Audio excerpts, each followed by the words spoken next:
Please join me in saluting our flag. Oh, 1 second. I think it's coming up. I've got one. Okay. Ready? Begin. I pledge allegiance I pledge allegiance to the flag to of the the flag United States of America, the United States of America, For which to the republic for which it stands, one nation, under God, indivisible, with liberty and justice for all.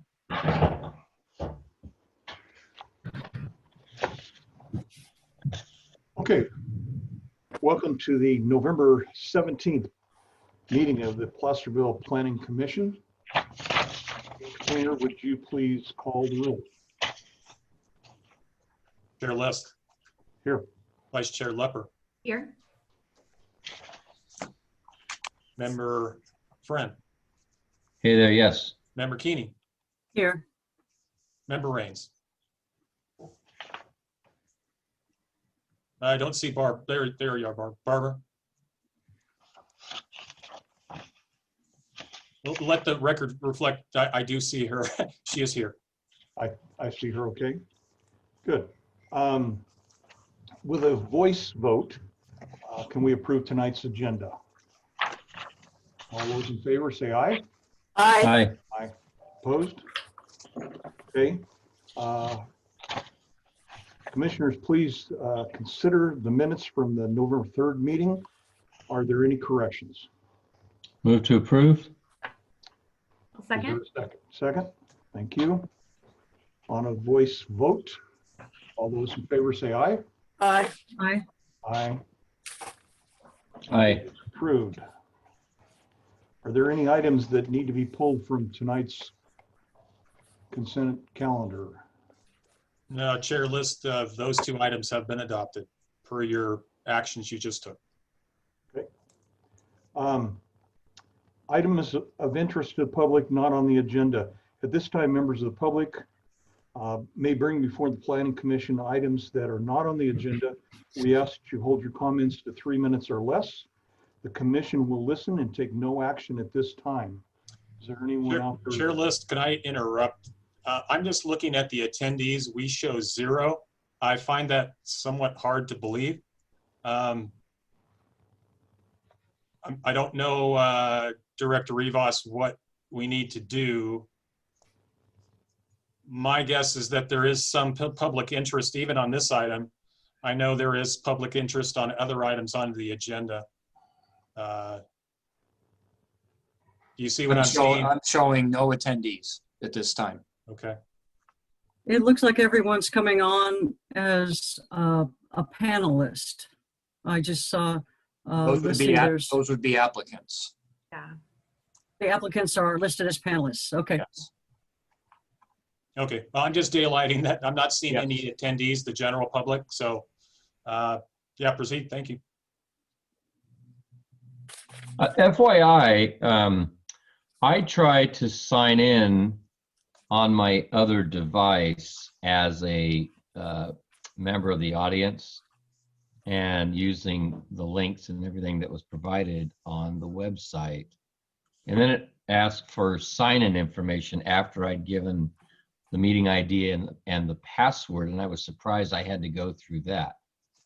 So I'm not sure why it would do that. It seems if I have the meeting ID and the password, I should be able just to get launched right to it and not have to do additional sign-in. Just my observation. And also, Chair List, we received no public comment on item 3, but as I mentioned, we did receive tremendous public comments on other items on the agenda. So, Okay, before we move on to item number 3, Mr. Payne, are there any communications that the commissioners need to be made aware of? yes, the staff has forwarded to you public comments that have been received since the packet has been prepared and made available to you and the public. Those were transmitted by email. Staff also, for the various items on tonight's agenda. Also, we have received additional comments even after that time frame, which is right around 3 o'clock this afternoon. So those have not been forwarded to you all, but they are part of the public record. Okay. Just to make you aware of it, I left my computer about 4 o'clock and I had not received those emails that you posted. And so I didn't get a chance to look at those before the start of the meeting. Okay, item number 3. So those have not been forwarded to you all. Who's talking? Mr. Chairman, point of order. Go ahead. I am concerned about the possible technical difficulty we might be having. I'm not sure how we can actually meet the requirement for a public hearing if the public isn't able to participate. And so to Pierre, and I don't know if Cleve is still around, we need some way to verify that our system is working. Otherwise, we don't have a public hearing. I have a suggestion, Chair List. Perhaps we go on a 5-minute recess. I will log on to another computer here on our floor as an attendee to see if at least I show up on another computer. And then we'll be able to verify whether anyone in the public can access the IDs and the other information that we publicly provided. Would that be okay with the group? That's fine. I have 6:03. We'll come back live at 6:08. Okay. We ready to go, Mr. Painter? Yeah, as we can be, sure. Yeah, we can. Okay. Item number 3, or no, excuse me, let me skip back up to items of interest for the public, not on today's agenda. At this time, members of the public may bring before the Planning Commission items that are not on the agenda. We ask you to hold your comments to 3 minutes or less, and we do time that. The Planning Commission will listen but take no action at this time. Is there anyone in the public that would like to bring something before us? You raise your little hand there. We see anything, Mr. Painter? Yeah, give them, I see a hand raised. So, yeah, caller with the last 3 digits of 846. Go ahead. Hello? Nope, you're muted. Okay. Go ahead. Hi there. It's Jennifer Chapman from Clay Street. Just wanted to say my neighbor Tammy alerted me to, I guess, a new housing development on Anderson Way that pertains, again, to use of the Clay Street corridor. So, you know, again, more potential regular use.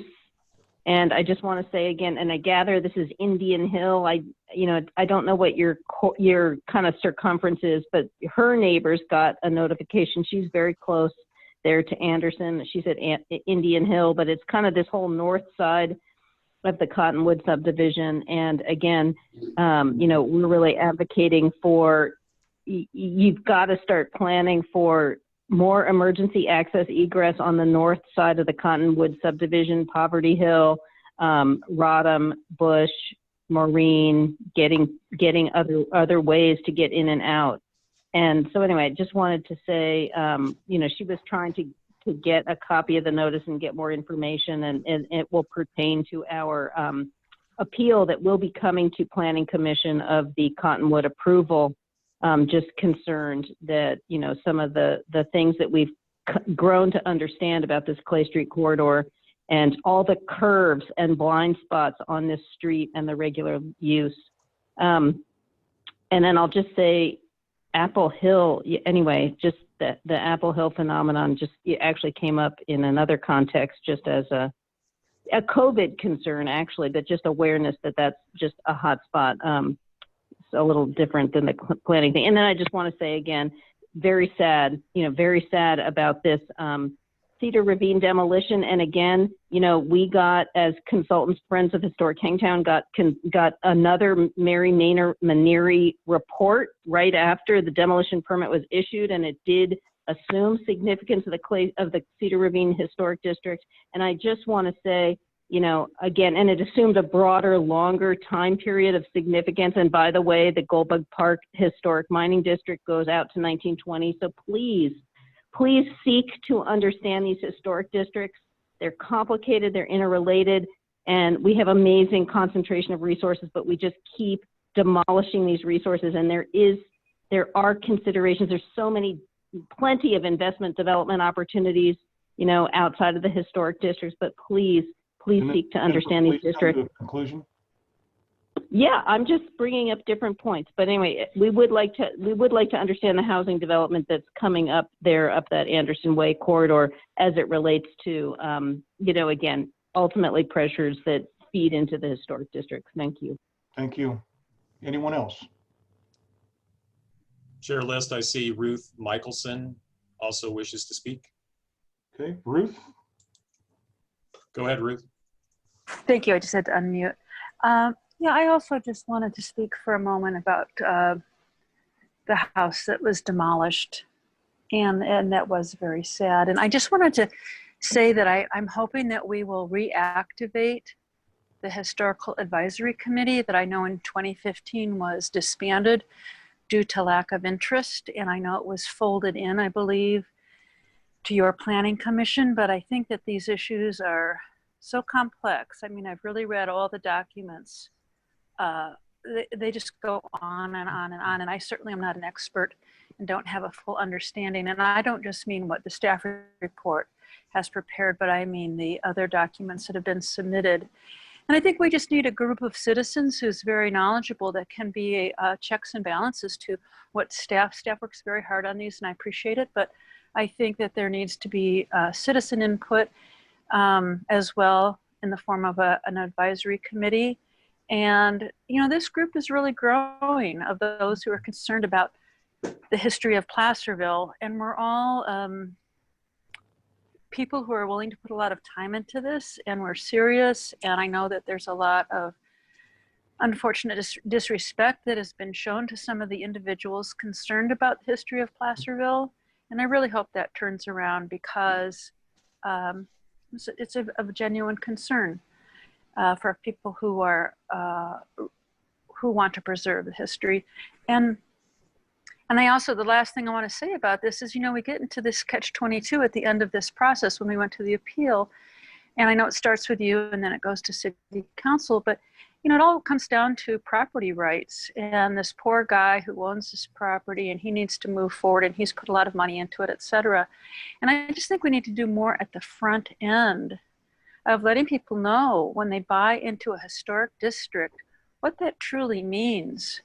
And so people go in with their eyes open, and the other potential buyers seem to understand it and have put a bid into bringing this house back to its former state. And this guy didn't, and he ended up, you know, getting to move forward in his way because, et cetera, you all know the details. But if we're serious about preserving history, and I know that 4 out of the 5 candidates who ran for city council had that on their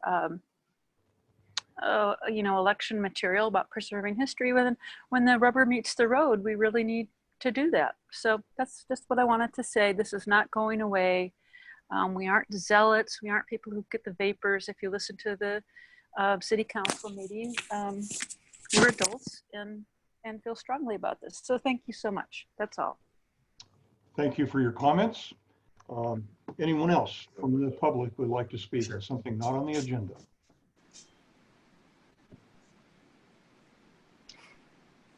Okay. Item number 3, 965 Thompson Way, Historic District Review, Site Plan Review, SPR 20-03. Mr. Painter, do you have a staff report for us? Yes, I do, Chair List. Applicants Emma Libby and John O'Rourke, they've submitted a site plan review request prepared by Ted Smith of Ted Smith Design to construct a new 2-story single-family residence with a attached accessory dwelling unit, or ADU as we call it. Also, the building would include an attached garage and an additional off-street parking space for the residential uses. The project site is at 965 Thompson Way, located at the northeast corner of the intersection of Thompson Way and Cedar Ravine Road. Assessor parcel number 004-011-074. That parcel was created in 2004 by Parcel Map. It has a parcel area of 6,019 square feet. The general plan designation for the site and the surrounding neighborhood is high density residential. And the site has a zone classification of R3H, which stands for medium density multifamily residential historic district. The parcel is currently under fractional ownership, and should the site plan review request tonight be granted by the commission, the applicants intend to purchase the property and develop it as they have proposed in the plan this evening.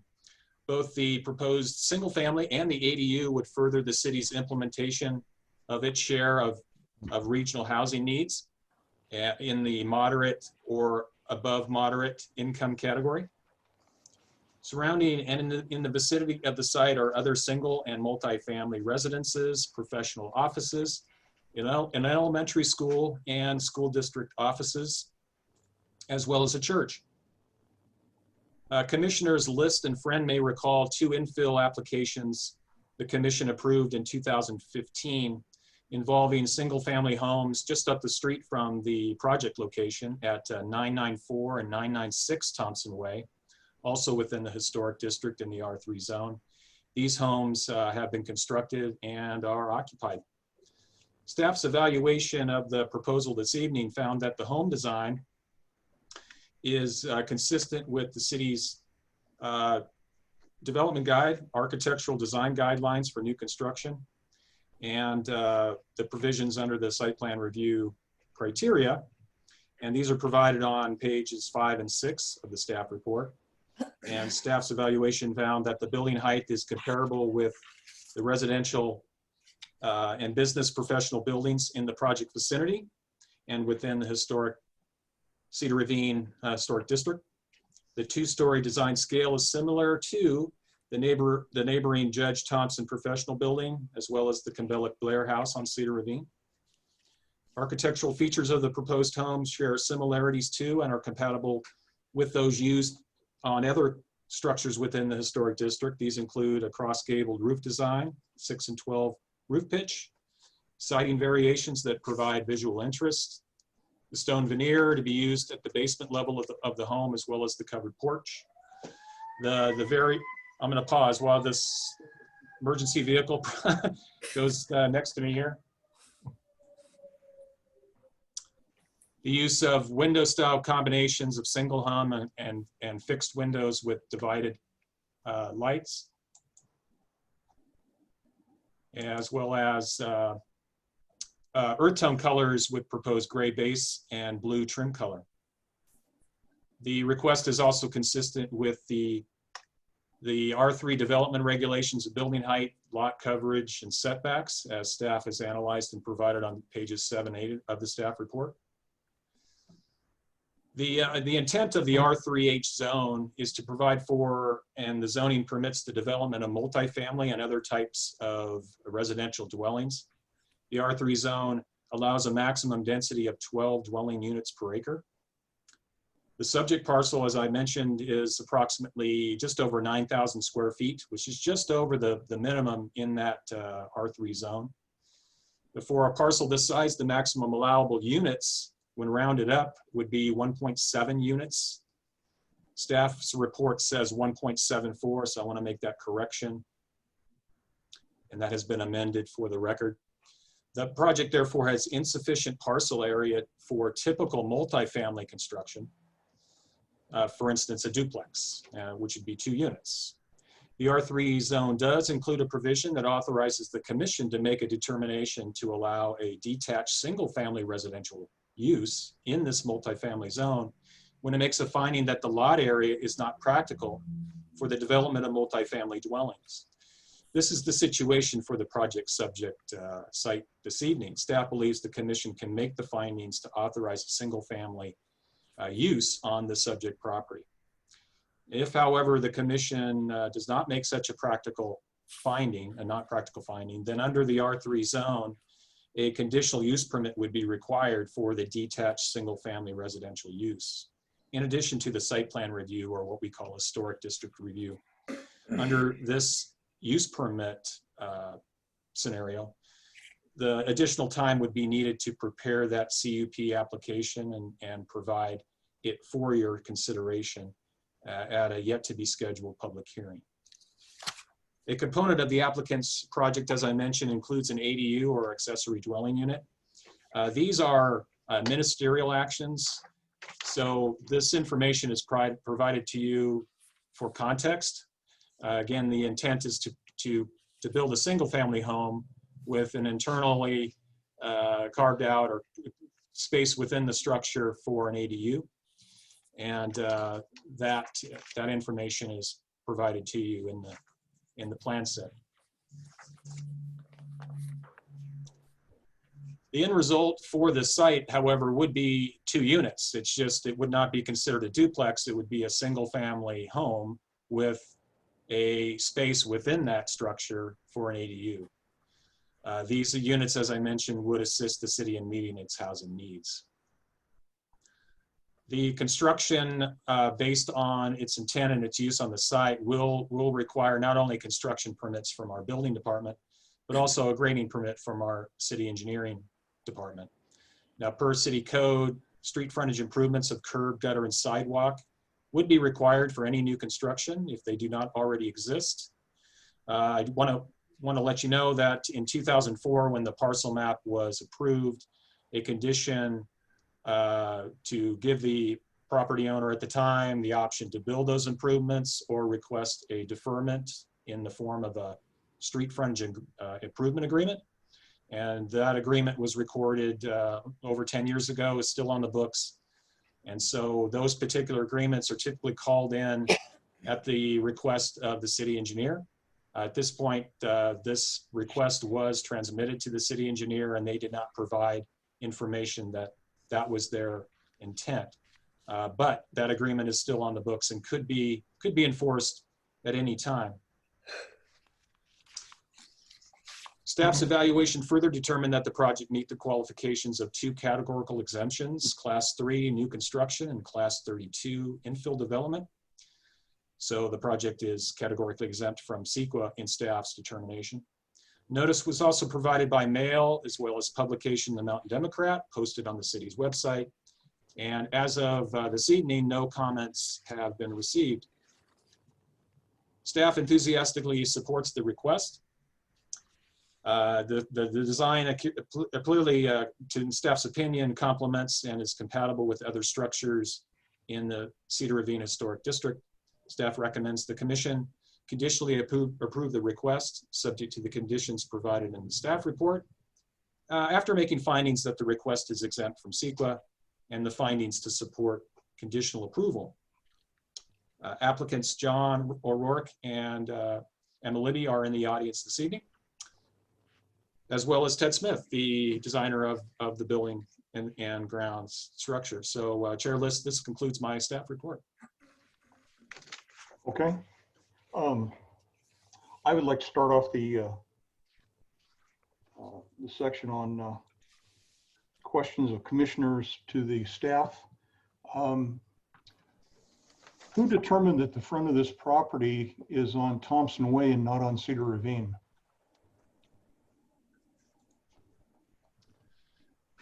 At the time of the splitting of the property, the address was determined at that point.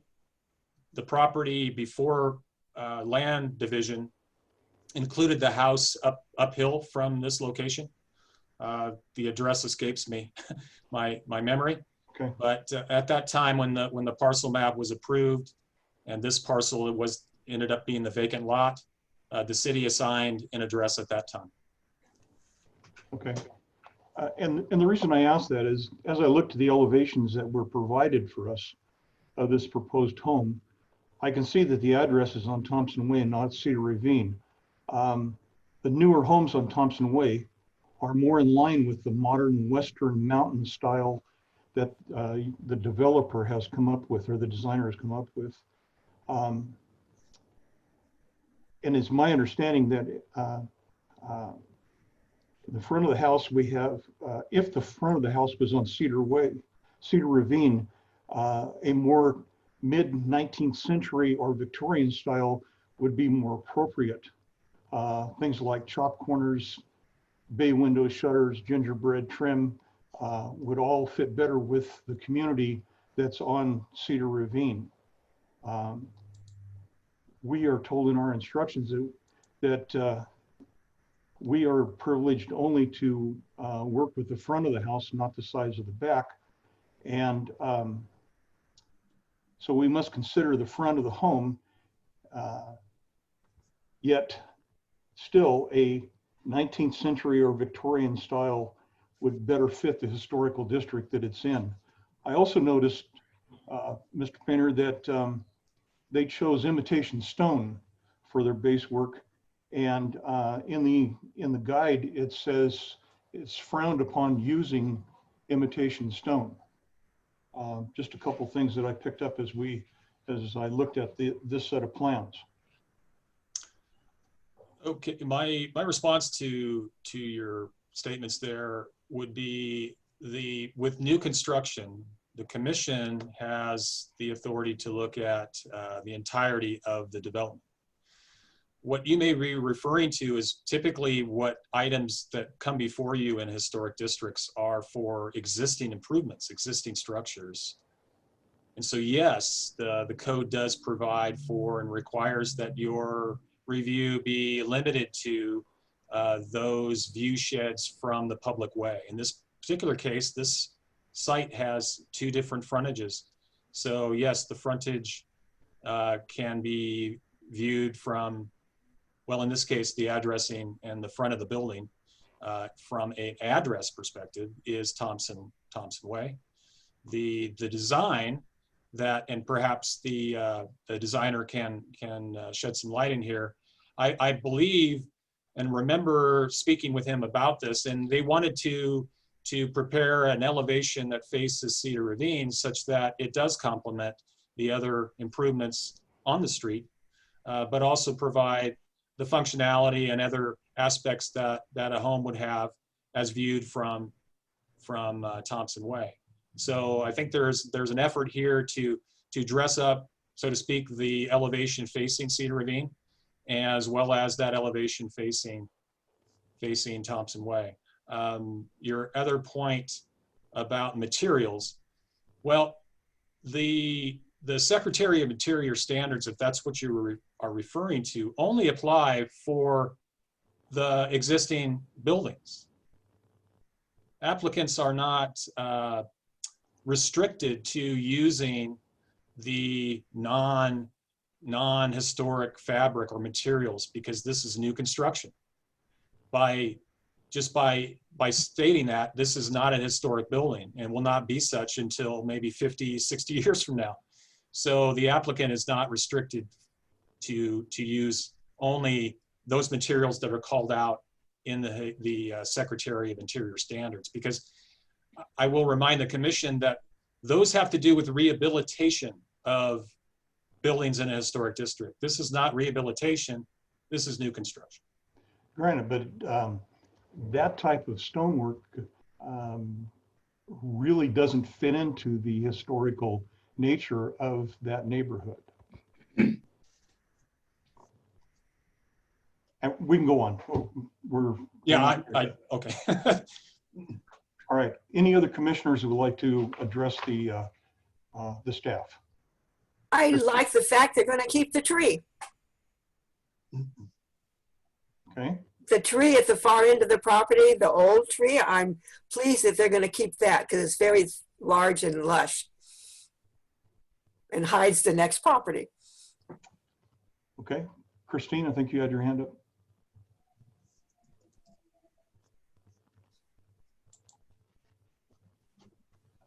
We cannot hear you.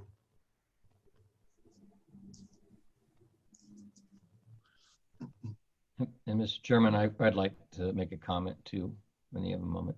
Okay, let's see if we can get Christine up. Can you hear me now? Yes, go ahead. Okay.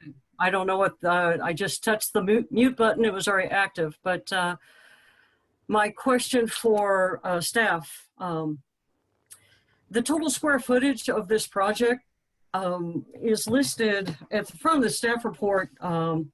It's stated 2904 square footage, but when you include the ADU, the total square footage is actually 4,492 square feet total. So if they accommodating all the square footage in the building envelope, is that correct? I'm not following the question. Are you? Total square footage of the project? You know. Yeah, I'm sure it includes both floors and the basement. And so is that the 2,904 square foot? That includes both the single family residence and the ADU? Or is the total 2,904 plus 1,588 the size of the ADU? For a grand total of 4,492 square feet in the entire structure of. Yeah, I guess to be fair, that question should probably be raised to the applicant and their representative. Okay, I'll do that. Yeah. Another statement in your. That is their information. That's their information. Okay. Thank you. I'll ask the representative that, or perhaps they can address it in their comments. As far as the RENA numbers, you make reference to that a couple of times in your staff report. How do you tabulate those? Will these contribute to our above moderate category? We have remaining RENA numbers requirement of 26 right now. So the city, we get our estimation of what category a particular home may fall into. In this particular case, because it's new construction, we would probably look at the construction value of the building of this structure, and not including the price of the lot, but just an idea of what this would cost. Their permits are going to be based on that valuation, and we get an indication of really what income level somebody of a particular income level as specified by HUD would fall into. So in this particular case, we envision that someone of moderate income or above would be someone who would be living in this particular type of construction. I see. You won't be able to make that determination until after you have the permits and you have a better sense of the valuation. That's correct. Although there is some assumptions made with ADUs that they typically are of the moderate, or if there is a deed restriction imposed, which is rare, but there are when that can occur, then a particular income level can be flushed out, so to speak, with that. So your answer, your point is correct. Yeah, we wouldn't know until at construction. Okay, thank you. Hey, Mr. Brent, you are muted. Okay, there we go. I just wanted to go back to the historic district element, and you were discussing, Mr. Chairman, and well as staff, and it raises an interesting question, or makes a point. This is a vacant parcel, so I think staff is correct in terms of what the applicant is bound to. And I think, as Andrew said, at some point, today is history, right? Oh man, boy, is it history. But today is history, and so we have structures that are being built that would reflect this period now. And certainly I wouldn't advocate for modernization of an existing Victorian or period home, particularly in the historic district. But when we have vacant parcels, I think it's important to consider, we should have more discussion on this, that this is history right now. So that's all I had to offer for this point. Okay. I'm going to open the public hearing portion of the meeting, and we'd like to hear from the applicant or their representative. That'd be me. Am I muted? Mr. Smith, welcome. Go ahead. Yeah, am I muted? Am you hearing me? You're doing fine. Okay, good. Just checking. Yeah, and anything in particular you wanted me to go over? I thought Andrew did a really clear job of going through the process that we've gone through so far. Was there any? Is there anything that you would like to add to your application that is not that we're not privileged to at this point? I think he's covered it really well. I mean, the idea is to get some more units in town that also fit in nicely with the town. We didn't go for some modern architecture thing on the corner. We tried to make sure that it fit with the buildings that had been built earlier on that street, and still has a basic shape and massing that's similar to the taller Victorians that are up and down that street. We also have to keep in mind the fact that today's building materials have to all be a much higher fire rating for obvious reasons, as we all sit around and worry about that every summer.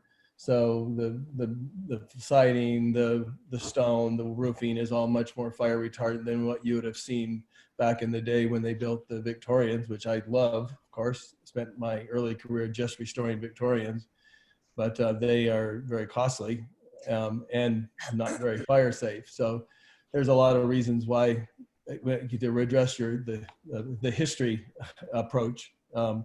Things will change over time because we have different considerations now that we have to come to, but we still want it to fit nicely with everything else that's up and down that street and feel like it's a community and a neighborhood that, you know, is homogeneous. So that's where we were heading. Okay. Mr. Smith, I have a couple of questions for you. Getting back to the total square footage question I had for One moment, Kristen. Can we hear John or Rory? Do you have anything you want to say? At this time, Oh, no. thank you. Go ahead. Not at this time, I said. Ted summed it up for us. Okay, good. Thank you. Okay, Christine, go ahead. Yeah, the total size.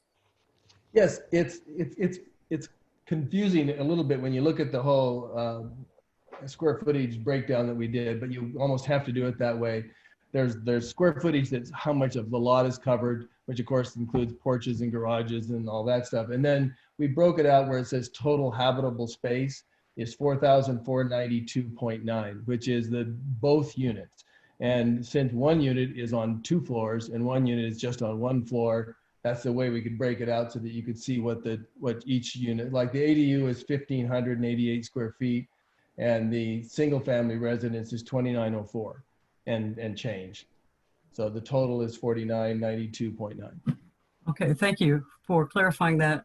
Also, I wanted to comment, I thought it was very interesting, your front elevation, that's the face onto Cedar Ravine, and you went to quite a bit of design detail for the doors and windows, which actually, I want to make sure I understand the layout.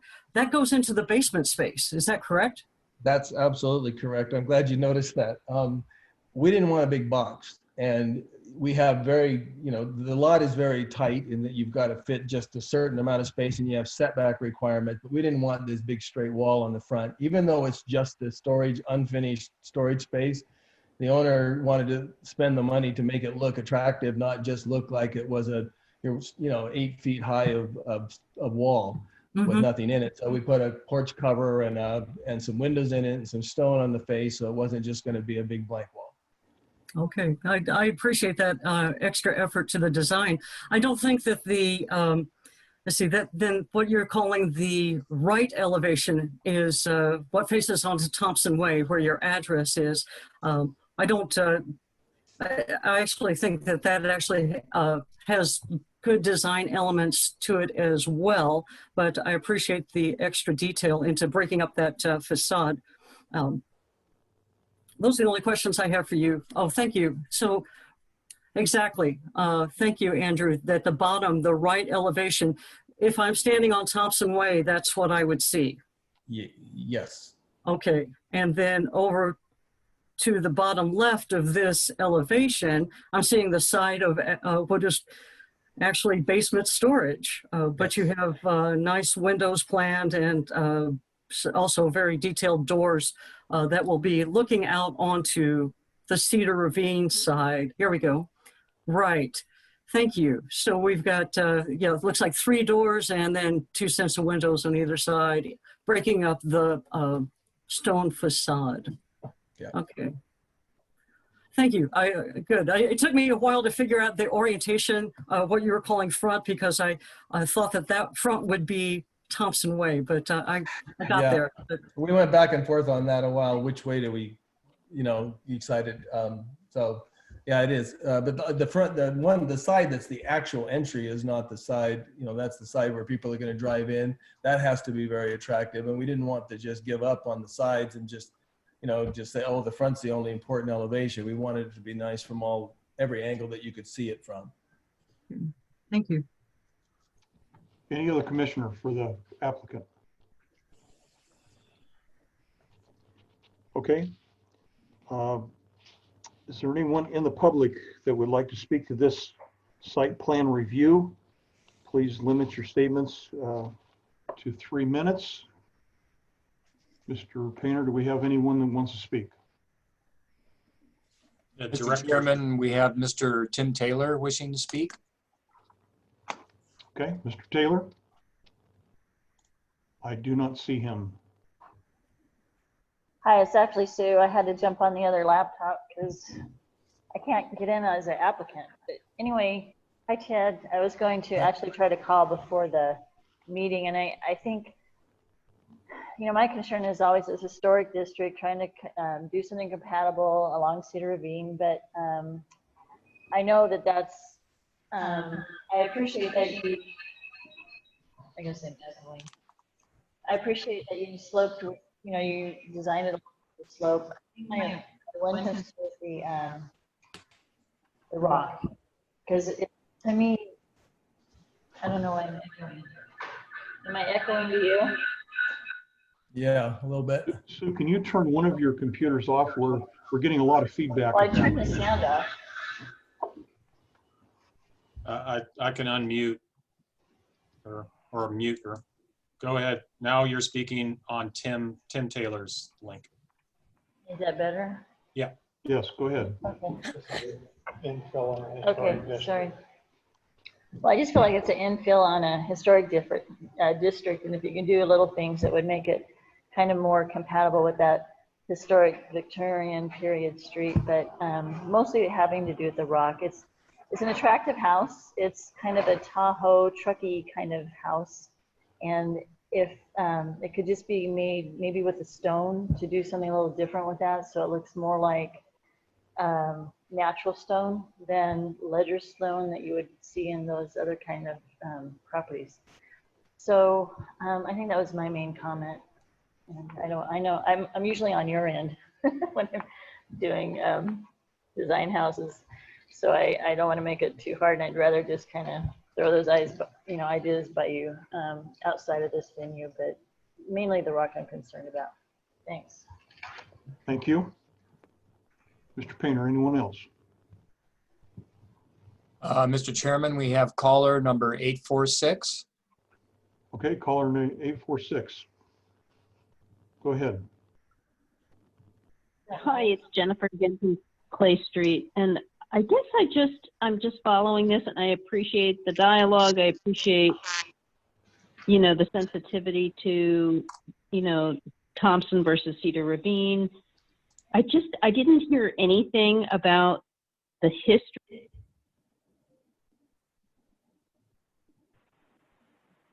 I just got unmuted and muted.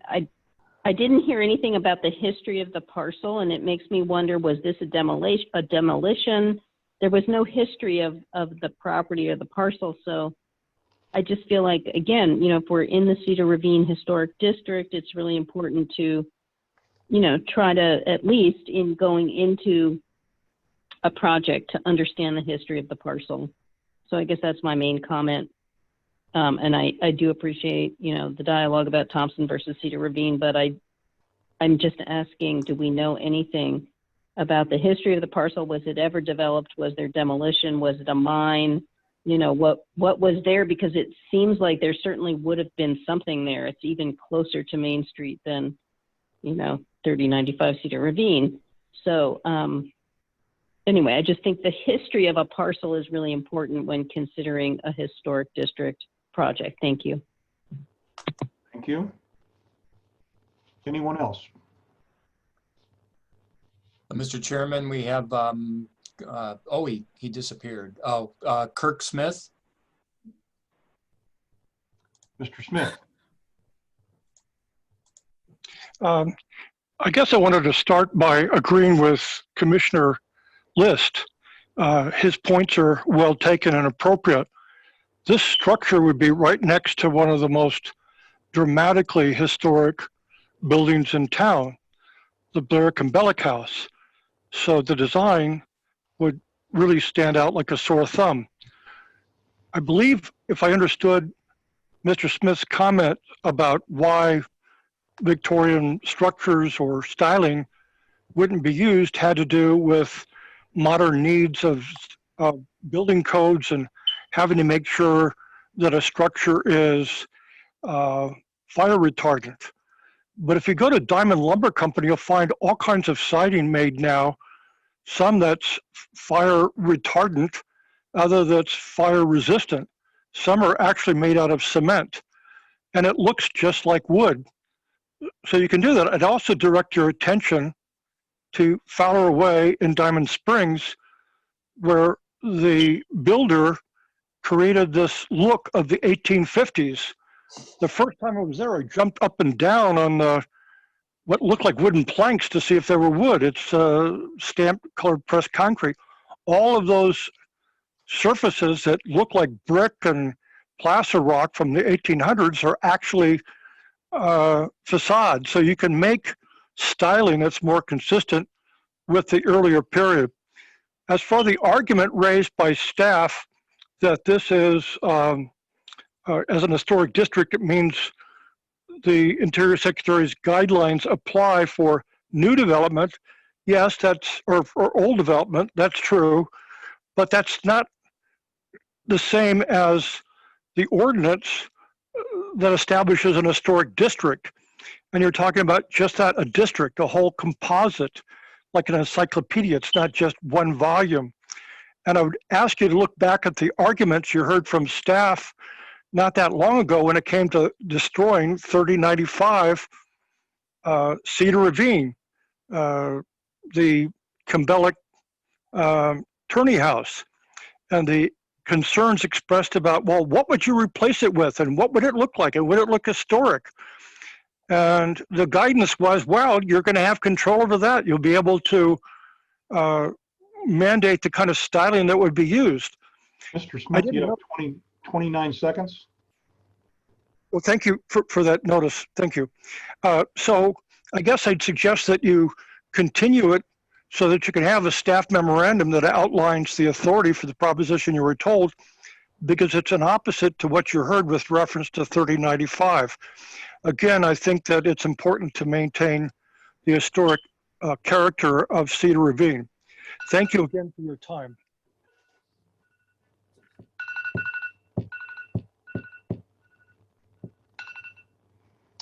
Okay. Is there anyone else that wants to speak to this? Mr. Chairman, we have one last caller at this time. Ruth Michelson would like to speak. Okay, Ruth, go ahead. Yeah, thank you so much. I pretty much agree with all of the other callers, and especially what I understood Planning Commissioner List to say. Sort of what's the point of this review if we're not seeing this as within the historical district? You know, it's a lovely home with a lovely design. I don't think it fits at all in this historic district. It's beautiful, but not in this location. And I think especially when you look at the frontage of the other homes on Cedar Ravine, if you drive that street, and this is a historic district, I do understand what staff said. I do understand about when there are limitations, and supposedly there aren't with new construction. Why are we having this review? I mean, I don't understand. If we're not trying to have something that complements the historic district that's there. And then the other planning commissioner, Michael Friend, I'm not sure I understood his comment, but this is history today. I think, I'm not sure how to interpret that, but I think how I would interpret is the decisions we are making today will last into the future. We are creating something very lasting. And I agree with Kirk Smith that the two homes next to each other will be a striking contrast and really not appealing at all. My other question, I have to, looking within the staff report, when we get to design factors, and it's number 4, which is colors and finishes, and D, about some materials are inappropriate for both old and new buildings. And they call out imitation masonry. Now, I know oftentimes people think of masonry as brickwork, but to me, masonry is anything that would have grout in it. Wouldn't that also be stonework?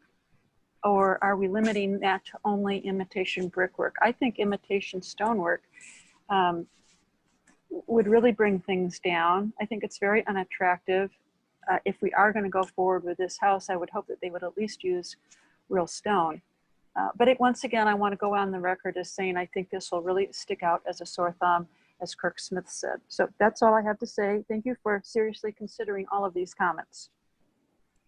Thank you. All right. Would the applicant like to respond to any comments from the public? Mr. Smith? Yeah, I mean, yes, if you've got a second. Yeah. I just pulled up the photos that I sent for up and down Cedar Ravine. And I think people get focused on the one gorgeous example that's on that street. But if you look across the street, there's houses of very similar roof structures, very simple, not elaborate, not Victorians, and not in the sense of like we think of Victorians, very simple farmhouse styles. Then there's several of those up and down the street. We submitted those as part of the whole process. And then also the houses, of course, across the street on Thompson have that similar gable structure that looks like it's a reflection of the houses across Cedar Ravine. So they're not all elaborate Victorians up and down that street. There was like most wonderful neighborhoods, there's a blend of architecture that takes place over time.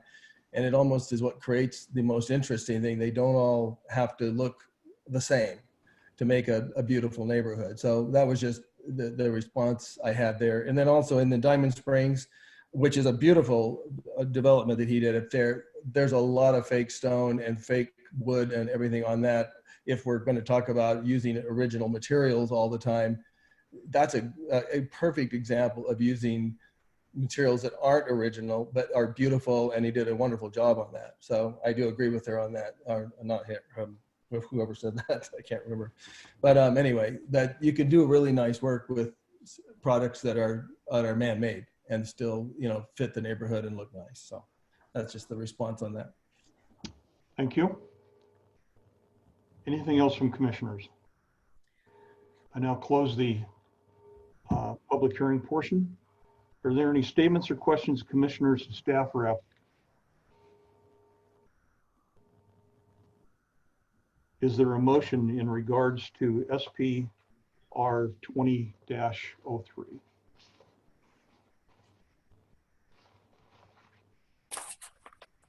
Mr. Chairman? Yes. Before we even get to motion, I'm certainly not prepared to make one. It strikes me that our challenge with this is addressing the questions of neighborhood integrity, and then Goal C Policy 2 as to the strict architectural requirements for new construction. And I think that in our deliberations, we should be focusing, I found my notes, we should be focusing on this. I think the observation that the structure juxtaposition with some other existing structures will really stick out. There's a contrast. I'm not going to call it a sore thumb by any stretch. It's a beautifully designed home. The challenge for us, it seems, is it architecturally compatible with surrounding and or adjacent neighborhoods? And will it be a positive addition to the city's environment? Okay. And I think there's arguments that could possibly be made on either side. And so I'm simply going to say that whatever motion we wind up making, I think should be succinct in addressing those elements. Going back through the photographs in the staff report, and as the applicant stated, this neighborhood is not homogeneous by any stretch. There is a wide variation of structures in this neighborhood. So attempting to identify the neighborhood and neighborhood integrity, I think is a bit of a challenge for us. And we certainly could build a home that looks like it belongs from 1849, but it won't belong from 1849.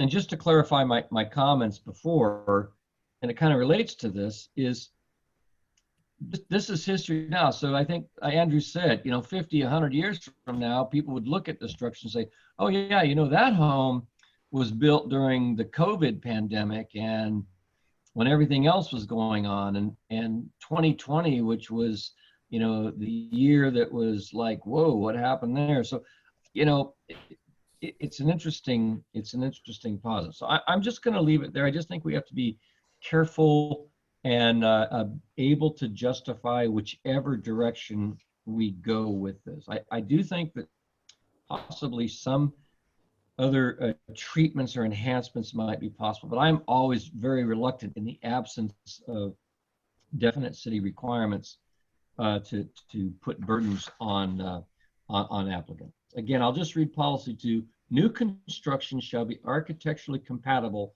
with the surrounding and or adjacent neighborhoods. This policy is strictly enforced in the designated historic district. Okay, that's very clear, that's specific. So then our challenge is to decide what is the surrounding and or adjacent neighborhoods and what is the level of compatibility. With that, I'll stop. Yeah. If I may respond a little bit to that.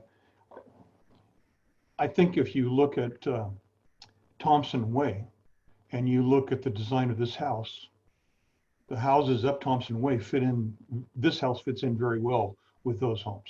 No doubt. I buy it locked, box and sterile. But when we turn around the corner and we're standing on Cedar Ravine and we're standing across the street and looking at the Blair House, I think it's called the Blair House, and you look at this house, it would be a great thing if you're teaching architectural design, you got it all right there.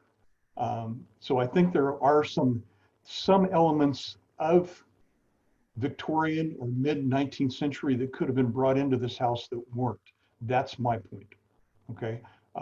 I don't have a problem with this design in the right setting. So that's where I was coming from on that. Anyone else have a question, comment? Yes, I'd like to comment, Yes, Chairman List.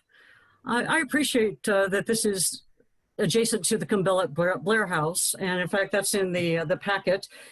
I don't want to focus too much on that. For one thing, there is a vegetation break between the two structures. I think it was Commissioner Raines mentioned at the outset that a large tree is going to remain. So that gives you a visual stopping point between the Victorian style of the Cumbellic Blair House and then this new construction, which actually has quite a bit of articulation on the Cedar Ravine side. And, I am hearing you, we're referring to the staff report, how the construction needs to blend in. I took a look in our City of Placerville Development Guide, and there's, on the copy I have in front of me, I know this has been updated, but it's under design factors, and they speak to breaking things up and not having, mass blanks, blank facades. This proposal really addresses that. It breaks it up. It's not just we won't have the case where you have all the articulation of the Cumbelic Blair House and then a blank wall. Conversely, if you stood on that corner and you had your back your back to the Cumbelic Blair House, you kind of look up and down the street. You do have a lot more simple style architecture. And if you go through your packet, and I'm not sure what page these photographs are, but in the applicant's package, well, case in point is, I think this is it's called the Judge Thompson house, is almost directly across. That's a very plain style. It does evoke historical, it looks historic, but it is in no way like the Cumbelic Blair House. It's a much simpler design.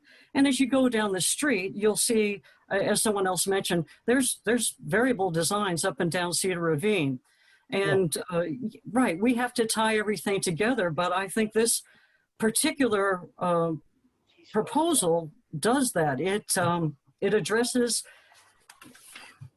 quite nicely, I think, all of the recommended guidelines. I think the applicants, the proponents, have seriously studied our requirements and have addressed the concerns to have new construction. Yes, it won't look old, as a commissioner friend said. It's not going to be, the Cumbelic Blair House with 2020 materials, but I really think they've put a lot of effort into it and are concerned with fitting in. And so I think that it's going to be a good addition to that neighborhood, still protecting the historical nature of that district, but also, it is a house of today. It is, it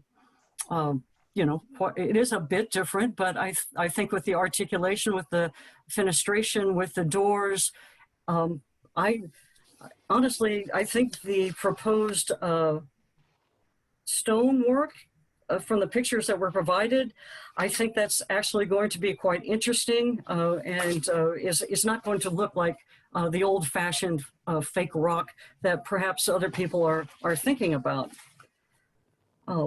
So those are my comments as far as the overall style. I do appreciate, John, your concern about the gingerbread house that is the Cumbelic Blair House. It's on the historical register, I believe, and it is a jewel. But I also think that this is a good use of the space. It balances our needs to protect that historic district with providing more housing options.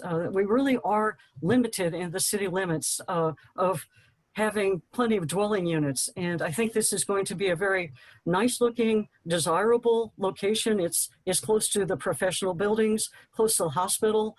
It will provide an opportunity for perhaps some of those people who work in those professional buildings to have a short walk to work and really partake of our downtown. It's close proximity to downtown. It just gives them really good access. So those are my comments. Thank you. Thank you. Anyone else? John, I'd like to make a motion. Okay, go ahead. I'd like to make a motion to accept recommendations Roman numeral 1 through 5 as presented by the city planning department. This is on page 10 through 12 of your packet. All right, is there a second to that motion? I'll second. All right. Any other comments? Yeah, this is Commissioner Friend. I just wanted to pick up a little bit on Commissioner Keeney's mention of our housing requirements and remind everyone, not just the commission, but anyone who happens to be watching this, that the city is under tremendous pressure from the state to meet housing requirements. And that, in fact, puts tremendous pressure on integrity of the historic districts. So it's not the city necessarily, or even this commission, with having wanton disregard for the district. There are pressures external to us that are unfortunate that we have to respond to. Thank you. All right. With this motion, Mr. Painter, would you call an oral vote? Chair List. Aye. Vice Chair Lepper. Aye. Member Friend. Oh, you betcha. Member Keeney. Aye. Member Rains. Aye. All right. As this and all other decisions by the Planning Commission may be appealed to the Placerville City Council within 10 calendar days. Moving on to item number 4. We're at 519 Placerville Drive, a conditional use permit, 20-05, and a site plan review, 83-04-R2. Mr. Painter, do you have a staff report for us? I do, yes, Mr. Chairman. The consideration tonight is involving a request by New Singular Wireless, PCS, LLC, care of Complete Wireless Consulting for AT&T Mobility. They are requesting approval of conditional use permit 20-05, an amendment or what's considered a major change to site plan review 83-04R, as in Robert. That was previously approved by the Commission on September 21st of 2004. And at that amendment in 2004 involved the installation of PV solar on top of the convenience store as well as the pump island. Tonight's request involves an unmanned microcell facility to be placed on the convenience store and project above the roof. The facility would include one 26.8-inch antenna affixed to a pipe, which would be affixed to the wall and mounted to the exterior rear elevation of the convenience market, the northeast elevation. The pipe would extend above the roof. And the request also involves 3 remote radio units located in an equipment box that would be mounted to the rear exterior of the building, along with associated equipment and cabling, as well as 1 GPS antenna to be mounted on the building's exterior awning. The 519 Placerville Drive location is approximately almost 4/10 of an acre. It's located within the commercial zone. Site improvements include an existing Speedway branded convenience store with gas pumps and pump canopy, 2 driveway encroachments onto Placerville Drive, parking area, pole sign, as well as dispersed landscaping. These improvements have their origins back to 1983 when the Planning Commission approved Conditional Use Permit 83-04 that expanded an existing service station, as well as the Commission approved at that time Site Plan Review 83-04 for the change in occupancy to convert a portion of the building from auto servicing to the current convenience store. As I mentioned, in 2004, the Planning Commission considered and approved changes to the site upon the installation of the PV solar panels on the roof and the pump canopy. Notice for tonight's request was mailed to property owners within 500 feet. Also, publication was published in the Mountain Democrat, as well as the city's notification procedure of our website and Facebook accounts. Additional notice, as I mentioned, by our website and Facebook. No public comments have been received as of the date of tonight's meeting. Federal regulations stipulate that local governments may not regulate the placement, construction, and modification of personal wireless facilities on the basis of environmental effects of radio frequency emissions or RF, should the facilities comply with the FCC or Federal Communication Commission radio frequency regulations. The applicant included a document which is titled Radio Frequency Electromagnetic Energy Compliance Report, dated October 16, 2020, prepared by David Kierstad of EBI Consulting, and reviewed and approved by Michael A. McGuire, professional engineer. That particular document is referenced throughout the staff report as the document. And again, this was prepared specifically for this site and this request. The document describes the roof level emitted power density from this proposed facility and their equipment. And at the worst case, again, at the level of the roof where the antenna would be projecting over is approximately 1,731% of the FCC's general public limit within 15 feet of the antenna. And 346% of the FCC's occupational limit for the microcell facility for worker exposure at the nearest walking or working surface within 6 feet of the antenna, once again, at the roof surface. The document also describes that at ground or street level, related to the antenna location, the maximum power density generated by the antennas reduces to 3.6% of the FCC's general public limit. The document further provides that a site that is out of compliance with FCC regulations when the facility exceeds the FCC exposure limits and there are no radio frequency hazard mitigation measures in place. Any carrier which has an installation that contributes more than 5% of the applicable power energy must participate in mitigation for these RF or radio frequency hazards. The document recommends some mitigation, which is provided in that document, and they recommend yellow caution signs be placed every 8 feet, 15 feet from the roof antennas, and another yellow caution sign posted on the antenna support structure, which once again is on the rear side of the building. Staff agrees that the document recommended mitigation measures described in section 4.0 of that document. We agree that the signs be installed at the roof level and also to limit access to the roof, which is also another recommended mitigation. Now, the commission tonight could consider not only those recommended mitigations, but also could consider an additional one, and this one would involve an additional condition to perhaps reduce exposure risk and/or injury, to actually require that this facility shut down during any maintenance activities that may occur on the roof, including the maintenance of this particular facility, as well as maintaining the PV solar, the solar panels on top of the roof, or other equipment such as an HVAC condenser, et cetera. Now, telecommunication facilities like this one, or typically before the commission, you've seen cell towers, which is of course a much larger facility, but they all require a conditional use per our city code.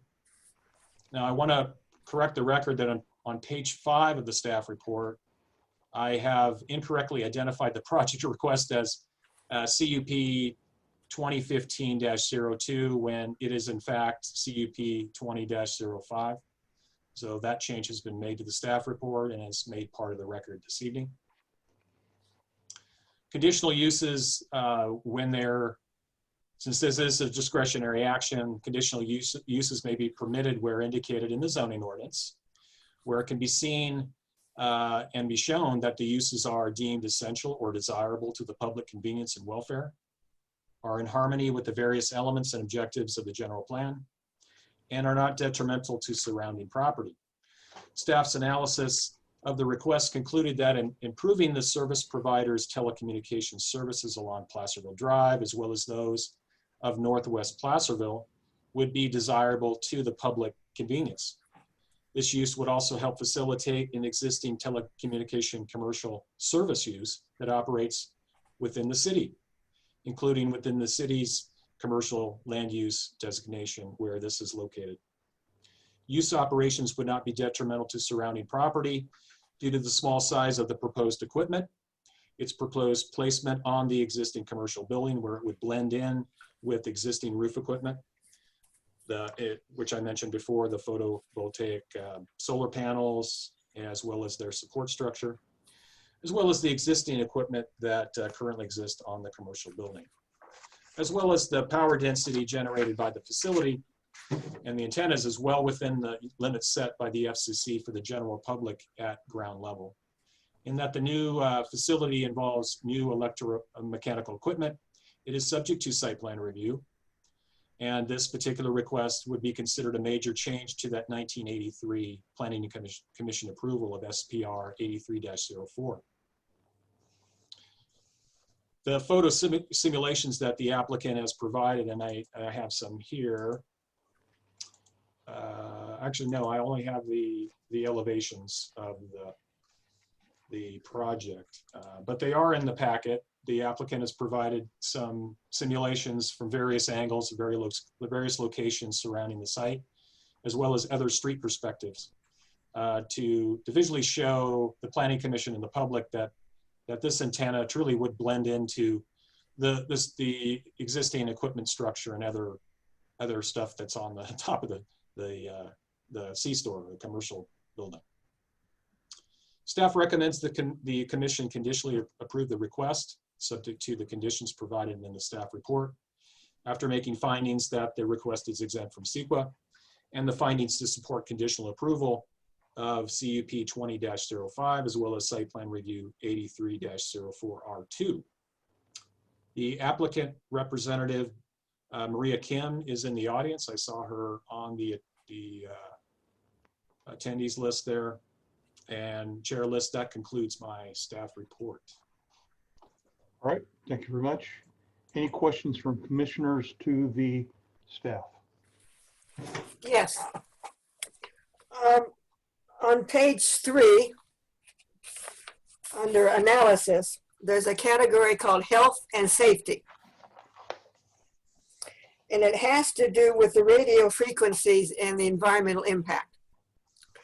As someone who's gone through 7 weeks of radiation therapy, I'm acutely aware of what radiation does to a human body. So now I'd like to reference further into page 10, item 9, to eliminate prolonged occupational exposure of workers maintaining convenience store roof and all related equipment. Are they going to have something like specific days and hours that they can only be allowed to be up on that roof? Are they going to have ladders that will be removed so that curious kids cannot get up on that roof? That's my concern, is that whoever's on the roof be limited in time and frame, and that no nuisances or curious kids can access that roof. Thank you. In just a minute, we'll let you ask the applicant those questions. Okay. I'm sorry, John, did you want, I can't, okay, my radiation's affected my hearing. I can't hear on my right. Do you want me to do what? No, I'm going to ask you to ask those questions of the applicant. Okay. When it comes up, okay? Any other questions to staff? Yes, I have a question. Go ahead. Andrew, could you please repeat the additional condition that we could require for further protection? And would that, I'm trying to flip through the staff report to see where we could best add it, should we decide to do that. Could you just say that something about shutting down the, shutting it down while there other maintenance activities take place for the solar or for roofing or HVAC? What was your suggestion or option, I should say? Yeah, in essence, that would be something that the Planning Commission could certainly consider. That would help. I think it's self-explanatory that if the facility was not operational, then therefore that RF would not be at the level to potentially cause harm to someone who is on the roof and maybe within that signage threshold of, as mentioned in the staff report mitigation in the document. I really don't have a particular language that I'm suggesting, but I think the key words that you used, and I think I used before, would be to basically turn the facility off during those maintenance activities that might occur on the roof. Okay. And as far as where it might be appropriate to put it in a condition, although we are getting ahead of ourselves here, we haven't heard from the public. We haven't that should probably come up during discussion, but Okay, yeah, perhaps it could be around condition number 9, where there is language about reducing exposure. okay, it's just a possibility. Yes. And I appreciate you restating that for our consideration. Thank you. Okay, can we hear from the applicant? Good evening, members of the Placerville Planning Commission. My name is Maria Kim. Excuse me for my hoarse voice tonight. My name is Maria Kim with Complete Wireless Consulting, and I represent AT&T Mobility on behalf of this project. We are placing a small cell antenna facility on the rooftop of the existing Speedway gas station convenience store, just to provide a little bit of clarification to some of the radio frequency percentages that Andrew had presented in his excellent staff presentation. Some of those numbers are very high because they are the percentages taken directly in front of those antennas at about an elevation of 18 to 20 feet. That is not publicly accessible space. The appropriate FCC reading is 3.6% at the ground, which is what the public exposure levels would be. Additionally, the roof will be locked without access to the public. If there were any maintenance to be done, the property owner would be given training materials, as well as anybody, technicians, folks who need to access the roof for occupational reasons would be provided training through the landlord, which AT&T will provide materials to address those concerns. And I'm happy to answer any questions, additional questions that the planning commissioners may have about that, as well as any other aspects on the design of the project. Thank you very much. I have a question about the shutting down potential for if there are rooftop maintenance going on. Would that be facilitated? Would the owner, if they wanted to go do something on the roof, have to then call AT&T and facilitate something, like in an emergency, for example, if they had to go up and do something? What kind of process would happen for it to be shut down safely for someone to access the roof?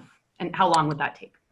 Typically, the antennas are not shut down if workers need to access the roof. There are trainings in place to tell any sort of technicians on the roof, like where they can be striping on the roof, things of that nature. These sorts of facilities are 24/7, are typically not shut down for any reasons, unless in public emergencies and things like that, but not access to the roof itself. We've had many facilities on rooftops, typically with more antennas, where the facilities have not been shut down for maintenance work. Okay, so when we talked about a potential condition of shutting down the apparatus in times of maintenance and things, that wouldn't be a normal activity for you guys to do with this, to shut it down regularly, I guess, if you have roof activities going down. That's not common in your other antennas? That is not common. Okay. And my second question is, does this have any like link or capacity with the 5G antennas that are coming down, or is this completely separate from that? This is a 4G antenna, and so I couldn't speak to AT&T's future plans on that. Thank you. Ms. King. Commissioner. Is there additional personal protective equipment, PPE, that a roof maintenance worker might want to use if they were up there maintaining the solar panels, repairing the roof, something like that? Is there a recommendation for that? Unfortunately, Commissioner Keen, I'm not aware of any sort of PPE for workers to access the roof. I do know that training lets you know where to stand, how long and where to stand, how to perform routine maintenance without interfering with the existing telecommunications facility and things of that nature, but no PPE. Is that training free of cost and provided to the vendor? To the property owner? To the property owner, yes. So it's free and provided. Mr. Chairman, I have a question. Okay, go ahead. So, Ms. Kim, thank you for your presentation. As you can guess, the the concern amongst some of the commissioners deals with safety. I have to believe that OSHA, Office of some heavy administrators, must have standards and guidelines for these types of operations, and that you folks would be in compliance, and that there might also be warning labels similar to high voltage labels that are put on electrical cabinets and whatnot. So can you just speak to industry standards, I guess, for lack of a better question? The industry standards are regulated by the Federal Communications Commission, the FCC. I'm talking about the safety standards, just to be specific. Yeah, safety standards.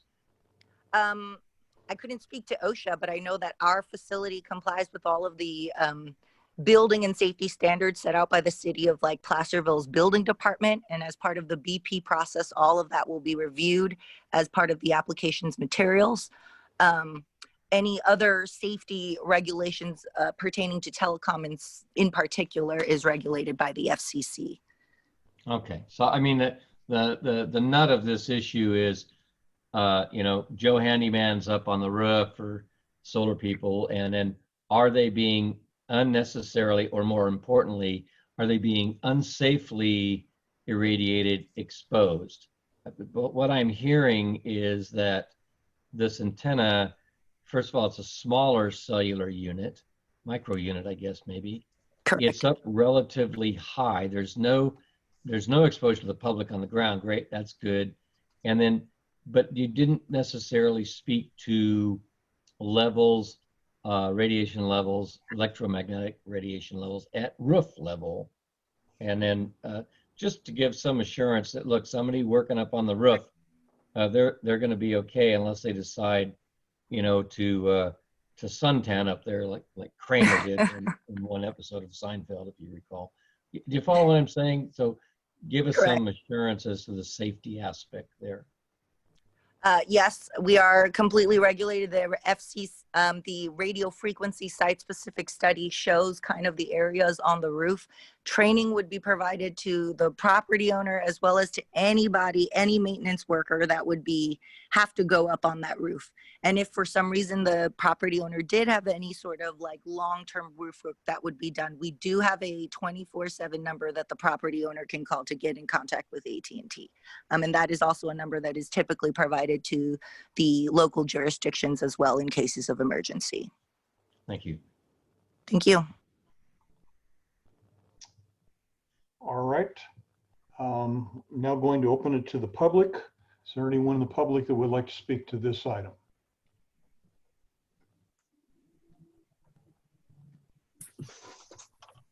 Andrew or Pierre? Yeah, Mr. Chairman, we do have one caller, Mr. Kirk Smith. Okay. Mr. Smith. Yes, in response to the suggestion made by the staff about extra safety precautions for workers on the roof, I guess I'd add this. I'm not an engineer. I have no expertise in this field. But on our property, we have one of the largest cell phone towers in the area and one of the oldest. It was put in by Mountain Cellular. It's large, so they had a generator about the size of what you use for grocery stores when they are concerned about power outages. And periodically, there'll be workers who scale that tower that must easily be 40 feet off the ground. And that happens periodically. In addition, there was one person who came by in response to laws regarding checking for radiation and had meters to check for random radiation in the area. So I guess I wanted to suggest that that consistent with what the representative for the applicant mentioned, because it would be very problematic about shutting down any kind of cell phone transmission while you did work on it. It's not done for a very large tower that handles AT&T, Verizon, Sprint, and a whole bunch of others. So I just offer that in hopes that it might be helpful. Thank you. Anyone else in the community? We have no more callers, Okay. John. All right. Would the applicant like to respond to what Mr. Smith said? Maria? Good evening. I would like to say, I'm not familiar with the tower that Mr. Smith did bring up, but it is typical if the planning commission deems it necessary to maybe have AT&T provide some sort of post RF study. We are happy to provide something like that to Andrew after installation of the facility. As Mr. Smith said, these sorts of facilities are not shut down for any sort of period of time, even during maintenance. And I would like to point out that the other facility is a much larger tower, and there would be no sort of bad generator backup at this site since it is a small microcell without a generator. And so the facility, if it were to be shut down, would not provide service at all during that time. And so we do ask that, you know, the city of Placerville approve the project, perhaps with not the condition to shut off the facility during maintenance, but have AT&T provide any sort of other compliance to show compliance with not only the COAs, but with RF requirements by the FCC as part of the project. Okay, thank you. Now close the public hearing portion. Are there any statements, questions from commissioners to staff or applicant?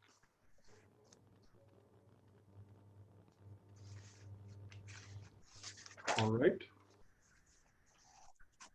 Someone prepared with a motion in regards to CUP 20-05 and SPR 83-04-R2. Yeah, Mr. Chairman, I'm prepared to make a motion I have a on this question, item. Michael, really quickly. What do we feel about? I yield my time to the lady from the north. Sorry, thank you. What do we feel about a post RF study? Are we pretty confident in the reporting and the anticipated exposure, I guess? I am. I just kind of want to address whether or not we are interested in the post RF study that she just offered. I have confidence in this. These are fairly routine, and I do have confidence in this. Okay, great.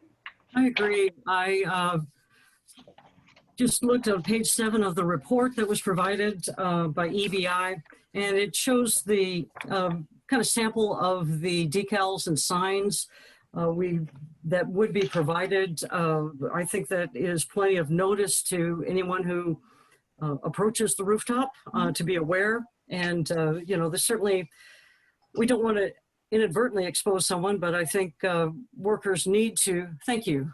Yeah, so on page 7 of the document is what I was looking at. But anyway, with the training, the information provided to the building owner, I think that there are adequate protections for any workers that might need to access the roof for repairs and so on.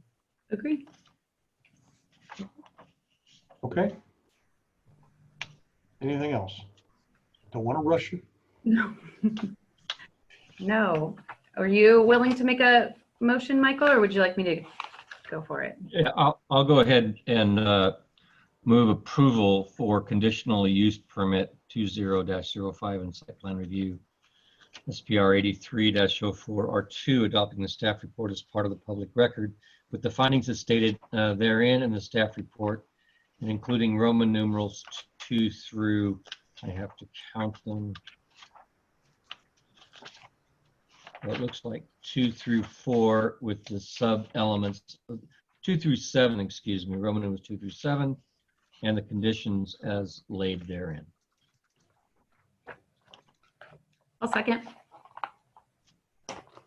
All right.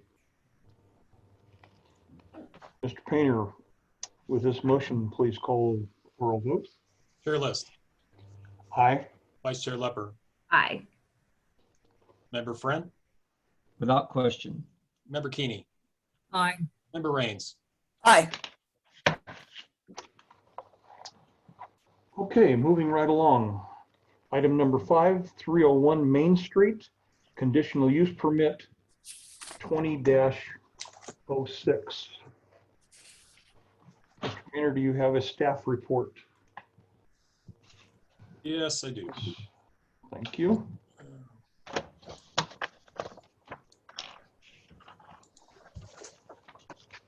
This particular request is for a property located at 301 Main Street.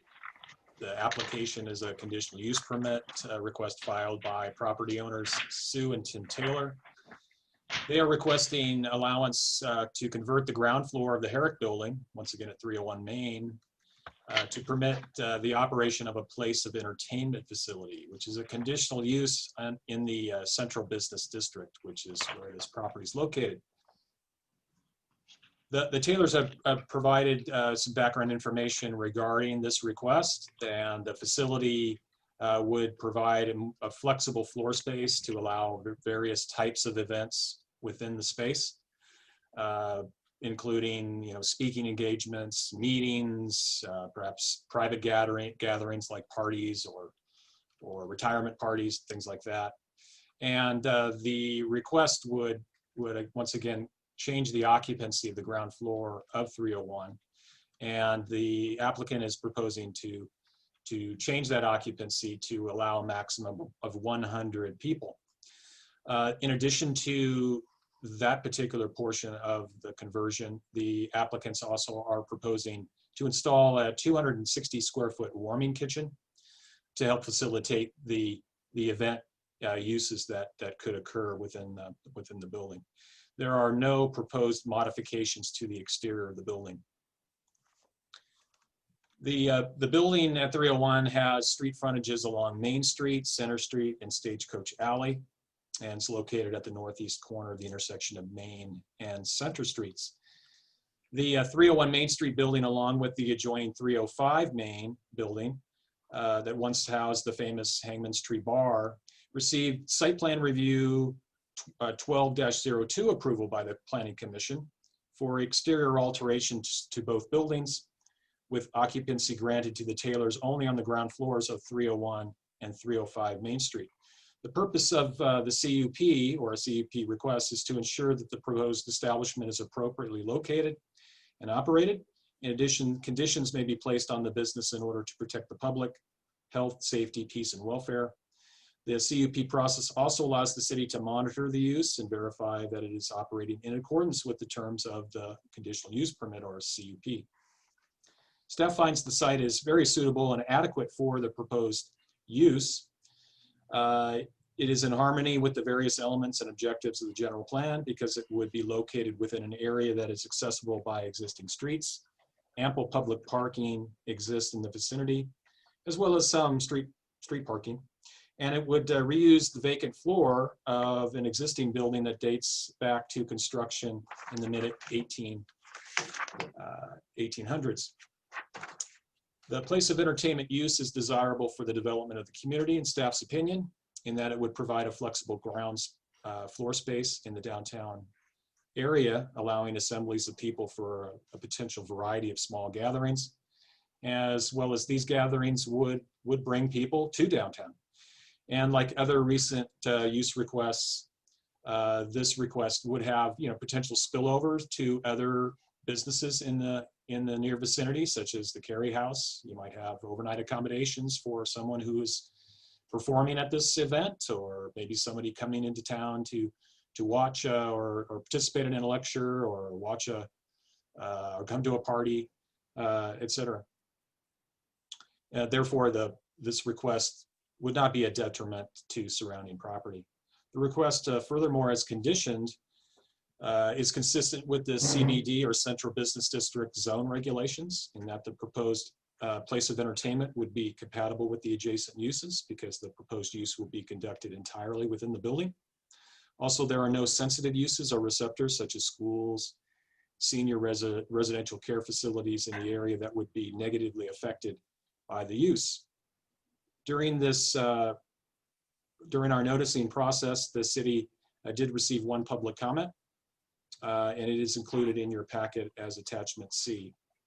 that made it into the packet. We have since received an additional comment that, if I'm not mistaken, I did route to you earlier today, and I don't have that information in front of me, but there were a couple of comments is what I'm trying to say. Both of them were in favor of the request. Staff determined that the project qualifies for a Class 3 categorical exemption, and staff recommends actions to conditionally approve this request, like once again CUP 20-06, subject to the recommended conditions of approval provided as attachment D, and also to make the findings that the project is exempt from CEQA, as well as findings to support the conditional use. As we've heard earlier, the Taylors are in the viewing audience this evening, and Chair List, this completes my staff report.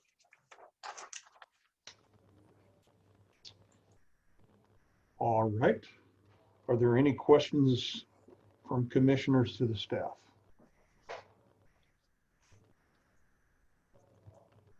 Good report. No one has anything to say. Is there a representative from the applicant or the applicant that we could hear from? I'm Sue Taylor. I'm here, and I think Andrew did a great job, and I think he had pretty much explained everything that needs to be heard about this project, unless you have any questions for me. Yeah, Sue, I have a question. The only concern I have, I think it's a great idea. It's a good use of the building. Great. When we're able to go back. Can you turn on yours? I'm sorry? When we're able to go back into buildings, I think this will be a great thing to have. My one concern is parking. If this was a standalone building, a new building, you would need to provide somewhere around 60 parking spaces.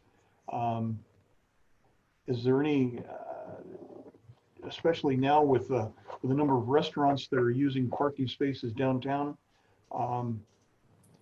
until this COVID thing is over, what's your thoughts on parking? How would that work if you had a group of 100 people show up?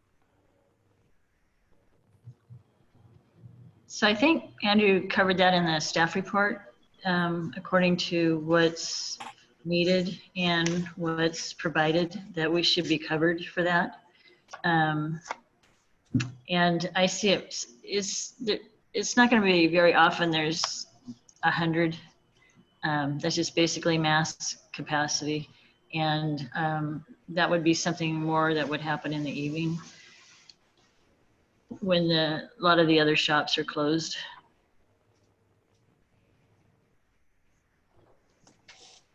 Okay, anyone else for the applicant? Well, just to follow up on that, I mean, the parking structure is right there around the corner, right? So I mean, yeah, it's right behind us. Plenty of parking.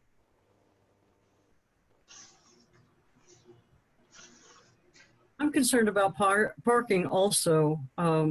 And I was looking at the parking regulations, and it's not really clear to me. You aren't proposing to expand the size of the building, but the language goes back and forth between expanding the use. And John, I think you kind of hit on one of the things that I'm uneasy with as well. If there would be adequate parking, because, well, I guess we can talk about this in our deliberations, but Sue, are you, at this time you're anticipating perhaps evening events, but there's no restriction on the time or the time of year that you would be having your events. Is that correct?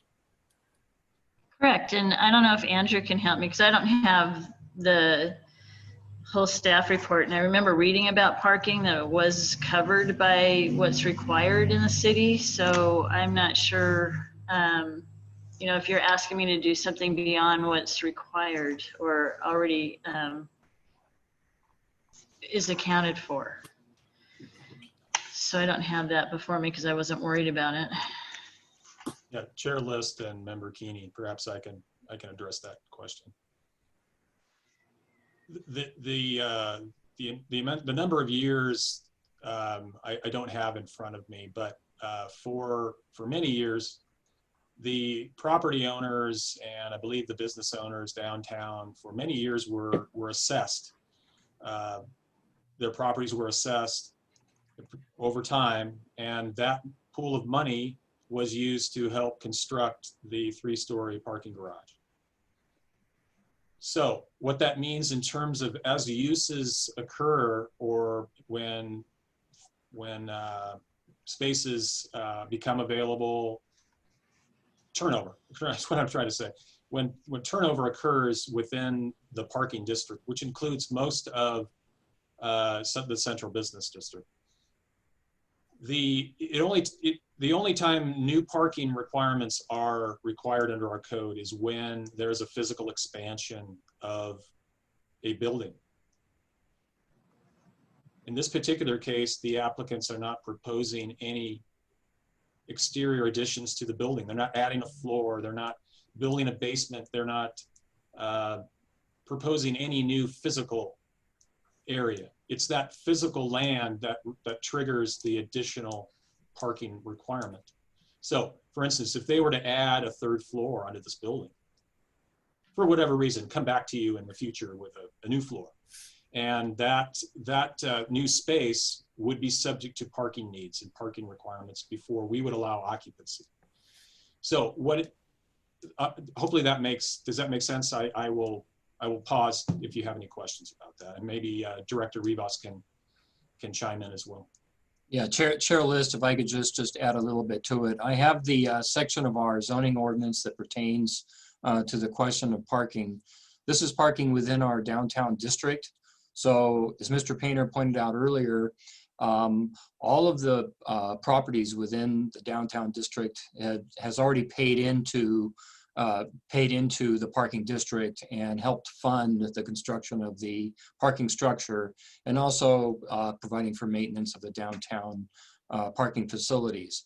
So as Mr. Painter said, there are some triggers where we would look at parking, and that would be, for example, it would be construction of a new facility. So if you have a vacant lot that happened to be within the downtown district, of course, we would then look at the parking requirements for that new facility. Expansion of an existing facility. So again, I think as what was mentioned, if it was only a 1-story building, they add another floor to it, then they would be required to compensate for that additional parking. Also, if there's an annex. 1 second. On expansion, you're talking about the physical building expansion, not the clientele expansion. Well, physical expansion, and also I would think that would also include if there's a change in use. So you have a substantive change in occupancy. So if you went from, maybe the building was just say a warehouse or something existing, and it only had 5 parking required, and it went to another use that maybe required 5 times that amount.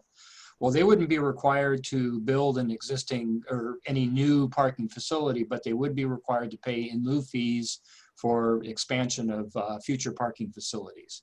So with that, we felt with the occupancy the occupancy load for the proposed event center did not exceed in any excess of what has historically been there in the past. Okay. What other uses in the past actually had 100 occupants? I'm trying to think back to my time in Placerville when it was, it's been a restaurant. Mostly, yeah, a restaurant. It was a retail space temporarily last year.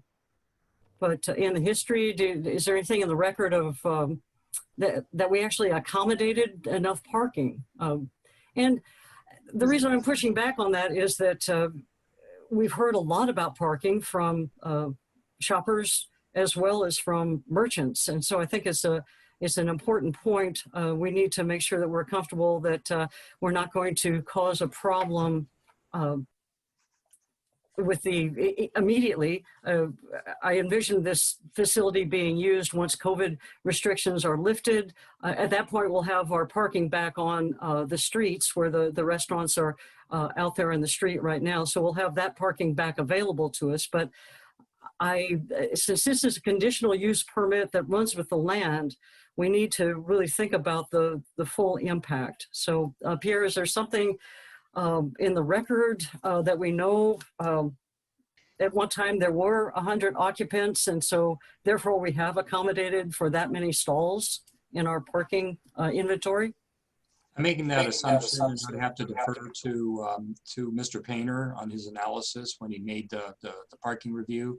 But I would just state that that's true about our current situation under COVID, that we have allowed the expansion of the restaurants into the sidewalks and to accommodate their expansion into the parking stalls. But that's temporary, so we wouldn't.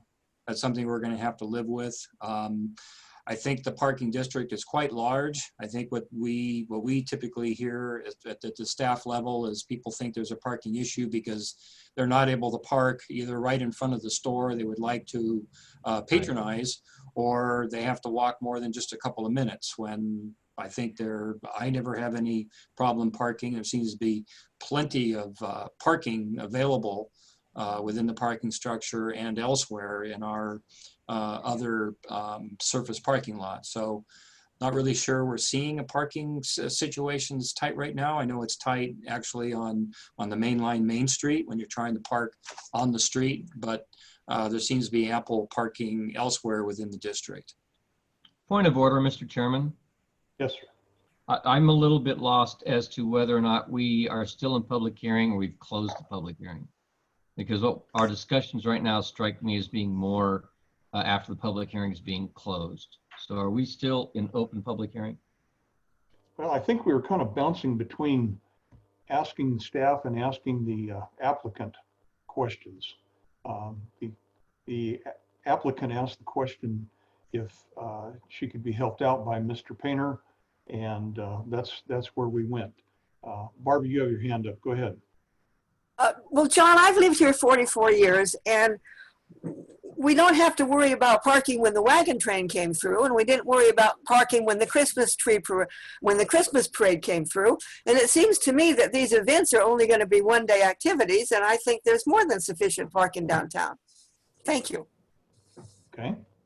Yeah, and there's multiple lots. You have the parking garage, you have the lot that's right next to the savings and loan and the Placerville Tap House. You got the one over by the post office. I mean, I'm not following where this is going, and I don't think the applicant. Are they still talking? I don't think the applicant is really required to add any more parking, and the ordinance regulations cover only land and nothing else. And I would recommend that we move on, please. Okay. Anyone else?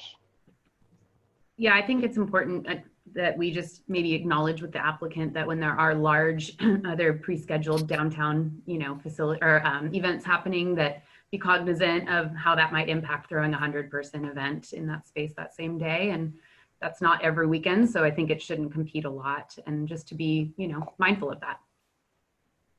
Okay. Are there members of the public that would like to speak to this? Mr. Chairman, we have Ruth Michelson that would like to speak. Ruth, go ahead. Thank you. I just had to unmute. So I'm the one who wrote the letter in support of this, and I don't need to repeat what I said in there, but I'm a strong proponent of this. And I'd like to remind the commission, I am a merchant, and all of us merchants lease, well, most of us lease spaces at various places. Now I lease a space on the 3rd floor of the parking structure, but my leased space is not good on the weekends. On the weekends, that 3rd floor is open to anyone. And my thought is that most of these big events would be weekend events. So that allows for a whole nother floor. And I also want to agree with Barbara Raines and Pierre and Andrew. I'm a long-term resident. I've lived here 35 years. And if you're willing to walk a few steps, there really is not a problem getting a parking space. Pacific, as it circles around the post office, etc., you can, knock on wood, always find a space on Pacific. And like the others have said, there's many parking structures, not structures, I'm sorry, parking lots. So yeah, I think it's a false issue to be concerned about if you're willing to walk a few steps. And I think this is, as I said in my letter, I won't say all the points I made, but boy, this will be a great addition. We need it badly. I myself have searched for venues for family events and nada. I wanted them right downtown, right in historic downtown. I wanted my people to be able to stay at the Carey House or other close by bed and breakfasts. I wanted them to eat meals on Main Street. I didn't want to have them to have to rent cars, but have everything to be walkable. These were guests that were coming in from out of town, from out of state. And I would have transported them all to downtown and they could have had their whole long weekend there. So this will make it be able to happen. And I'm very excited, and I heartily hope that you support this. So thank you. Thank you. Anyone else from the public?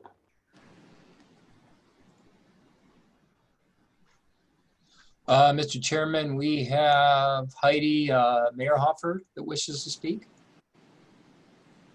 Heidi, go ahead. Good evening, Commissioners. Thank you. I'm speaking to you tonight in support of the Conditional Use Permit 2006 for the event space at 301 Main Street.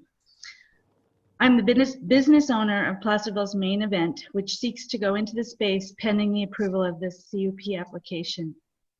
The event space will provide a venue for locals and visitors alike for small events such as wine and food pairings, farm to fork dinners, weddings, family gatherings, business retreats, and workshops, as well as, eventually, when COVID allows, scheduled events such as historical theater presentations, murder mystery dinners, storytelling, and musical events. We also hope to make the space available to the local high schools for band and drama performances that will showcase the talent of local students, as well as serve to raise funds for their programs.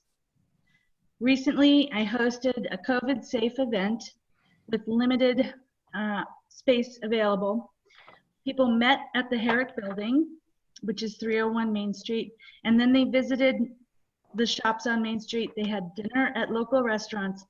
And then after dinner, we took a walking tour to the Union Cemetery where actors met them and told stories of historic characters from this area who are buried there.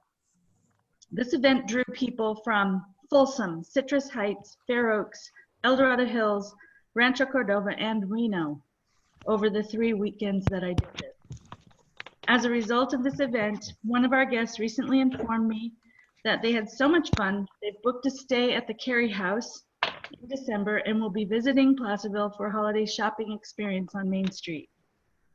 We believe an event venue of this type, when fully operational, will soon be a popular destination for people from outside our region, as well as a much needed venue for private local events.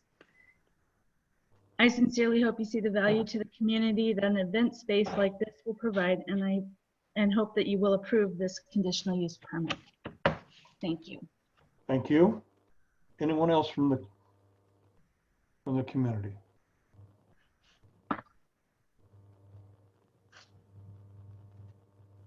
Here I see 5 hands raised. Yes, our next speaker then will be caller number 846. Chapman. Hello. Caller 846. Hi there, it's Jennifer Chapman, and I will just say that I did attend the Geo tour, the haunted Geo tour with the cemetery, and it was really fun, and there's just so much potential. And I just think the topic of parking is definitely one, you know, it's inevitable that you're going to be looking at how to manage, you know, a visitor economy and visitor traffic. And I'll just want to say, you know, one place that comes to mind is Mill Valley. It's a logging town by history. It has an international magnet of Muir Woods just right outside. And, you know, there's a massive parking, transportation, planning, you know, thing that has happened and evolved, but literally millions of people coming to a pretty small little city that then has an incorporated kind of rural-ish outer area. So I'm just saying, I think this is a much bigger thing that's on the horizon for you. I also just want to say my understanding, and I never really fully grasped how they were going to do it.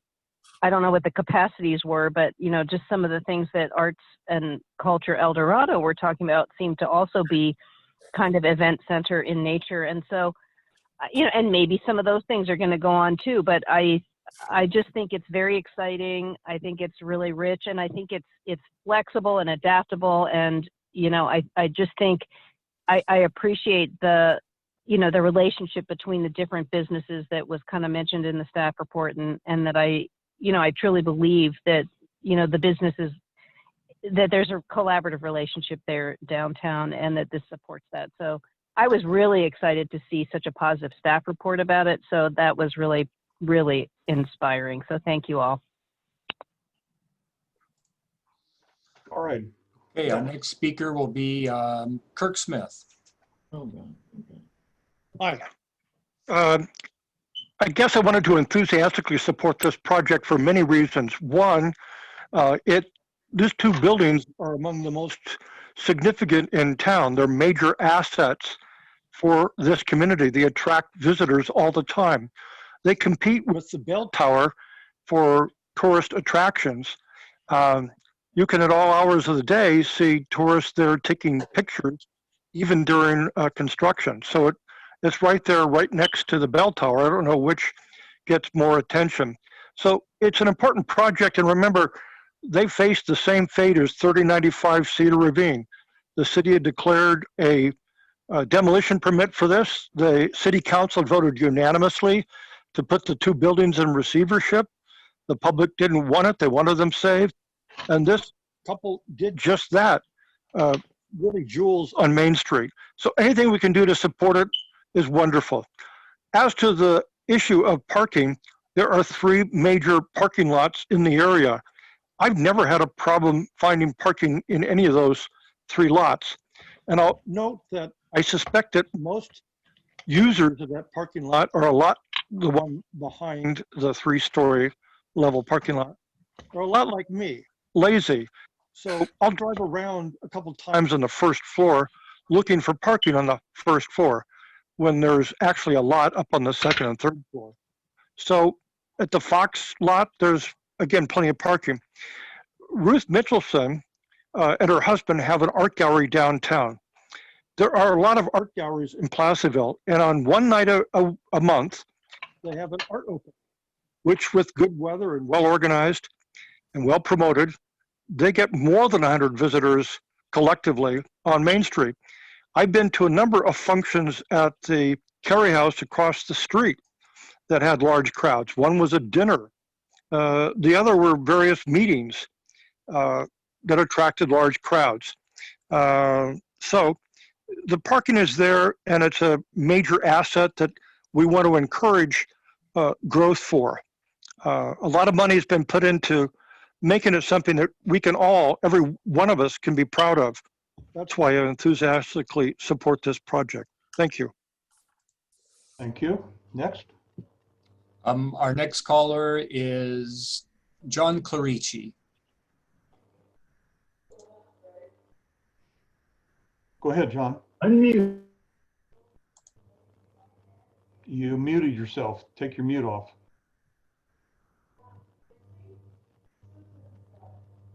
We can't hear you.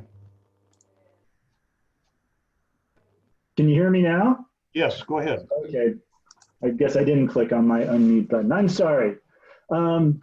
Anyway, I sent an email. I hope you got it. I listed out some of my concerns about parking. I did send it this around noon or so today, so I'm not sure, but if it was forwarded on to you or not.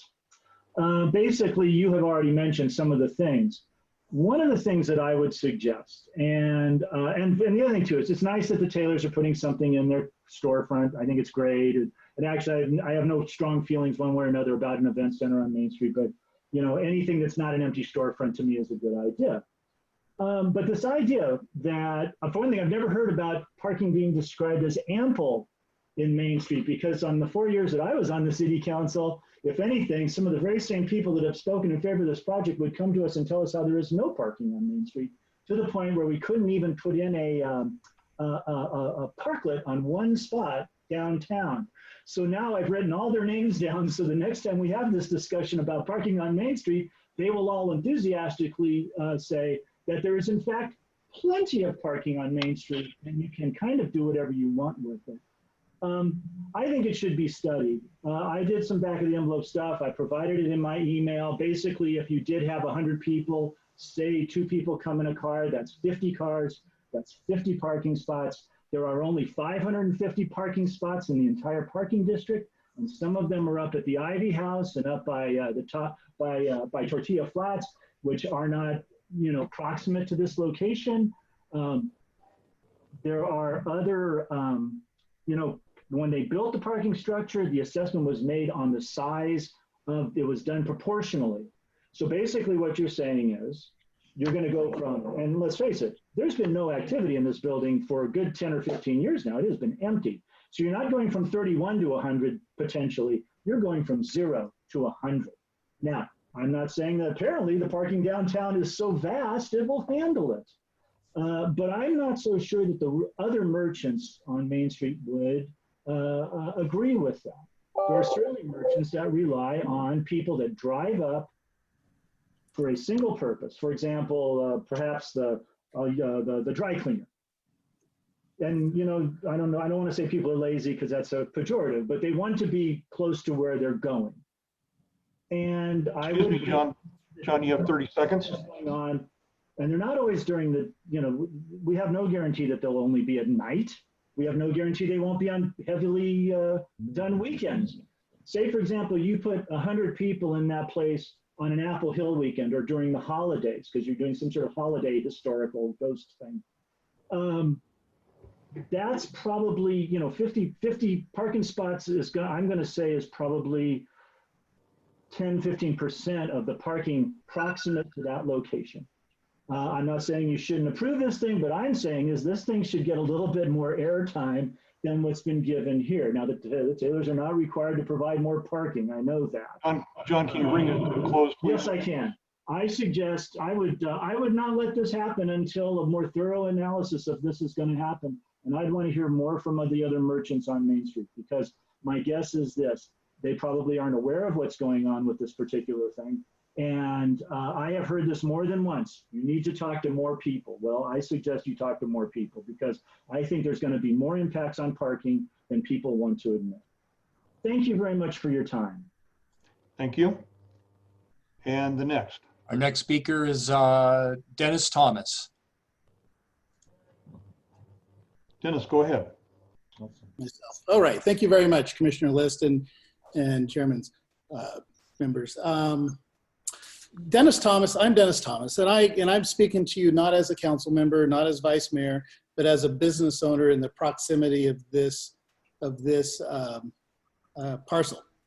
And parking has been a contentious issue downtown, and I have been on the parking committee for about the last 25 years, and I have worked with the city in a variety of different ways to help improve the parking district for the merchants downtown.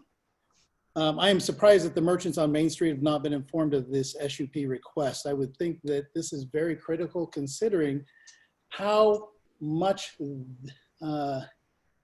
they come out to speak against any changes in parking as we go forward. I find it very interesting that the very people that are speaking in favor of this have come out and absolutely spoken very much against even one parklet downtown. And so that's just surprising to me. Right now, it's a good time for parking. We have COVID, we have the courthouses out, and things are slow. So don't be fooled by this feeling that we have good parking right now. When the parking district was formed, each property owner paid its pro rata share, and I think we've talked about that a little bit. But what we didn't talk about is that was at a time where this building was not designed for, or was not being used for 100 people. And so everybody shared in building this parking structure. Now they're wanting more. And this is why they need a special use permit to consider this actual impact to the town. When this parking structure was built, it was built based on a much lower use of this property. And I think that's very important for you all to consider there. To go from this use and increase it to 100, in my opinion, is taking a much greater impact than the parking district can absorb.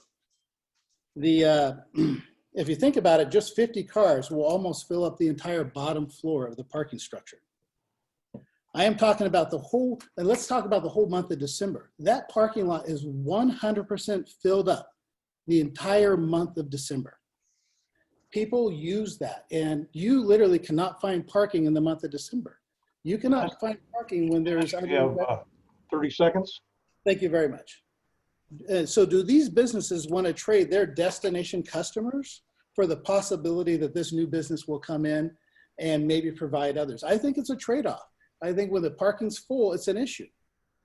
They may say that they're willing to bring in new business, but I don't think that's a fair trade-off for the people that have paid for and use that parking structure now. I disagree with the use of it, and I see fit, and if you see fit, I think it's important for you all to consider a potential analysis on the parking downtown and consider significant restrictions, including the whole month of December, because our parking lots are already completely full. So thank you. Thank you. Do we have another caller? Okay, our next speaker is Adrian Beatty. Adrian Beatty. Go ahead, Adrian. Hi there. Hi. Thank you for hearing me tonight, commissioners. I just wanted to chime in with a couple things. First of all, I just wanted to thank Sue and the people that she worked with for saving the beautiful Herrick building. I remember back when it was sort of decided that it was going to be demolished, and I know so many people who were devastated by that decision. And I'm just excited that this discussion is even happening tonight, because it means it's still there and it looks amazing.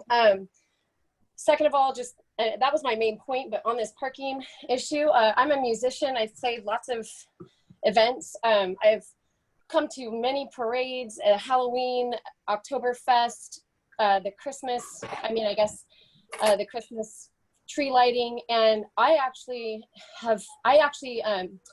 think that for local people, you can get creative, and just across the parking garage, the footpath there, you have Coloma, you have Spring Streets.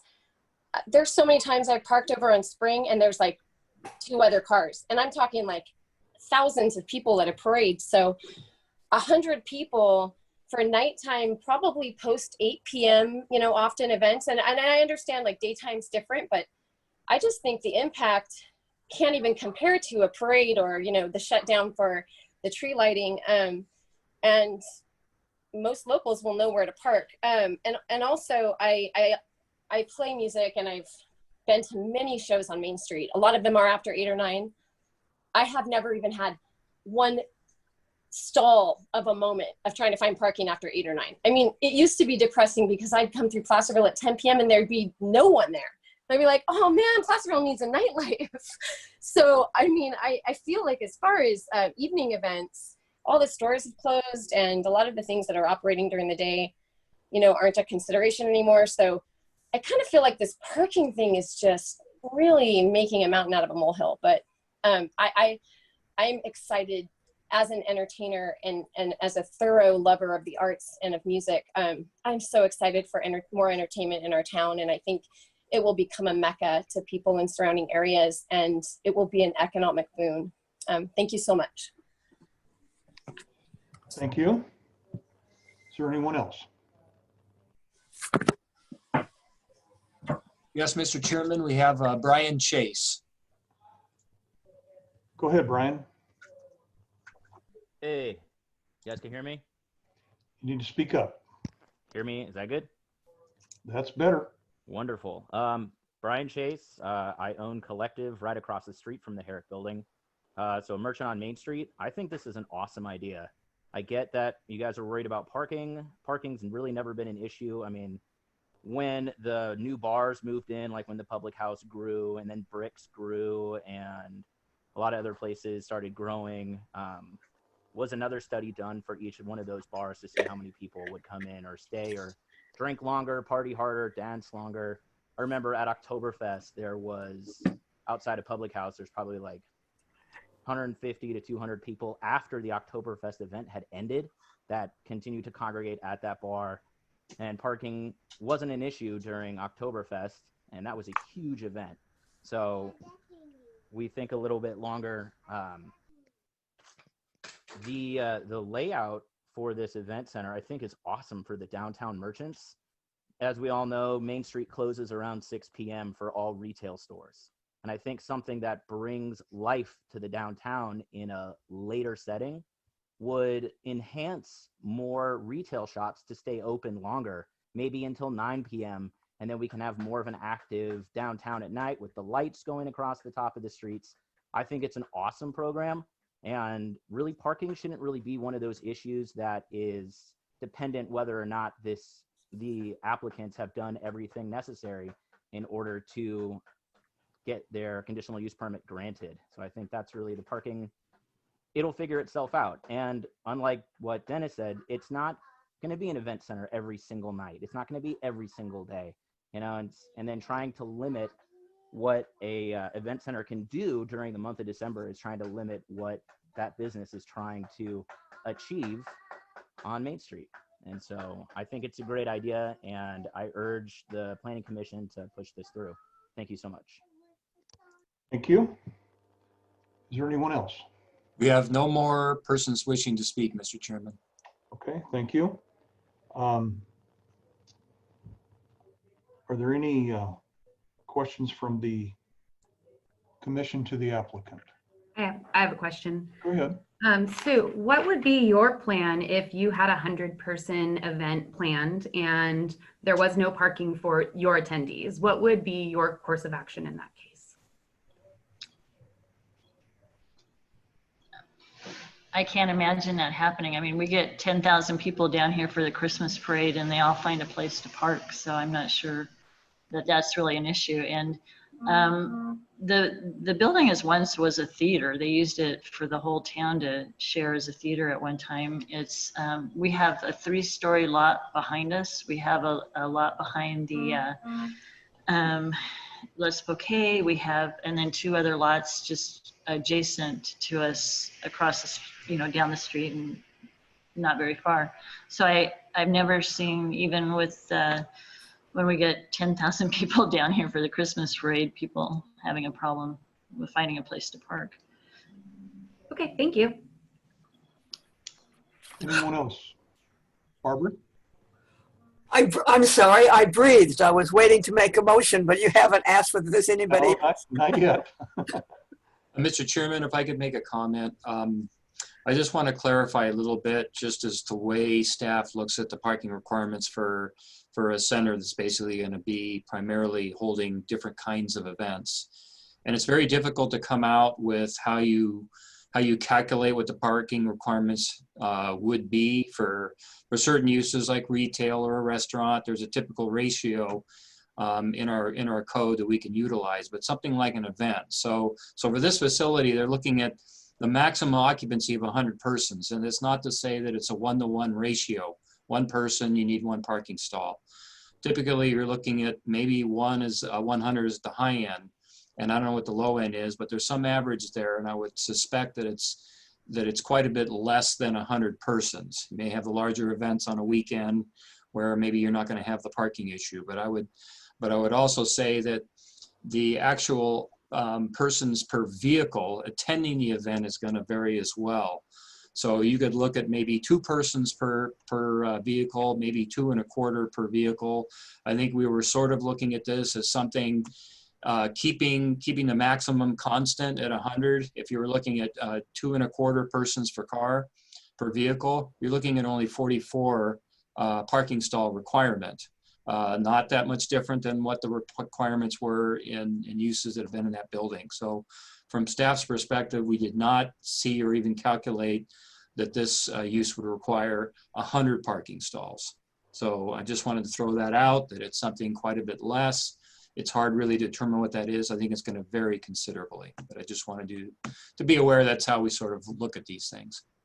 Mr. Chairman, may I pursue that with Pierre just a little bit then? 'Cause Just this is what- 1 minute, just 1 minute. Yes. I'm going to close the public hearing portion. Thank you. Bring it back to commissioners. Go ahead, Mr. Yeah, Friend. so Pierre, I'd like to thank you, Mr. Chairman, for doing that. I'd like to kind of follow up on this because this is frustrating and odd. So because the building's already there, but let's say the building was going in, somebody comes in, propose, I'm going to put this building in, and I want to have these events. I mean, it's relatively straightforward to do a parking analysis, and you kind of suggested it. So you even threw out a number of, I think, 44 cars. So having said that number, I'm not going to hold you to it per se, but maybe a parking analysis is necessary. How would that need be met? Because normally somebody puts in a business, we say, okay, well, you got to stripe so many spaces, et cetera, et cetera. So how would the need from staff's perspective of 44 parking spaces be met? Okay, say for example, this was a vacant lot, or they expanded the facility, put in another floor, created need for 44 parking stalls. They would pay then an in lieu fee. They would not be required to construct any new parking. That's how it works in the parking district. So they would be required to pay a fee, right? But how would the parking need be met? Those are two different things in my view. The parking need would be met in the future time when adequate funds are available to construct another parking structure or construct more parking facilities. So, Right. okay, so there's Michael, if I could interject a comment. This is, I think, what John and I both were getting at the beginning of this discussion. This is a conditional use permit that runs with the land. So essentially it's, almost in perpetuity until the owner decides to change their use. And I think, Michael, I agree with you. I don't think it would be that difficult. There are models on how to determine the need for parking. And according to our ordinance, we've got parking and loading, specifications, but we do have the in lieu fee regulations for a change in use. Okay, I guess where I'm coming from, and I'm going to tread really gently here because this is purely anecdotal, but I personally, all my years living here in Placerville, have never been challenged ever to find a place to park. Maybe it was that my parking space wasn't quite as convenient as I wanted it to be. We are people of convenience. We aren't lazy, we're just people of convenience. Okay, and we maximize our time. But so I'm going to answer the question I just asked Pierre. I'd say, well, we would look at all of the parking in the vicinity of this venue and say between the parking structure, what we've got, I don't know the names of the lots offhand, and I guess I can't say we'd spill over into the Bank of America outside of business hours, so I won't say that even though I did. I just personally, I don't see the challenge with parking. I guess that's kind of where I was going. How would we meet the need? Well, we got all these spots here, the garage, and yes, I certainly respect that during the month of December and peak holiday, in non-COVID times, that structure is busy. But even then, I've never had the problem parking. Michael, I've got to respectfully disagree. I guess we just access downtown at different times. I've often been challenged, and I think this is the problem, dealing with anecdotes, yours and mine. We've heard from various speakers, it's a problem. People complain. It's never a problem. That's why I think we need a bit more rigorous analysis. I don't think it's that difficult, but we do have accommodations to do an analysis. Come back with that the result impact. of that analysis is simply going to be dealing with specifically. It could be that the analysis shows that they can easily accommodate this use. I would much rather do that. First, I want to back up a little bit. I think this is an incredible project and a real boon to our community. I just want to make sure that we are accommodating all of the needs and we're not negatively impacting other shoppers, other users of downtown. I don't want to place a restriction. I don't want this to become a nuisance. I'm afraid, I can't remember who it might have been, but one of the speakers said, don't let them have events during December. Well, I don't want to come down to that. I would rather do the analysis and know that we either have plenty of parking or we are collecting that in lieu fee so that in the future we do build enough parking to accommodate all of our uses. So that's well, right. But so you charge an in lieu fee. Okay, you get to have your project. We're going to charge you an in lieu fee. That doesn't solve the parking problem. Not immediately. You're right. It does not solve the parking problem immediately. But as Pierre mentioned, it is when we gather enough funds, kind of like what they did with the parking structure itself. When there is enough money, the city can go and pay for that. That's the whole point of it. And I see this. If it becomes very successful, it will be used in the future. And, we may have, and I think it's only fair for the project proponent to pay this incremental share of the impact. So I get that. I guess the and question, we won't know what that is until we have the analysis. Okay. Yeah, So can I Pierre, add that I'll say one thing and then I'll be done. But just to Pierre, it seems to me a very simple question. If a venue that can accommodate 100, contemplates 100 person capacity, are we overparked or underparked? That seems to be a very simple question to be answered, and I'll stop there. My concern, if I may. Well, not too many months ago. This is a fantastic opportunity to give a shot in the arm to downtown. I'm not disagreeing in the need for more parking analysis, but why hit on this particular applicant to do it? Let's open up this project and then do your parking structure thing for future items, rather than tying up any usage of downtown Placerville. Thank you. My point was, not too many years ago, matter of fact, I think it was 2 years ago, we had the idea of parklets come. We wanted to take 1 or 2 spots along Main Street and make it a parklet. Matter of fact, we've done one of those. And some of the very people that called tonight spoke at that hearing. How dare you, and I'm putting it in my words, not in theirs, how dare you take away parking spaces on Main Street? We can't afford to lose any more spaces. Yet, and I agree, this is a tremendous project. I think it is great, okay? But it brings more people into the equation. And that's my concern.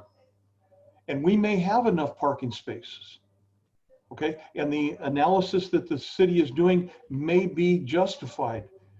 But I just wanted us to make sure that we look at that so that we don't have a merchant down the street say, every time they have something in that event center, my people can't park. And it will happen. Can I speak one more time and kind of go over that? I'm sorry, we're beyond the public. Well, you've gone beyond what I knew you were going to go into. No, I'm sorry, not right now. We do pay. John, you are underscoring, I think, some very important points, and it's a tremendous project. I think we just need more analysis so that we can be sure of how to proceed. And I'm prepared to make a motion, Chairman List, okay. that we. Wait, 1 second, excuse me. Oh, go ahead. Mr. Painter. Yeah, I think it's important for the commission to understand that a portion of this building has a latent parking demand, which means the second floor is unoccupied. The city has not granted occupancy to that floor. So there is some benefit currently for the ground floor to again, I don't think I can quantify it at this particular time, but it's important to note that the entirety of the building has not been authorized for occupancy. So there is a latency there that may or may not be impacted by this development, but I thought that it's important to mention. Well, Mr. Painter is, and Pierre, I don't know who would be better able to address this. Is the parking analysis that onerous? Michael Friend is kind of back of the envelope approach to this. Is it really that much more difficult? I don't want to cause an undue burden, but tell us a little bit more about what's involved in this parking analysis. Well, the parking analysis would involve, we would calculate what the previous parking demand was when the building was occupied. And then we're going to look at the demand of the event center. And we're gonna go to there are a few technical manuals that we would utilize, and we would try and determine then what sort of persons per vehicle will we expect for an event. So if you got 100 persons maximum occupancy in the building, you're not going to have 100 cars. You're going to have something less than that. So what's that number? Is it 1.5? Is it 2.25 that I mentioned earlier? And so that would generate then a number of parking stalls. So is that number of stalls, is that parking demand greater than or less than what was previously the occupancy when it was Sarah's Cafe? They used to have music and stuff there, and it was quite a place to be. So, and I think Andrew raises a good point as well. Should we come back and maybe there's a deficit, so their parking demand is greater than the previous use, but yet they don't have occupancy on the second floor? We could probably look at that, and so that maybe when they come in for some future use and they want occupancy for the second floor, they wouldn't get that until they actually pay the required in lieu fee to compensate for the additional parking demand. But those are the things we would look at should the commission desire staff to come back with a more definitive study. Mr. Chairman, may I follow up a question with Pierre on that? I'm sorry. Okay. Yeah, Chair List, I'd like to follow up with what Director Rivas was saying. Typically, the city staff would require that analysis be prepared by the applicant, and we would be evaluating that report. Would you concur, Director Rivas? Yes, that is correct. Typically, it's the applicant that does a traffic report. Typically, they would hire somebody that's versed in doing those types of reports, and then we also do then our cursory review. Mr. Friend. Yeah, so now we're doing a parking study, not a traffic report, right? I think those are the parking study. Okay, so I would presume that the city knows if every business on Main Street were occupied, it knows what the parking need is for that figure without the approval of this project. We need X number of spaces for parking, and then we know how many spaces of parking we have. Don't we know whether we have an excess or a deficit? And therefore, when this project comes to us, we can say, oh, well, we've got X number of spaces to give, or we don't have X number of spaces to give. I mean, the math just seems kind of simple to me.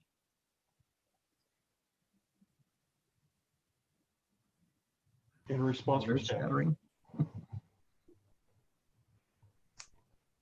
Well, I think Commissioner Keeney was going to make a motion. I think maybe we just ought to get on with that. Okay. Well, my motion is to send this back to staff and to the applicant to prepare the parking study so that we have all that information in front of us in report form as opposed to anecdotes, and then we can proceed from there if additional conditions need to be applied to this project. So that is my motion, is to send it back to staff to work with the applicant to have this parking study developed and then bring it back for consideration by the Planning Commission when the parking analysis is completed. Is there a second to that motion? I'll second that. All right. So I have some discussion on that, if I may. Okay. So I would rather, because the result of a parking analysis, if the parking analysis says, oh, we need more parking for this, all we're going to do is charge them a fee. So why couldn't we work the motion such that we approve the project with a condition that staff shall conduct a parking analysis, and if the parking analysis shows that more spaces are needed, the appropriate fee will then be assessed. Because at the end of the day, that's where we're going to wind up anyway. So let's just go ahead and approve it. We'll get the analysis, and if we are entitled to more funds via the mechanisms we have in place, we'll get the money, or there won't be a need for it, and we won't. And the project will be approved. Because I think one way or the other, the project is going to be approved. I think the project is fantastic. I think there's unanimous sentiment that this is a great project. So let's work proactively to support it. And I think we can get a win-win that way. That's the motion I would prefer to vote for. I agree with Michael, and I think that adding this restriction is putting an unfair burden on the applicant. If the city's known they've needed a parking analysis or more spaces, they should have dealt with this over the years, or they can deal with it in the future. But this is a fantastic project, and I don't think that we should unfairly penalize this applicant. So I agree with Michael to approve the project and then do a parking analysis. Thank you. Okay, we have a motion. My question then, with doing the parking analysis second, how do we go back and then somehow amend our conditional use permit? To me, it's a much cleaner approach going in, and I'm sensing a unanimous encouragement and approval for the concept of this project. I definitely see that in the future. Michael, how do you amend the conditional use permit? I think you simply condition it. I think we approve it with the condition that a parking analysis is going to be done, and if it turns out there's a deficit, then they have to pay via the mechanism that already exists. I think it just becomes a condition. Staff, can you help us with that? Yes, as much as you know, staff does support the project. We recommended approval, but and it seems like it's definitely the desire to approve this use. But staff would not be in favor of deferring that type of a condition. It becomes a situation where we're trying to pull teeth. If we have to get a traffic study, we want an incentive to get that done, get that study done, get it done quickly, so we can bring it back to the Planning Commission quickly, and then you have an adequate condition of approval that addresses parking, if it is so required. You don't want to defer a condition of approval. Exactly. We weren't able to make a decision confidently tonight without that information. Here, so I need to ask the staff. That it doesn't have any deleterious effect on the neighborhood, in the area. I need to ask the question to staff then, because let's say you come, a parking study, not a traffic study, a parking study is done. Okay, parking analysis is done, and the analysis shows that this venue would need more parking. Okay, now what are our options? We're not going to make them build anything. We're going to make them pay some money, and then we're going to approve the project. Is that right? What are our options if there's a deficit? No, that's correct. They would pay in lieu fees. Okay, so why can't we condition the project such that if the applicant normally does the parking analysis, we'll condition the project. They have to do a parking analysis. We're going to approve it. And if the parking analysis reveals that there's a deficit, they will be subject to the in lieu fees. That seems pretty simple to me. I don't know why we couldn't do it that way. I'm not in favor of approving and then finding out the analysis, just because I think that it's a backwards. It would be better to have the full information and then make a final decision than to make a final decision, have it be Our decision, respectfully, I'm sorry, our decision's not going to be any different. we're still going to approve it. And we're going to say, we're approving it. Oh, and please write us a check for this amount of money.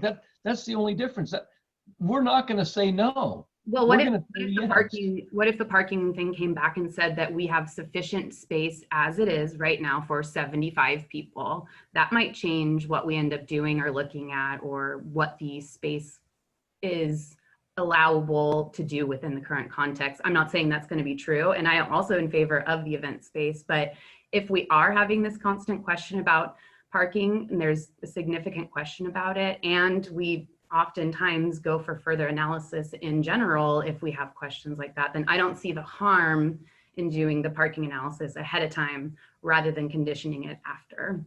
Well, the harm is that it delays the applicant getting approval. And, you know, just like we had our meeting on election night, we wanted to do that so we wouldn't delay applicants. This is kind of a special circumstance, I think, that presents itself, because if let's say the parking is sufficient for 75, I doubt that we're going to restrict them to 75. We're going to say you have a deficit of 25, and so here's your fee. Again, pay the fee and you're approved. So I can't see the difference, and I won't beat this anymore. But I will vote no on the motion as it stands.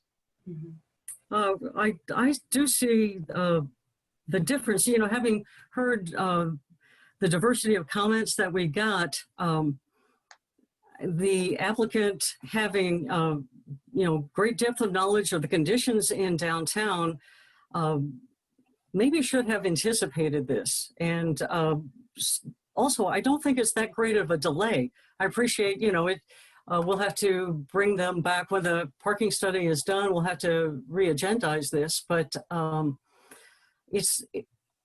just think it's a very important question for us to answer so that we make a clean determination and what conditions are imposed on their CUP when it gets approved. For clarification, if I may, Mr. Chairman, staff will not be preparing an analysis that's going to look at what's the sum total of existing parking demand in the district versus the amount of available parking stalls. That's an analysis we're not going to perform. We will start with what is the parking, the amount of parking that's entitled to this lot. And then we're going to determine what is the delta change by the change in occupancy for this building. And then we'll determine how many parking spaces are needed and whether or not they're up or they're below and whether they pay an in lieu fee. It's not going to be looking at total overall availability of parking. And at the end of the day, they're either going to have to pay an in lieu fee or they're not. That's all we're going to know. I mean, we'll know the parking thing, but at the end of the day, it's just going to be whether or not they have to pay a fee and how much it is, but they're going to get approved. That's why I do not understand why we can't do it all at one shot tonight. Well, Mr. Chairman, if I may, I just think we need to beat this dead horse so it doesn't make any more noise. But basically, looking at that issue, I think it causes a flaw. If there's a flaw in our analysis and we didn't identify the impact properly, well, then you really can't approve it, because you either you have to mitigate the impact, and the mitigation for a parking impact, in this case in the downtown district, maybe just payment of in lieu fees. So you can't go ahead and approve the project and have the impact then happen prior to having the impact mitigated. It's flawed. That's a concern too. If we come around and do an analysis and go, oops, you owe X amount of dollars now for an in lieu fee after we've approved them, I think that that's messier than finding out if they owe in lieu fees, having that in the condition and having a one-time approval rather than whatever happened with the parking. And it turns out there's really not enough. You know, I just think that ultimately erring on the side of caution, which we often do, would be a better decision. Mr. Chairman, call the question. I want to make a comment. I would like to say something. I beg your pardon. Well, Barbara, go ahead. Are you or I speaking, or John? Go ahead, Barbara. Well, I am deeply concerned about putting parking issues on this particular applicant. have we put parking issues on the shoulders of every applicant that's ever come before the Planning Commission? And every single delay costs this applicant money. So it's not something, this parking study could take 6 months. And I just think that's unfair. Yeah, call the question. Okay, before I do, I'd like to say something. I think we're really dealing with two issues. I think if we polled the commission right now, we would find that we're all in support of this project. Good project, wonderful idea. Okay, the issue is parking. I brought that up because I think it's something that we are not going to solve tonight. I think that needs to go to the city council, and the city council say, hey, we got a problem in this town and it's parking, and we need to take another look at that. And I don't want to put that on the applicant. So I will vote no on this. And with that, I'm going to call for the question. Mr. Painter, would you do a voice? Sure. This is on the motion made by Member Keeney, seconded by Member Lepper, to send this item back to staff and or the applicant to prepare a parking analysis study, and then to be submitted back to the Planning Commission for consideration. That's correct. Member Keeney. Aye. Member Lepper. I say yes. Member Raines. No. Vice Chair Lepper. Member Friend. No. And Chair List. No. Mr. Chairman, I move that we approve conditional use permit CUP 20-06, adopting the staff report as part of the public record, making the findings as indicated on page 6. That's it. I second. All right, we have a motion and a second. Any comments on the motion?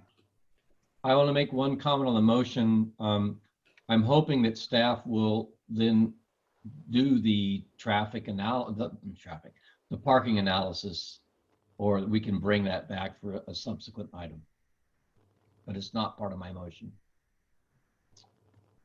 All right, Mr. Painter, would you call a oral vote, please? Can I ask the motion maker to repeat the motion? I simply approve the request for the conditional use permit and adopting the staff report as part of the public record, the recommendations as stated in your report. Okay. So to conclude, there is no condition requiring the preparation of a Correct. There are no conditions. Parking study. Correct. No conditions. Chair List. Aye. Vice Chair Lepper. No. Member Keeney. No. Member Friend. Aye. Member Raines. Aye. All right. This and all other decisions by this Planning Commission are appealable to the City Council within 10 calendar days. May I suggest we take a 5-minute break before we move on to item number 6? It's been about 2.5 hours. 10 minutes? 10 minutes? Yeah, 10 minutes, please. 10 minutes, okay. We will start back here at 4 after. Okay, so we got Michael. There has been a request that we move item number 7 ahead of item 6 and then come back to 6. Are there any objections to that? Hearing none, we will do so. All right. Item number 7, 515 and 525 Main Street General Plan Consistency Review, CPC 20-01. Mr. Painter, do you have a staff report for us? That report will be made by Director Rivas. Okay. Thank you, Mr. Chairman, members of the Planning Commission. The County of El Dorado owns 2 adjoining properties, formerly housing the District Attorney's Office, which is known as the former U.S. Post Office, and then the annex, which was the former Pacific Bell Telephone Office. located at 515 and 525 Main Street. Following the move of the district attorney to the 778 Pacific Street location, the county now wishes to sell or dispose of the properties to the El Dorado County Historical Society for the purposes to restore and preserve these buildings for the benefit of the citizens of the county. Government Code Section 65402 states that a county shall not acquire or dispose of any real property in any city if such city has an adopted general plan, which we do, until the location, purpose, and extent of such acquisition or disposition has been submitted to and reported upon by the planning agency as to the conformity with said adopted general plan. So both parcels have a general plan land use designation and zoning of central business district, which allows for a broad range of uses that would include pedestrian-oriented commercial, institutional uses, public uses, and allowable uses under the zoning code would allow for retail sales, eating and drinking establishments, hotels and motels, business and professional offices, institutional uses, government facilities, and similar and compatible uses. Following the transfer of title, the city would then have full discretion and permitting authority of any future improvements to these buildings and any change in use from office space to any other uses that are permitted under the central business district zone. So with that, staff is recommending that the Planning Commission take the following actions: that the proposed land disposal by the County of El Dorado to the El Dorado County Historical Society is consistent with the applicable goals and policies of the city's adopted general plan in accordance with Government Code Section 65402. So we're requesting that the Planning Commission make 3 findings. 1, that you adopt the staff's report as part of the public record. 2, that you make the following findings, and we have 4 of them. The request: a review by the Planning Commission of conformity of the subject land deposition with the Placerville General Plan required pursuant to Government Code 65402 is not a project under the California Environmental Quality Act. And then B, institutional uses are an allowable use within the Central Business District land use designation. And institutional uses are commonly referred as uses that provide public service and are operated by a federal, state, or local government, public agency, philanthropic, or tax-exempt organization. And in C, institutional uses are listed as permitted use within the Central Business District Zone classification per the Placerville City Code. And then D, the El Dorado County Historical Society is a nonprofit institution. And then the final finding is make the determination that General Plan Consistency 20-01, based on the findings contained in the staff report dated November 17th of 2020, that institutional uses are consistent with the CBD's land use designation, and therefore the proposed land disposal by the County of El Dorado to the El Dorado County Historical Society is consistent with the applicable goals and policies of the adopted City of Placerville General Plan in accordance with the aforementioned Government Code section. And that concludes staff's report. Be happy to answer any questions you may have at this time. Okay, my first question is, something perked my ears when you said the word sell. Is the county selling this property to the city or to the Historical Society, or is this a gift, if you want to put it that way? Well, I'm not privy to the specific land transfer negotiations that occurred between the County of El Dorado and the Historical Society. So, and I don't think that really plays into your findings, but typically when the county wants to dispose of a piece of property to, say, a nonprofit, they'll sell it for $1 or some minimal amount. So I'm making an assumption on that. Okay. Any other questions of staff? We don't know what the Historical Society intends to do with these properties, but any changes would be coming through the city for permitting for the future, for the new use. That is correct. Like I said in my staff presentation, that it would be under the authority of now the city of Placerville rather than the county of El Dorado. So if they were to change occupancy or do improvements on the building, of course, they'd be subject to building permits that would be issued through the city. Any other discretionary land use proposals that they would want to do, then it would be subject to application and coming before you, the Planning Commission, for approval. Thank you. Since the Historical Society owns the Tallman Historical Museum across the street, I can speculate that they would in turn bring in more historical stuff. I want to get in there and see that mural that's in that post office building, and I'd much rather have it occupied by historical items than to have it shut down so nobody gets to see that mural. Was that historical or hysterical? Historical. It's a very famous mural, which I've seen in some pictures. I'd like to see the real thing. And it's a, talk about decay, I'd much rather see those two buildings operated by a nonprofit, you know, that particularly cares deeply for the city and the history of the city. Okay, we're going to open up for a public hearing on this. Is there a representative from the El Dorado County or this, well, I guess it'd be El Dorado County that would speak to this? Mr. Chairman, I don't believe there's any representative from the county to speak to this item. Chair List, there was one when we started tonight's procession, but I no longer see the gentleman in either the attendee or panelist list. Okay. Then I'll move on to the public. Is there anyone in the public that would like to speak to this item? I'm showing no member of the public wishing to speak to this item, Mr. Chairman. Very good. Okay. Any questions? Wait a minute. Somebody just popped up. Yeah, we should probably pause because of the time delay. Yes. Oh, I'm sorry. We have Ruth Michelson that wishes to speak to this item, Mr. Chairman. Okay. Ruth, go ahead.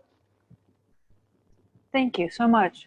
Yeah, I listened to this item when it was in front of the El Dorado County Board of Supervisors, and I think it's just really a wonderful use of these two buildings. They're very iconic, and I think that they will be protected and respected, and I think they really couldn't have gone to a better group. So I just wanted to give my support to this. I think it was a great decision that was made. Thank you. Thank you. Anyone else? We have speaker number 846. Speaker number 846, go ahead. Hello? Sorry, that was the mute again.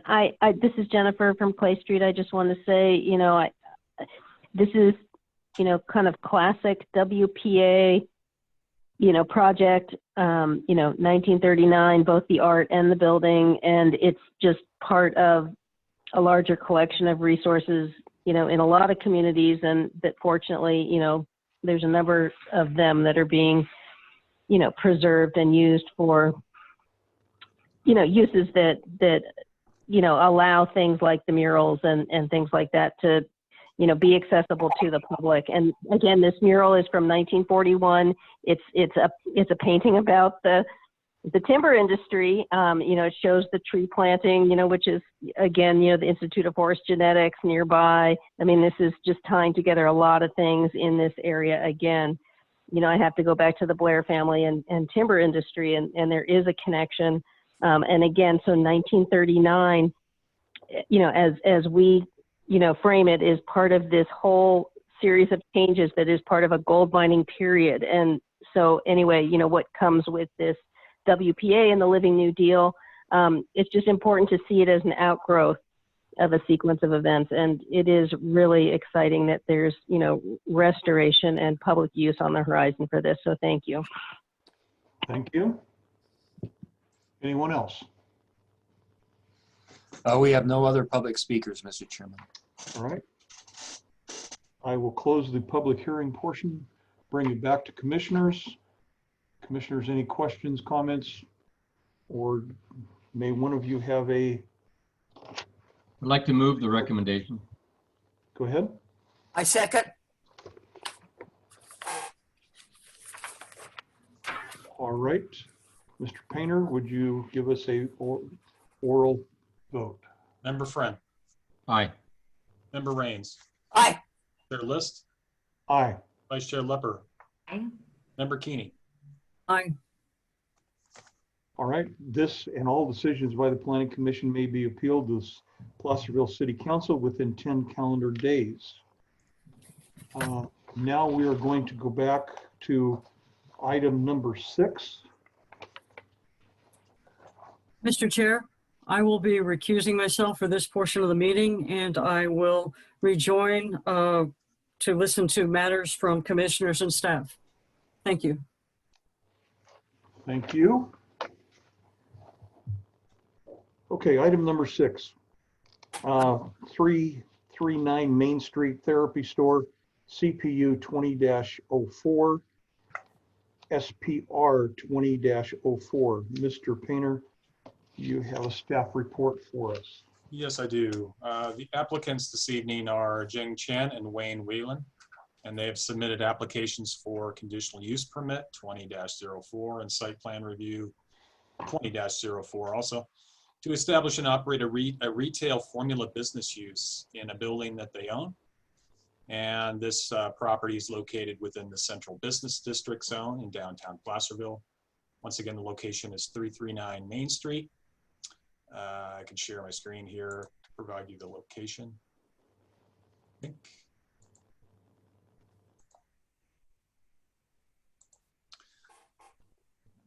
Per the applicant submittal package, the store would have 4 to 6 employees. Hours of operation would be Sunday through Thursday, 10 a.m. to 7 p.m. and on Fridays and Saturdays, 10 a.m. to 8 p.m.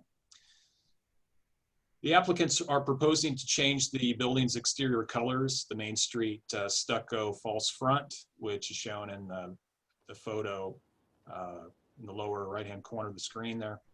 That would be refaced with a color scheme as provided here on this slide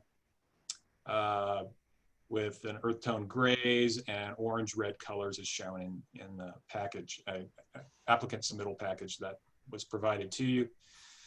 The building's, the rear of the building that faces Stagecoach Alley would be repainted with the proposed dark gray color, which is indicated by the band on the exterior of that stucco front color scheme.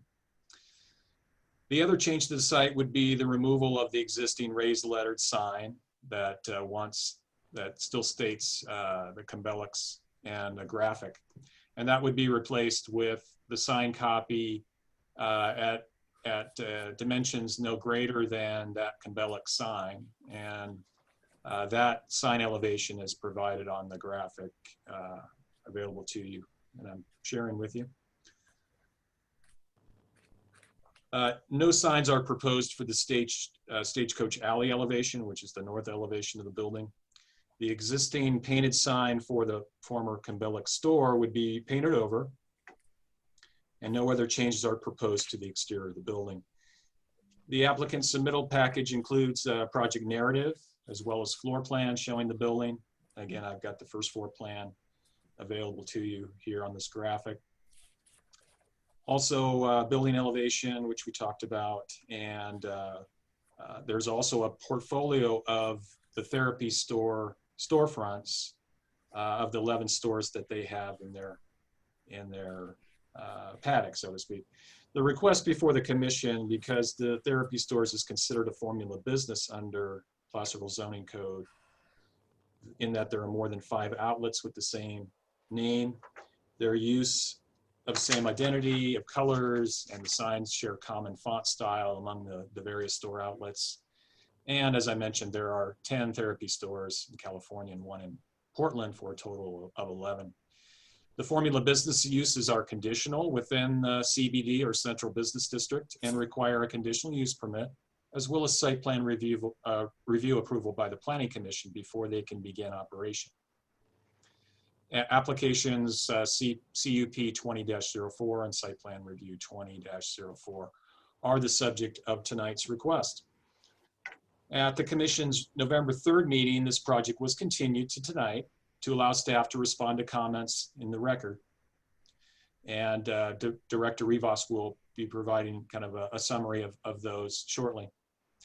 The site I mentioned has the Central Business District zone classification, but it also has Central Business District land use designation. And the proposed or purposes of this land use designation is to provide a broad range of pedestrian-oriented uses, to protect the downtown from encroachment by unrelated or incompatible uses, and to differentiate the downtown area from all other land use designation because of the downtown's unique character. Retail sales, along with eating and drinking establishments, institutional uses, as you just heard from Director Rivas in the previous item, government facilities are among other uses that are allowable within the CBD land use designation. On pages 4 and 5 of the staff report, staff has provided applicable general plan land use and community design section goals and policies that call for promoting downtown as the commercial center of the city, enact decisions that support downtown's primary commercial role, encourage the reuse of older structures that contribute to the historical and cultural identity, and promote the development of a signage plan that reduces visual clutter. Also, and are appropriate in design and scale, but allow for business identification. The proposed therapy store formula business use would renew and reuse a commercial retail business at this pedestrian orientated downtown address within a building that dates back to the mid-1800s. The retail use would operate similarly to the previous Conbellix business, clothing business, that operated on site for more than 100 years. The project request is a retail use and therefore consistent with the purpose of the city's CBD land use designation. Proposed exterior painting of the building using grays and red-orange colors, along with replacing an existing raised lettered sign with a raised lettered sign with black lettering with signed copy of therapy stores established 1994, as well as dimensions and sign area of no more than the existing sign. The request is consistent with the community design section policies regarding the reuse of older buildings and business signage. Under the city zoning code 10-3-3, conditional uses may be permitted under a conditional use permit request when such uses are deemed essential or desirable to the public, convenience, or welfare, are in harmony with the various elements or objectives of the city's general plan, and are not detrimental to surrounding property. Staff's analysis determined that the findings necessary to support the CUP request can be made, and that the retail formula business use would operate similarly to the former Conbellix commercial retail business that operated on site, as I mentioned, for more than 100 years, within this downtown's convenient and desirable pedestrian-oriented location, serving local residents and visitors to Placerville, and therefore would not be detrimental to surrounding property. Business signage and exterior paint colors are the limited exterior representation of the proposed therapy store's formula business. And as analyzed in the staff report, the request is consistent with the intent of the CBD land use designation, as well as the applicable land use goals and policies of the general plan.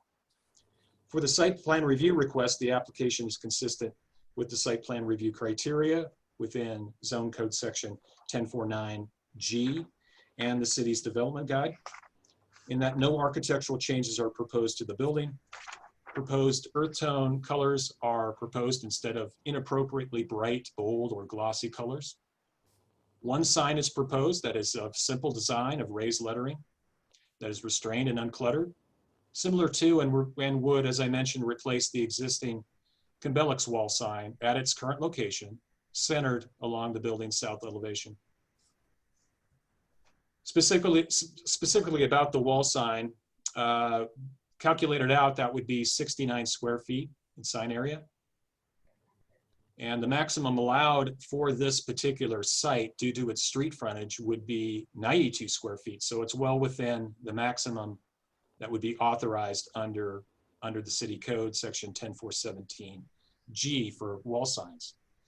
Staff recommends the commission conditionally approve the request subject to the conditions provided in the staff report. And I do want to remind the audience and the Planning Commission that this particular request has received extensive public interest, and with the exception of some comments that were received after 3 p.m. this afternoon, it is my understanding that the commission has all of the comments except those in their possession as part of the packet on November 3rd, as well as the item to be heard this evening. Now I'll turn it over to Mr. Rivas for further discussion. Thank you, Mr. Painter. Thank you, Mr. Chairman, members of the Planning Commission.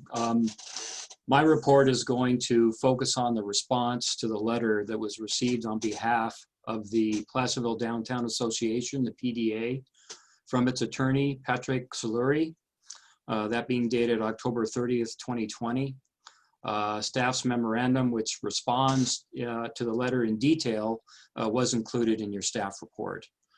The commenter makes the argument that the Planning Commission should not just examine the exterior design of the building, but rather look at the underlying use of the property as a formula business and deny the conditional use permit. In support of this position, the PDA cites general plan law relating to conditional use permits. It is not the city's position that the Planning Commission can only look at the site plan review aspects of the application. Rather, it also must determine that the use is desirable to the public's convenience, in harmony with the elements or objectives of the general plan, and not detrimental to the surrounding property.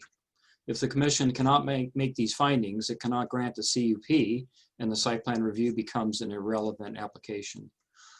In support of the argument that the commission should not grant the CUP, the PDA refers to the 2004 ordinance 1597, known as the Formula Business Ordinance. The commentator cites the following section of the preamble of the ordinance, and I will read that into the record.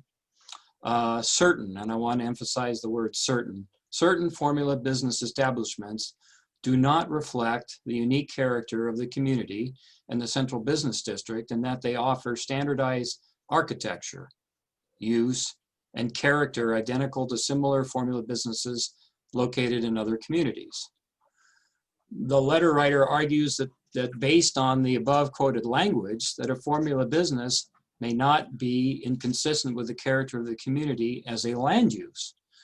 While Mr. Soluri uses the word may, he does not elaborate on why the applicant's proposed project is inconsistent. As will be discussed later on, the proposed use is clearly not inconsistent with the character of the community.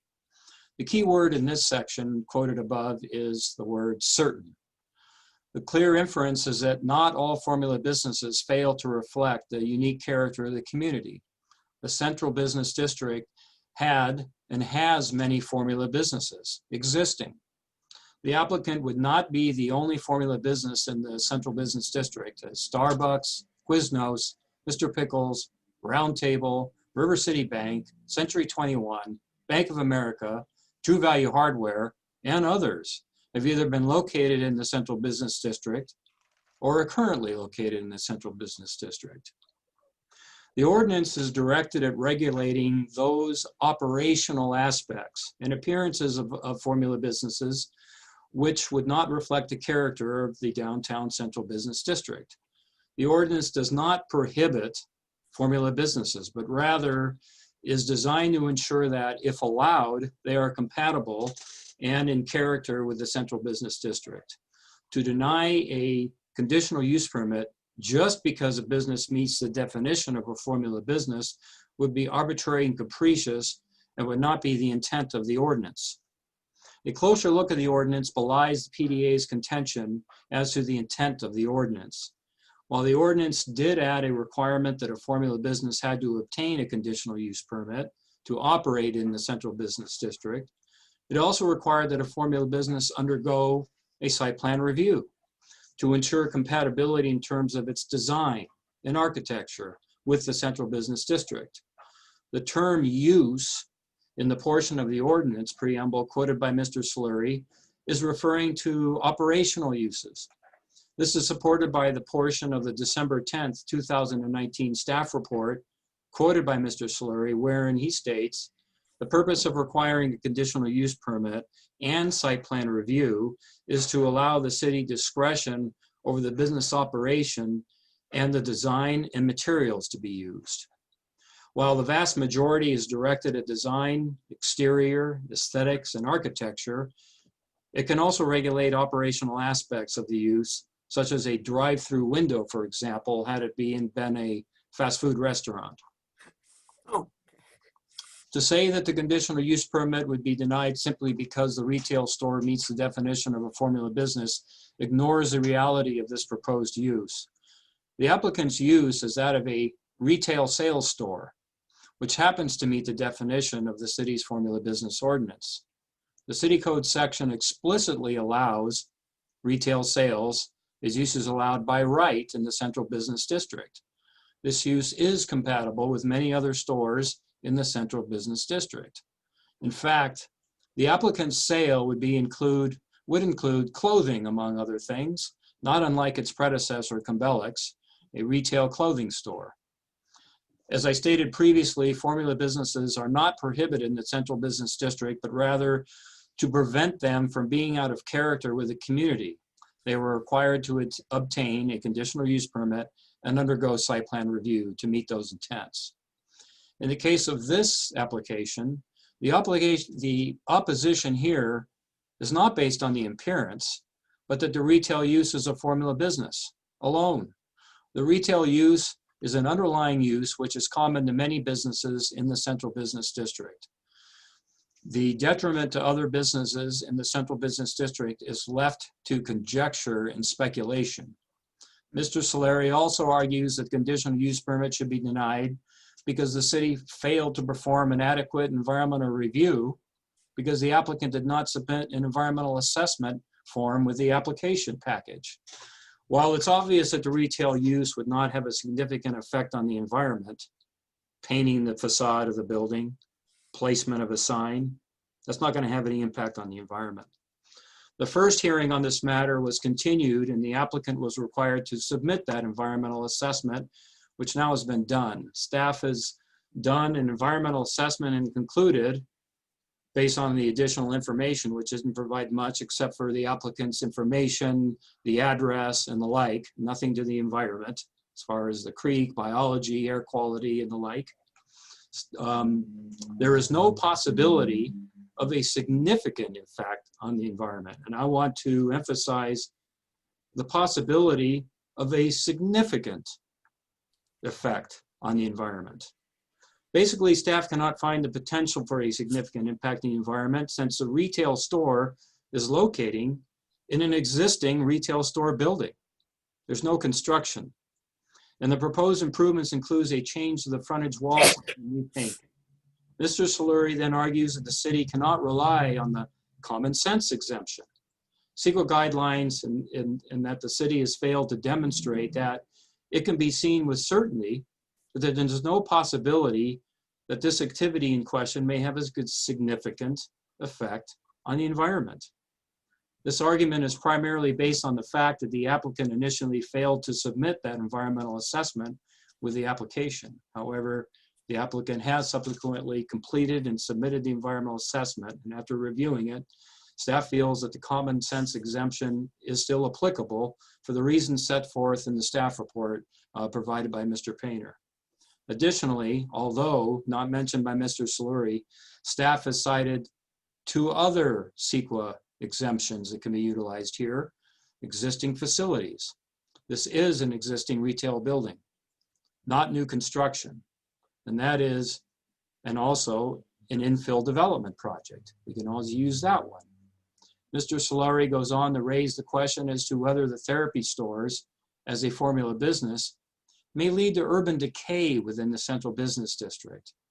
Mr. Solari makes the argument that as a formula business, the therapy stores would have an unfair advantage over smaller stores that may be forced to close. Staff disagrees with this contention. Again, it's very speculative.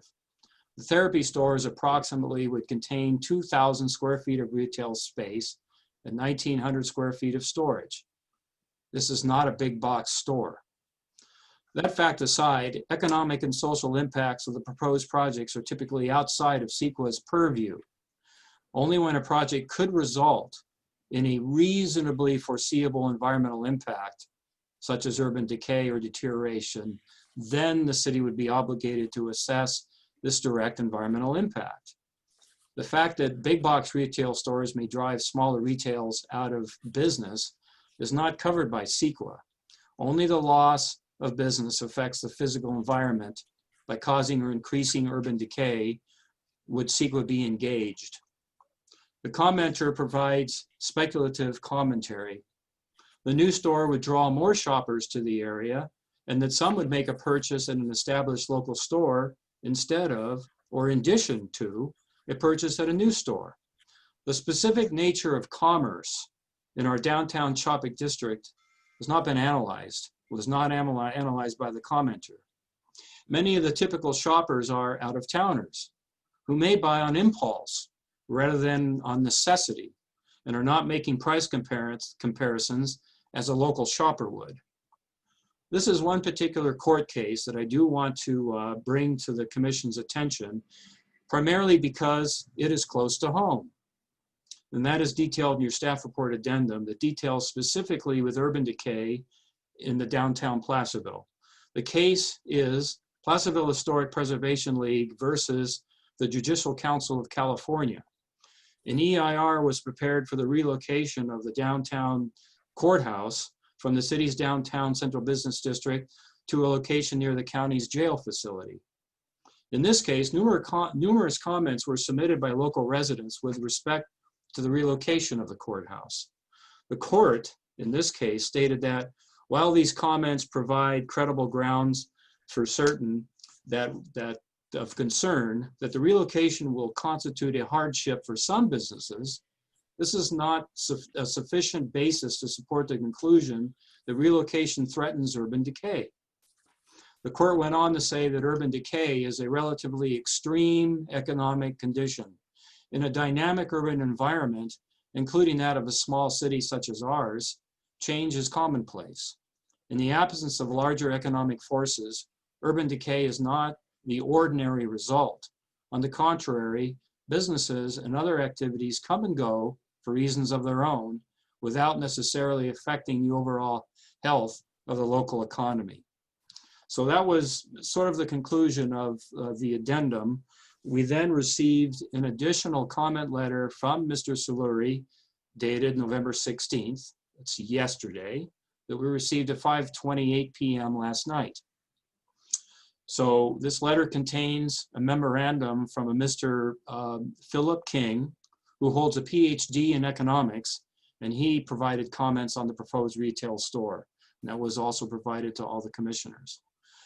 So it is staff's opinion that the commentary provided by Mr. King is comprised of unsupported assumptions and extends to conclusions of pervasive physical impacts, when actually the underlying concern is purely anti-competitive economic concerns. Mr. King's letter acknowledges that his claims are speculation built on pessimistic assumptions.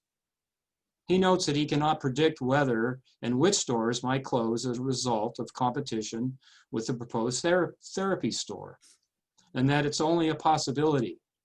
He fails to explain, however, why, even if one or two stores selling similar goods might not successfully compete against the therapy store, and how their failure to thrive would lead to the kind of pervasive, persistent inability of many stores, new or old, to successfully compete in downtown Placerville. Mr. King offers no data or to support his speculation and these assumptions. The notion that a 2,000 square foot retail space in downtown district populated by many different types of businesses, can single-handedly drive out so many businesses and prevent new ones from taking their place, such that dilapidation, decay, and prolonged economic disadvantage would occur, is simply not credible.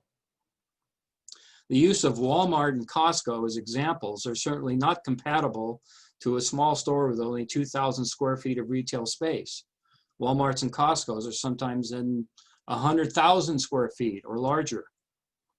The staff is aware of the predatory nature of such big box stores such as Walmart, and which much has been studied and written about in the past.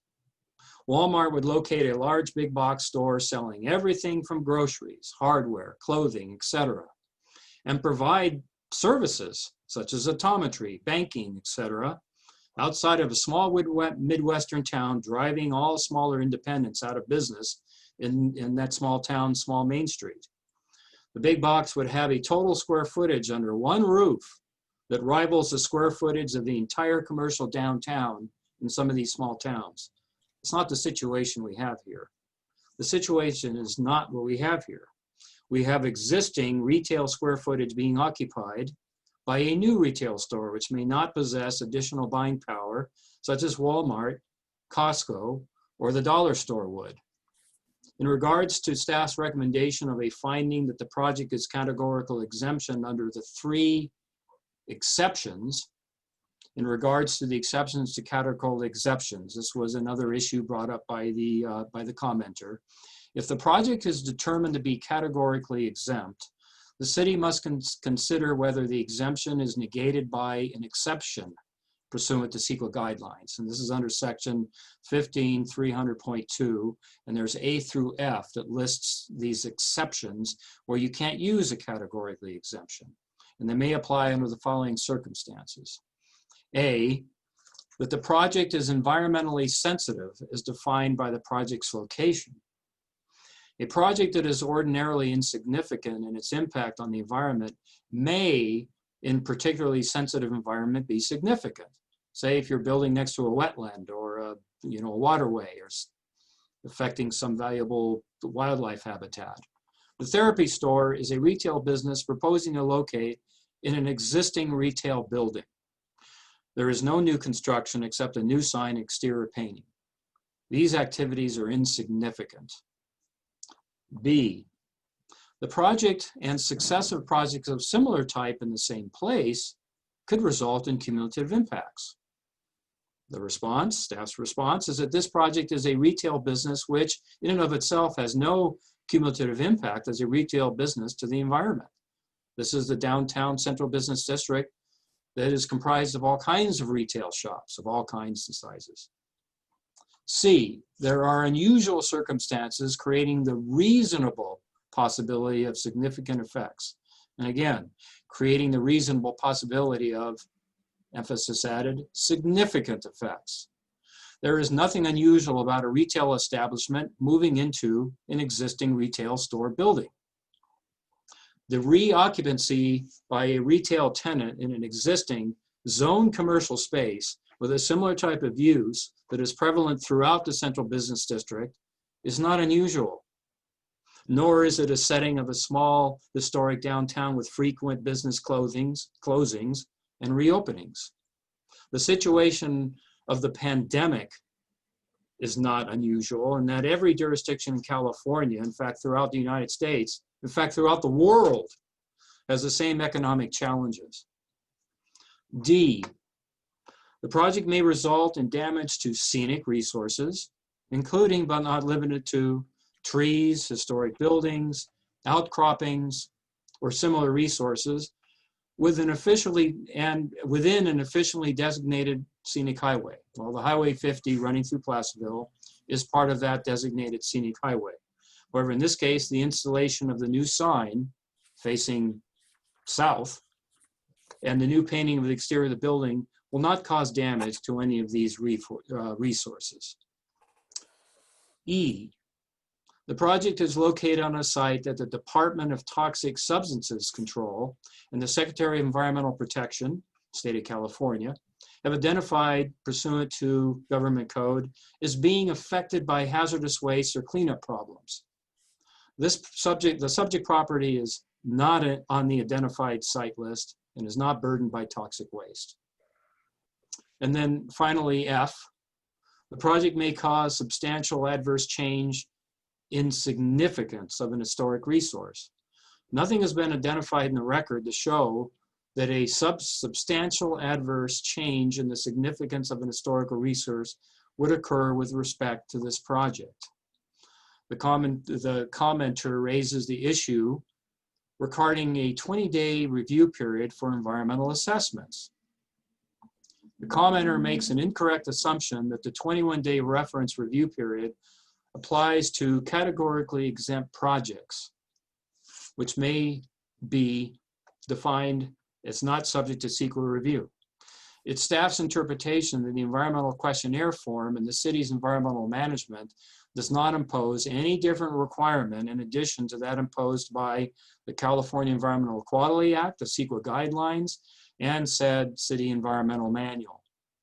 The Environmental Procedures Manual provides that when a project is exempt, a notice of exemption may be filed with the county clerk upon project approval. So that's after action is taken by the approving authority, not before and not during the review period.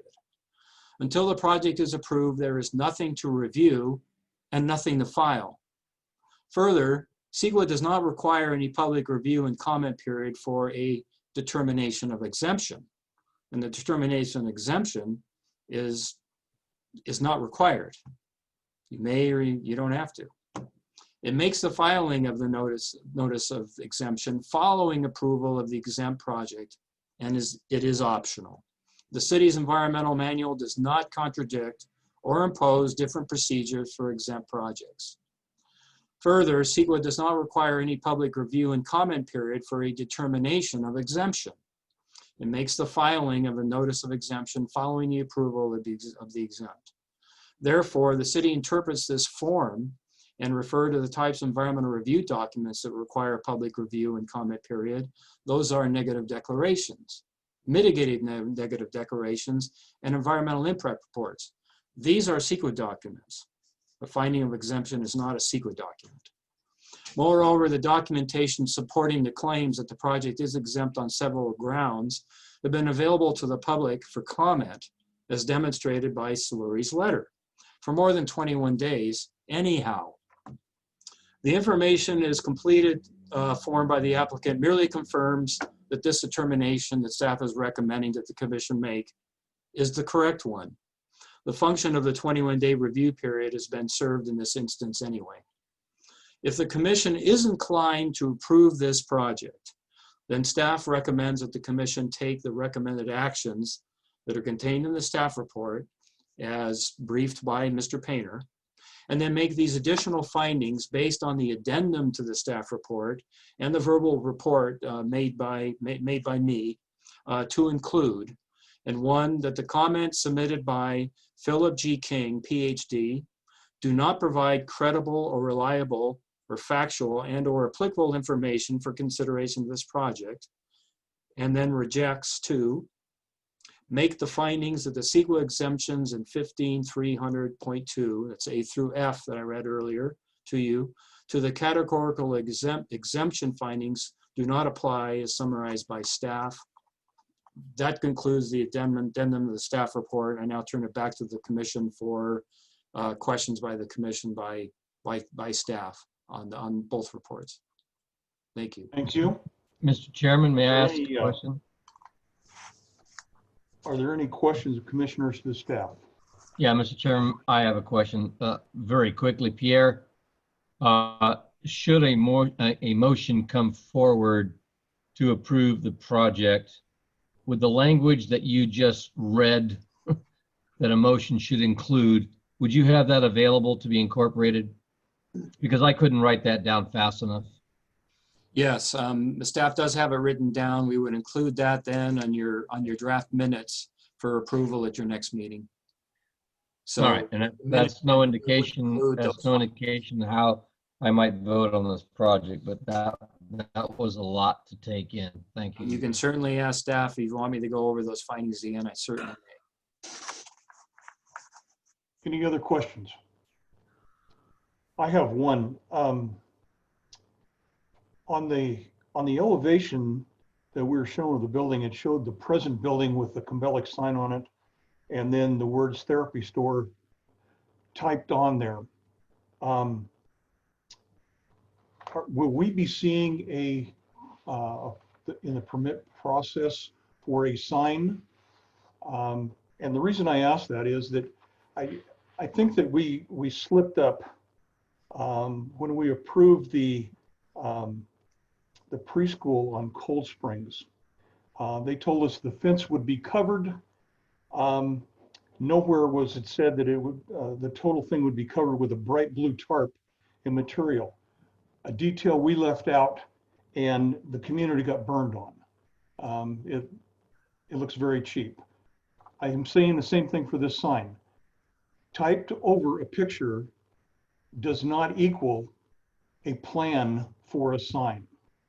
And I think we need to see what sign is actually going to be there than just a description of it. I'm not inclined to approve this without that addendum. Anything else for the staff? Well, I had two things. One, I agree with you. When you showed the front of the exterior of the therapy store, and you had that kind of green and red, I would much prefer that they be more muted. They were way too bright and then distracted from the stores on either side of them. That's one issue I wanted to comment on, but I'd also like to comment on another. I know what I know and I know what I don't know. And I used to tell my students that when they don't know something, they need to do research.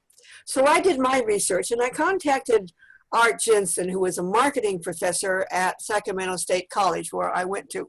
And I asked him whether he thought that this therapy store would detract from the other stores and would take away clientele. And he said actually the reverse. He said that with the entertainment facility of the Herrick building and this therapy store, they would pull in so many people who would then go eat downtown and shop downtown and would actually increase customer foot traffic to the rest of the downtown facility. And since that's not my forte, I trust Dr. Jensen, and I wanted to share that with all of you. Thank you.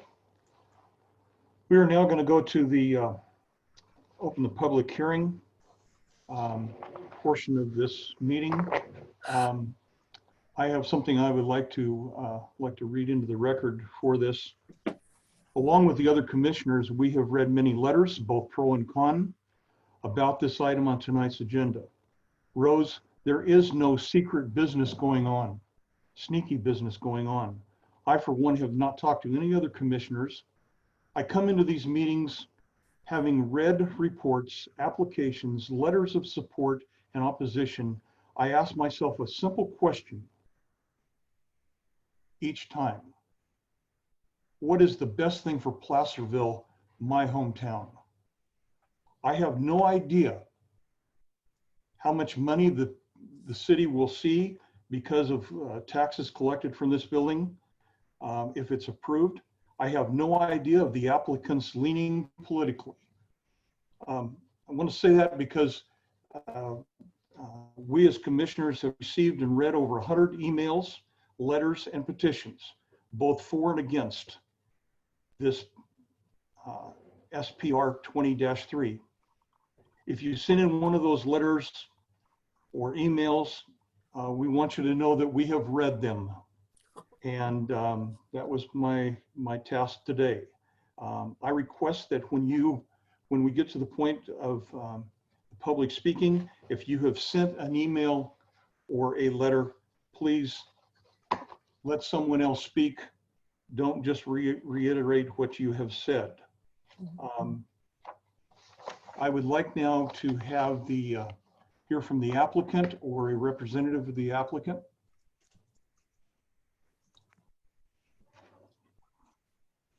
Ms. Chen? You have something you would like to add to the report? Oh, sorry. Hi, my name is Jing Chen. I'm the co-owner of Therapy Stores. I know there's a lot of misleading information out there. We started the company 26 years ago, so the 11 location did not come, happen overnight. And currently we only have 28 staff member, so 28. So we're not some giant Costco or Walmart. And all our locations is in small town and historic downtown. And we have support from all the downtown merchants association, from all the communities that we are in. So little bit personal story. I came here from China when I was 18.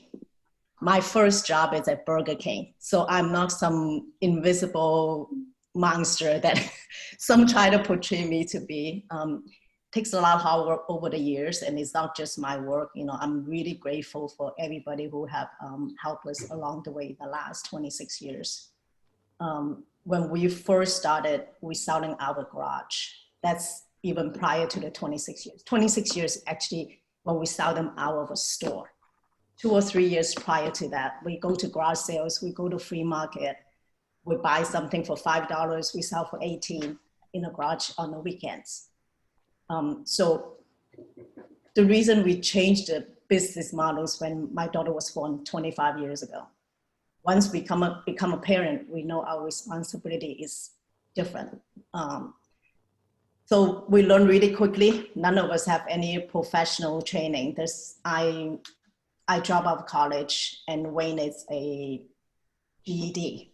He was in the military. So from day one, we never take any outside funding. So I know there's some words to say that, there's financial backup. There's no financial backup in this household. And the online store, there's some concern about the online store as well. We started online store on April 11th this year, after the pandemic, when all the store closed. We closed all the store on March 17th. My daughter came home and said, "Hey, Mom, we need to have an online store." And I was like, "Oh, okay," because all along I love what I do, and I love being engaging on the floor. So we don't have any online presence all these years until April this year.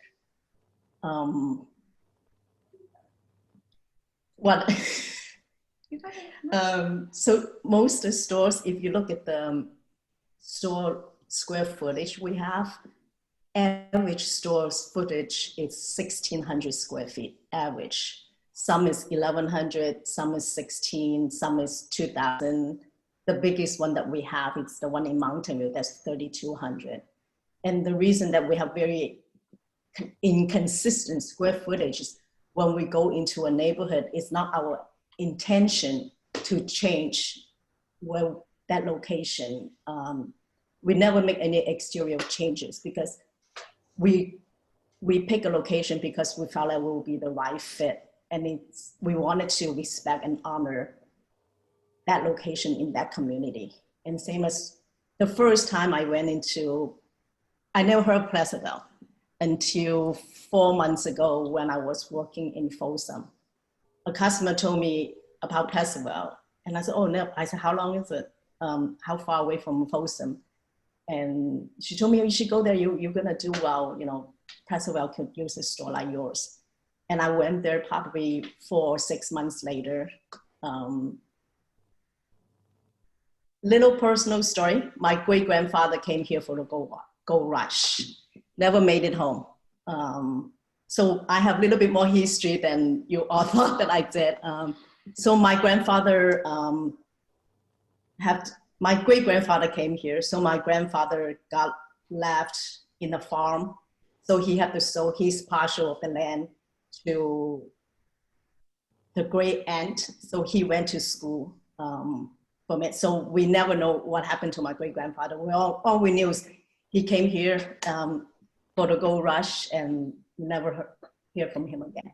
So that's a little personal story that we don't really know what happened. So there's little history that we have Ms. Chen, That Ms. Chen, Yes. because of the hour, can you kind of sum up where we are? And is there anything that you'd like to add to the report?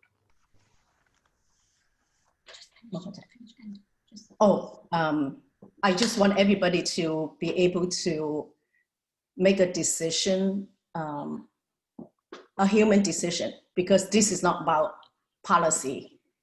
Because I feel like policy is made by people for people. So what I'm asking everyone is, when we make a decision tonight, we don't make a decision out of fear, and have a little faith in each other, and knowing that we bought their building, we committed to do the best we can for the town of Placerville.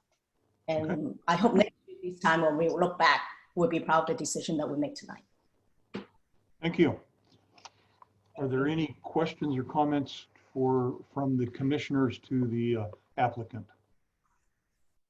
Mr. Chairman, I have a question. First, Ms. Chen, your story is just amazing. It is incredible. It's probably inappropriate for me to stand up and give you a standing ovation, so I will not do that, but it is an incredible story. Having said that, and with no promises as to the outcome of this meeting, I think you will probably get, I'm anticipating where my other commissioners might be, you will probably get a strong desire from the commissioners with regards to the signage, and to do something a little bit different and better, I'll use that term, than what was in the packet. I believe that was strictly for illustration, so I'm not going to hold you to that. But certainly, the chairman is absolutely correct. We have read, I lost count as to how many comments we have read and emails we've received. So we've done a lot of work and have a lot of input on this. So I look forward to getting to the discussion at the close of the public hearing. And I just want to say welcome to Placerville. I'll say that. Thank you very much. Can I ask a quick question? In the packet on the large paperwork that we got, the draft plans, I understood that sign not to be a placeholder, but to be the actual sign design. But John, I felt like you described it as a typing over. Can I just get some clarity on what your question is on the sign, I guess? Well, it's a computer generated drawing, and they have taken text and placed it in there in that location. It doesn't give us height, depth, width. It doesn't give us text style. It doesn't give the description that's given in the narrative gives us a little bit more. But I think we need to know some of the things that we ask all the time. What's the lighting? How's it going to be lit? Is it backlit, or is it on the on the overhang? Those kinds of questions were not addressed, and I think they need to be addressed to do the sign to do downtown properly. Okay, that's where I'm coming from. Totally, I appreciate that. I just wanted to make sure that I wasn't missing something that I wasn't seeing, because I understood it to be a non-illuminated, very simple sign that looked just like that. I don't know the material that the sign will be made out of, but I didn't assume that we were discussing lighting or that thing on the sign, which I'm open to doing and totally fine with. I'm just trying to get some clarity on what the question is. So thank you, John. Chair Lift, I think the applicant, Jen Chen, can clarify that particular point right now, that they have no intention to illuminate the sign. That's what I understood. Is that accurate, Ms. Chen? Correct. Correct. I'm actually going to go in a completely different direction. Looking at the pictures of the other stores that are there, some don't even have a sign except a real small signage in the window. Certainly, if Ms. Chen wants to do a traditional sign to replace Cabela's, and we can talk about that, and we can approve the project, assuming we would approve it. It could be done with conditions on the signage. But we're going to have a lot of discussion ahead of us. I'm going to just throw something out, though, for the applicant to consider. Again, just going back to the phenomenal story that she has associated with this. I would suggest, instead of an actual sign there, to put a mural kind of depicting the story / history. She had a couple of personal stories. I'll leave that there, but I would like to talk about how the sign is ultimately going to look, but I think it's a minor consideration given the gravity of the comments that we're going to have and public testimony we're going to have to wade through. All right. Anything else? All right. We're going to move into the public hearing portion of this. I want to remind people, if you have sent us an email or a letter, please let others speak. We will be holding you to 3 minutes. And our first caller is? Our first caller, Mr. Chairman, is our first caller, 846. Caller 846, are you there? There you go. Hello.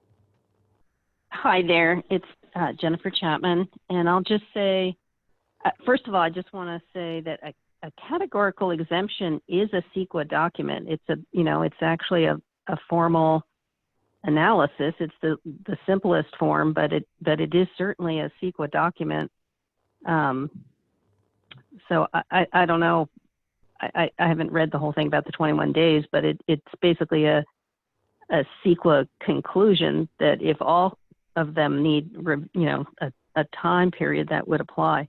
The discussion about the central business district, including all these things that are outside of the historic district, also needs to be adjusted in clarifying, Bank of America, all these things that are outside of Main Street. And this just goes back to these overlapping zonings.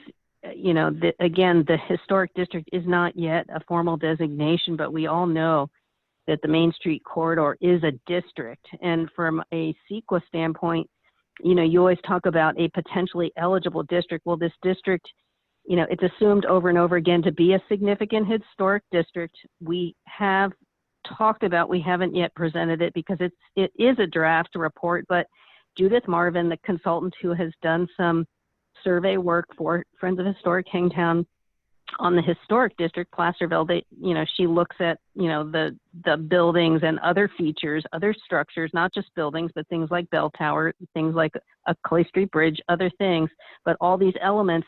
She looks at Sacramento Street to Cedar Ravine and definitely comes up with as far as she's concerned, a significant district eligible for the California Register, for sure. And, she didn't go as far to really address, I don't think, the national district. But anyway, so that brings us to the sign and the Cumbelic sign, which is a significant element, of this historic streetscape. I mean, you've said it over and over again, and I'll just use the precedent example of the Litchfield sign in San Rafael, the city of San Rafael, which, it's just a well-recognized, iconic sign that is just, actually, a business sign that is a historic resource.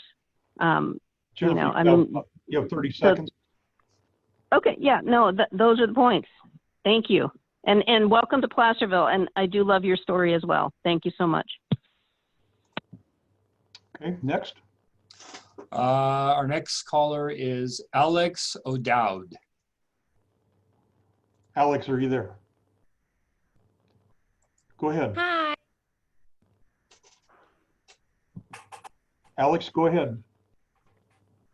Hi. So my name is Alexandra O'Dowd, and I am the HR manager for Therapy Stores. As an employee and a direct observer of the hard work that each one of our team members contributes on a daily basis, it has been personally extremely difficult for me to listen to the comments and falsehoods, including even some racial slurs from a small portion of the Placerville community members. Although I'm not sure where the notion that we are an investment funded chain retailer with a large amount of unspecified resources comes from, I hope that by speaking tonight, I can set the record straight.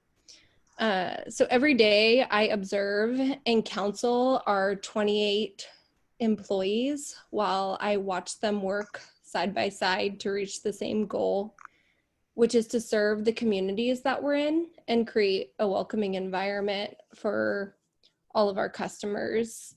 The amount of effort and care that our team puts into just the daily operation of the stores is really akin to a mom and pop store, and honestly a lot more than I could ever be able to ask for as an HR manager at any other company that I've ever been at or worked for. The strong work ethic that I see from our employees, I think, comes from our owner, Jing, that you just heard speak. She spends most of her weekends in the store, putting new pairs of shoes on customers' feet, helping them find perfect gifts for their partner's birthday, or her favorite thing to do, which is entertaining small children so their parents can shop around. And I don't think that she works with any more or less advantage than any of the other entrepreneurs on Main Street that have put their blood, sweat, and tears into making their dream of their business a reality. If anything, I think she has had less advantages. And I think Alex, you have 30 seconds. What our business seeks to do is just create a positive impact on the city of Placerville. We seek to open up a business in an otherwise empty storefront. We seek to bring good, well-paying jobs that offer medical, dental, and vision benefits. We seek to bring commerce and foot traffic to the main street. And most of all, we seek the opportunity to be part of the community. And I hope that the individuals who oppose this opening can see the value that we can add to the future of town. Please wind it up. No, I'm done. Thank you. It's the end. Our next caller, please. Our next caller is Jenna Lee. Jenna. Hello, can you hear me? Okay, hi, I'll be quick, but I just wanted to say that I have been to a couple of the therapy stores, and I would definitely come to visit this store in Placerville. My parents live pretty close to there, so when I'm in town, I would definitely go to see the store and other shops and restaurants in the area. And I've known some people that worked for the company, and just that Jing has been a great mentor to them and provided a really great work environment, and that it's a really great addition, I think, to the communities that I've seen it in. So I just wanted to add that.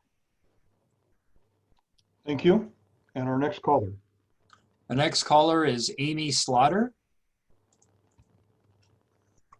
Amy, go ahead. Hi, can you hear me? Hi, can you hear me? Yes, go ahead.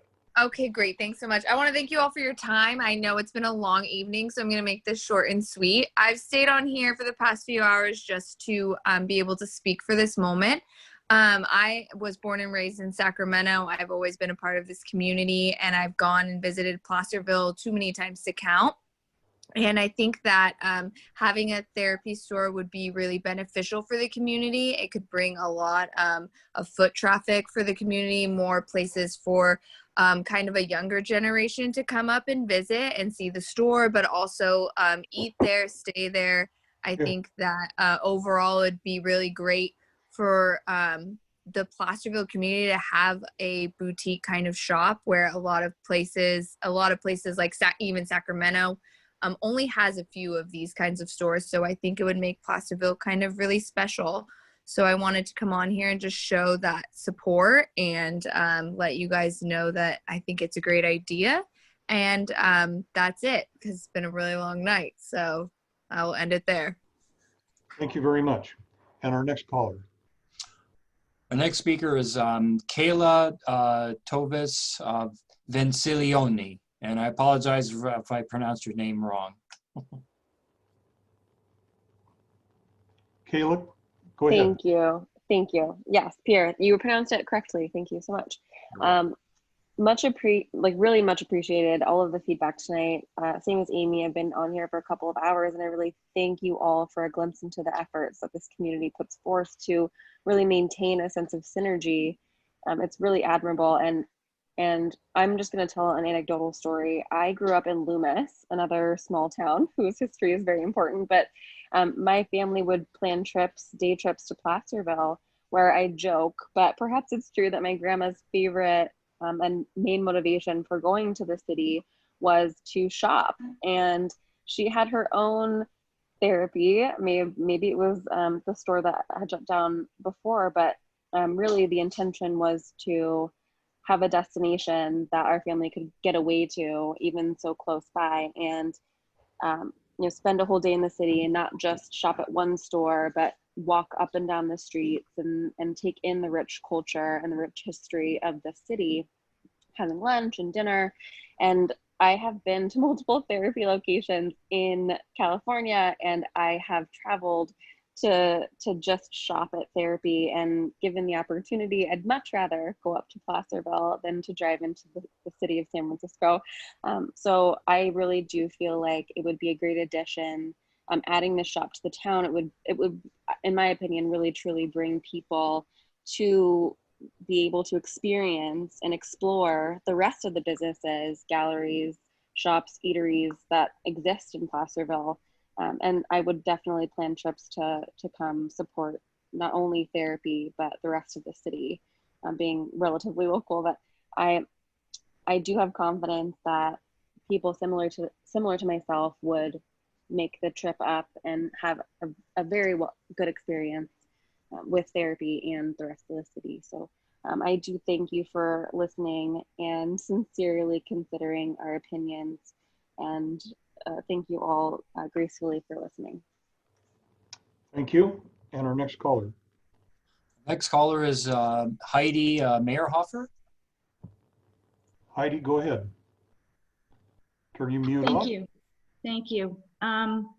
First of all, I want to say that it saddens me that Ms. Chen believes that she's been characterized as a monster. I'm sure that she and her family are lovely, and I am as impressed as Mr. Friend with their story and the success of their business. And I hope to someday visit a therapy store. For me, it's not about them as individuals. It's about the brand of our town. We have unique, one-of-a-kind shops, and I have been collecting signatures. I submitted today over 340 signatures of visitors to this area that I was able to collect in 1 week through the help of merchants in town. And we heard stories again and again that they come to Placerville because of the unique shopping opportunity here, and they really don't want to start seeing things that they can see in their own hometowns. This is about protecting our brand. And in this time of COVID and all of the things that our businesses have gone through, the only thing that separates us from every other shopping experience is our unique, one-of-a-kind brand. So I have nothing, and the PDA has nothing against Therapy Store as a business. We respect very much what you've been able to accomplish. And again, we think you're very, very likely a lovely person. I have not had the chance to meet you. But I just want to say the last thing is, despite the very limited time to assess the will of the Central Business District merchant community, we were able to connect with 74% of the eligible retail restaurant business owners in the Central Business District between Bedford and Sacramento streets. It's not easy to catch that many business owners in their shops when we have the time to go around and solicit. So 74% of the eligible ones that we were able to connect with, 92% of those business owners signed the petition asking to keep downtown unique. And I just would like this Planning Commission and the City of Placerville to really take into account the will of the people who live here, who've been paying taxes here, who've been paying that assessment fee that the Central Business District Heidi, you have 20 seconds.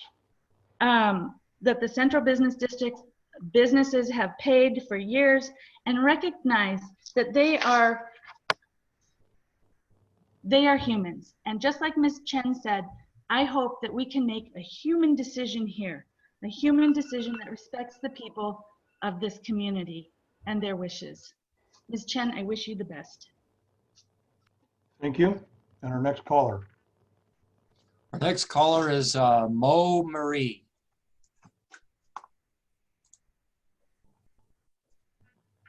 Mo, go ahead. Hi, thank you so much. I was raised in Camino and I went to El Dorado High School, and now I've been living in Mendocino County for probably like 15 years. And I come back and visit family every year, multiple times.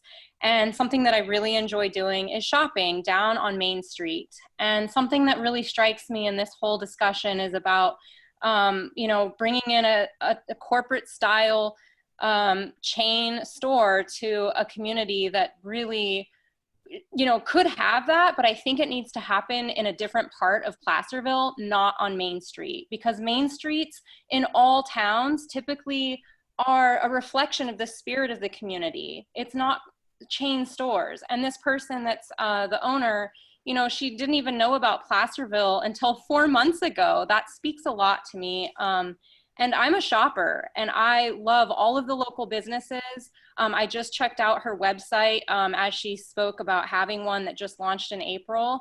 And some of the products are exactly products that are already being offered by other business owners in our community in Placerville. And so that is a detriment to the other business owners, especially during a time when we're in a pandemic and it's super hard for businesses to already stay afloat. Competition is healthy and good, but I just think that needs to be addressed.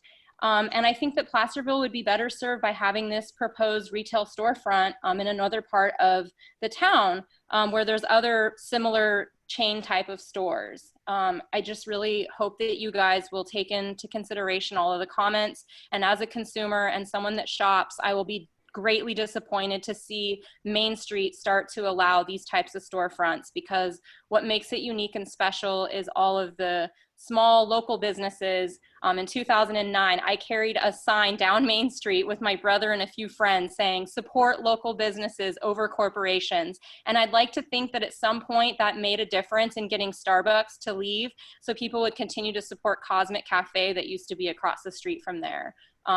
So again, I hope that this business owner can in fact move or start her business in Placerville, but in a different location, not on Main Street. Thank you for the time to speak. Thank you for your comments. And our next speaker. Our next speaker is John Chitella. John, go ahead. Take your mute off. Hi, thank you, commissioners. Can you all hear me? Yes, go ahead. My name is John Trancatella. I just want to briefly, I know it's been a long night for everyone, to discuss my relationship with therapy stores. I'm not a shareholder, I'm not a stakeholder. However, I am a former employee and I have done some consulting work for them. I'm an HR professional. I'm currently employed with the Golden State Division of the Salvation Army. I am the divisional HR director. I just want to say my relationship with Wayne Welling goes back to the Air Force in 1980. We were in the Air Force together. When I moved back to San Francisco to go to school to further my education, I went to work for Wayne and Jing. They had one store on Valencia Street and it was used furniture and crap, really. We sold junk. And they did everything. So the idea that they're being, I wish they were more corporate. One of the reasons I don't work for them is they have kept this mom and pop idea behind their stores.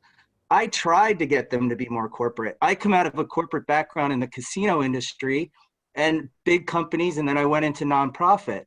But they are, one of the comments I read was that how can somebody be mom and pop with 11 locations? Well, you don't know Jing Chen. she does it, and she mentors these young women, and people's lives have been changed by therapy. Therapy is not a threat. I've been to Placerville. It's great. I love it. I was so happy to hear they were going to, you know, buy a building and open a store.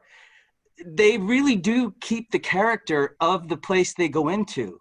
It is not a big chain. They are not Walmart. They're not even Urban Outfitters. Like, they have tried so hard to keep, to wrap it up, I told Jing she should write a book about customer service. And I was a customer service trainer for Harrah's Entertainment. And Jing and Wayne could write a book. So, you know, this characterization of them, that they're some huge company, it's amazing to me. And I'm very proud to know them and to speak on behalf of them. And I know there were some ugly comments, and I'm going to put those aside, but what I call them is compassionate capitalists. They are not, they know how to do this, and they do it well in their communities, and they create jobs. They help people. Their benefits are great from an HR point of view. Their ethics. John, you have 2 seconds. Okay, so I'd be happy to talk all night about how much I love therapy, but I understand it's been a long night. And thank you again, commissioners, for giving me the opportunity to speak. Thank you. Thank you. I want to remind before we get our next caller, if you have sent us an email or have corresponded that way with us, please let someone else that has not corresponded with us on the line tonight. Our next caller, please. The next caller is Tony Wendell. Oops, sorry.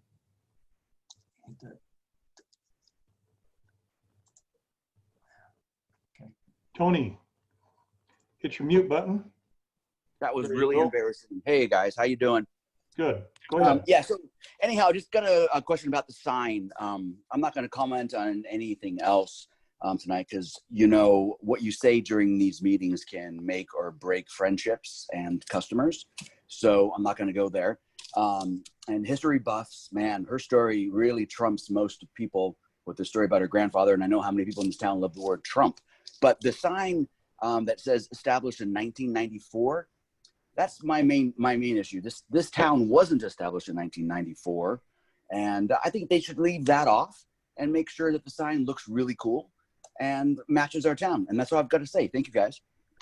Thank you. Take care. Our next caller. Next caller is Jenny Levitsky. Jenny, take your mute button off. Okay, there I am. Can you hear me? Go ahead. I am one of the local stores, retail stores, right down on Main Street. I own Kitchen Goods. With all due respect, I think your store is great. I've actually been to your store in Folsom. I love it. Love stores like that. However, when I learned about your store coming into town, I went on your website, and you sell about 80% of what I sell in my little 500 square foot store. 25 of the only cookbooks that I sell, you sell. Wood and marble cheese boards, the same exact style. Barware, drinkware, teak bowls, stoneware, coffeeware, a lot of it is the exact same stuff that I sell. While I understand that you'll increase foot traffic to Placerville, which I think we all understand is positive, I do not think that it will increase my buyers, because they will find the same product in multiple stores. I mean, I have worked really hard to make sure that my reps don't sell to other stores on that short little block of Main Street, so that buyers don't walk from store to store and see the same item over and over again. People come up here for the uniqueness, and I know that's been said, but it's very true. And I've had people come into my store and say, oh, I saw this in the store down the street. Oh, and they sold it for $1 less, or they sold it for $1 more.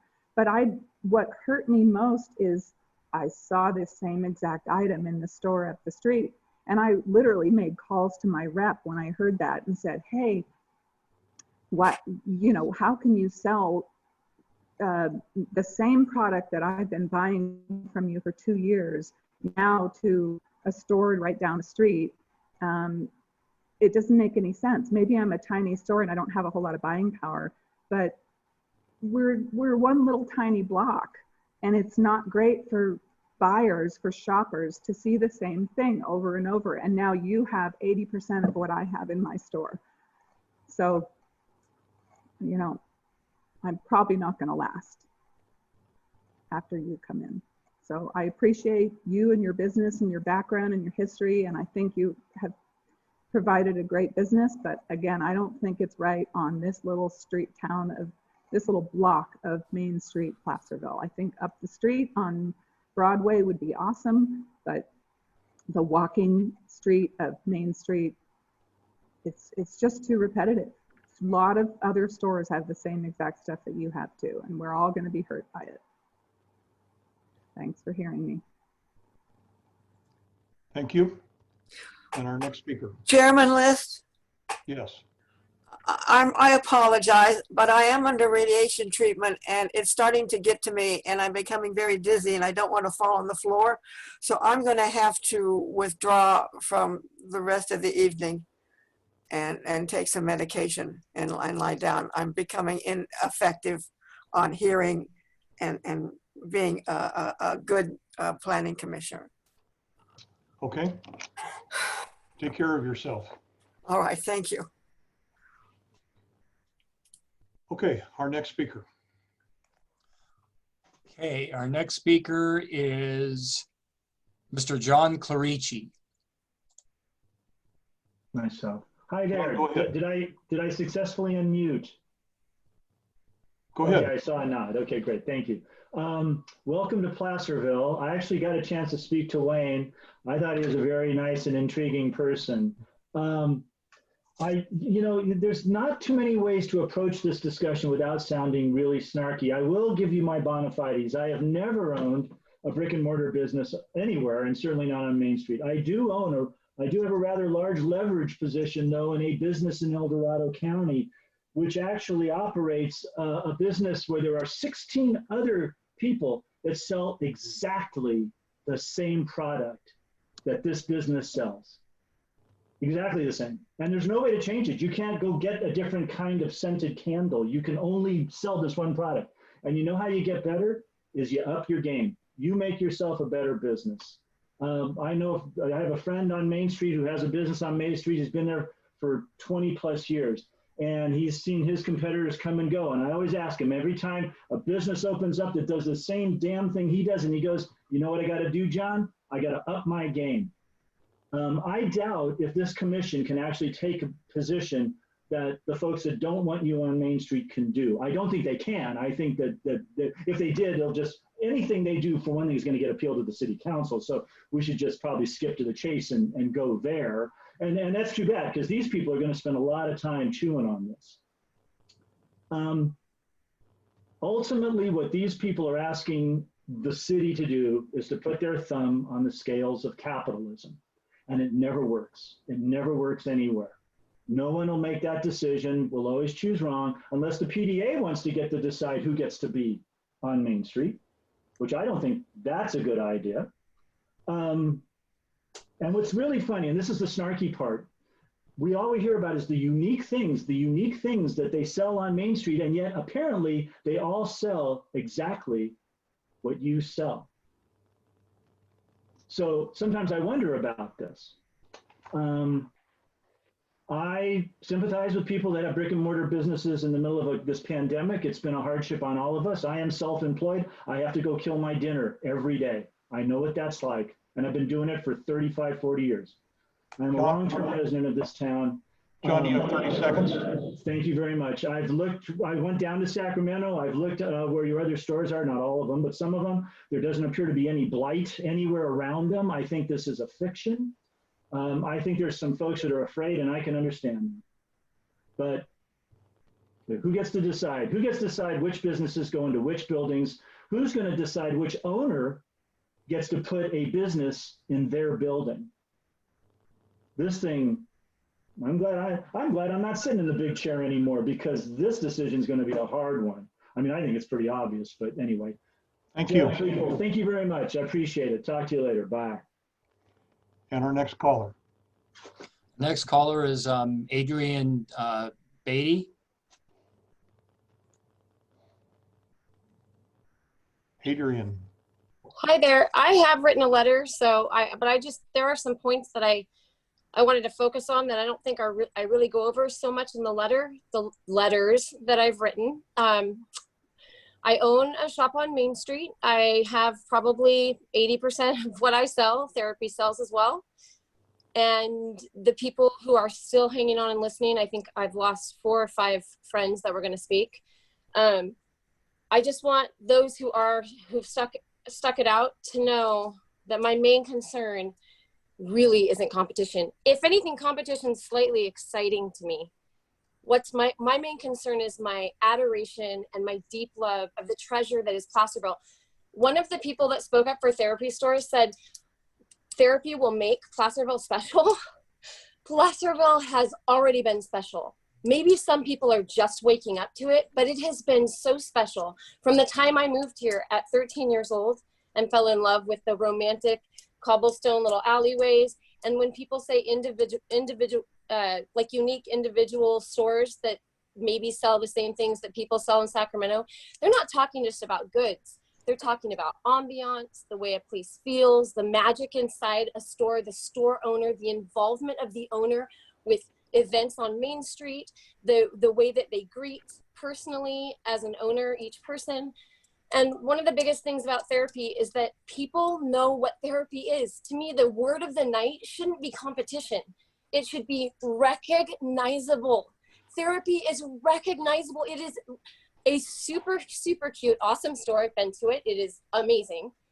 It is so recognizable as a Bay Area chain. I have very many customers that know what therapy is who come from the Bay Area to traipse around Placerville, and they don't want to see a store that they already see in Livermore or Burlingame or on Valentia Street. They want to see what our mom and pop local owners have to offer. Locally grown, locally owned.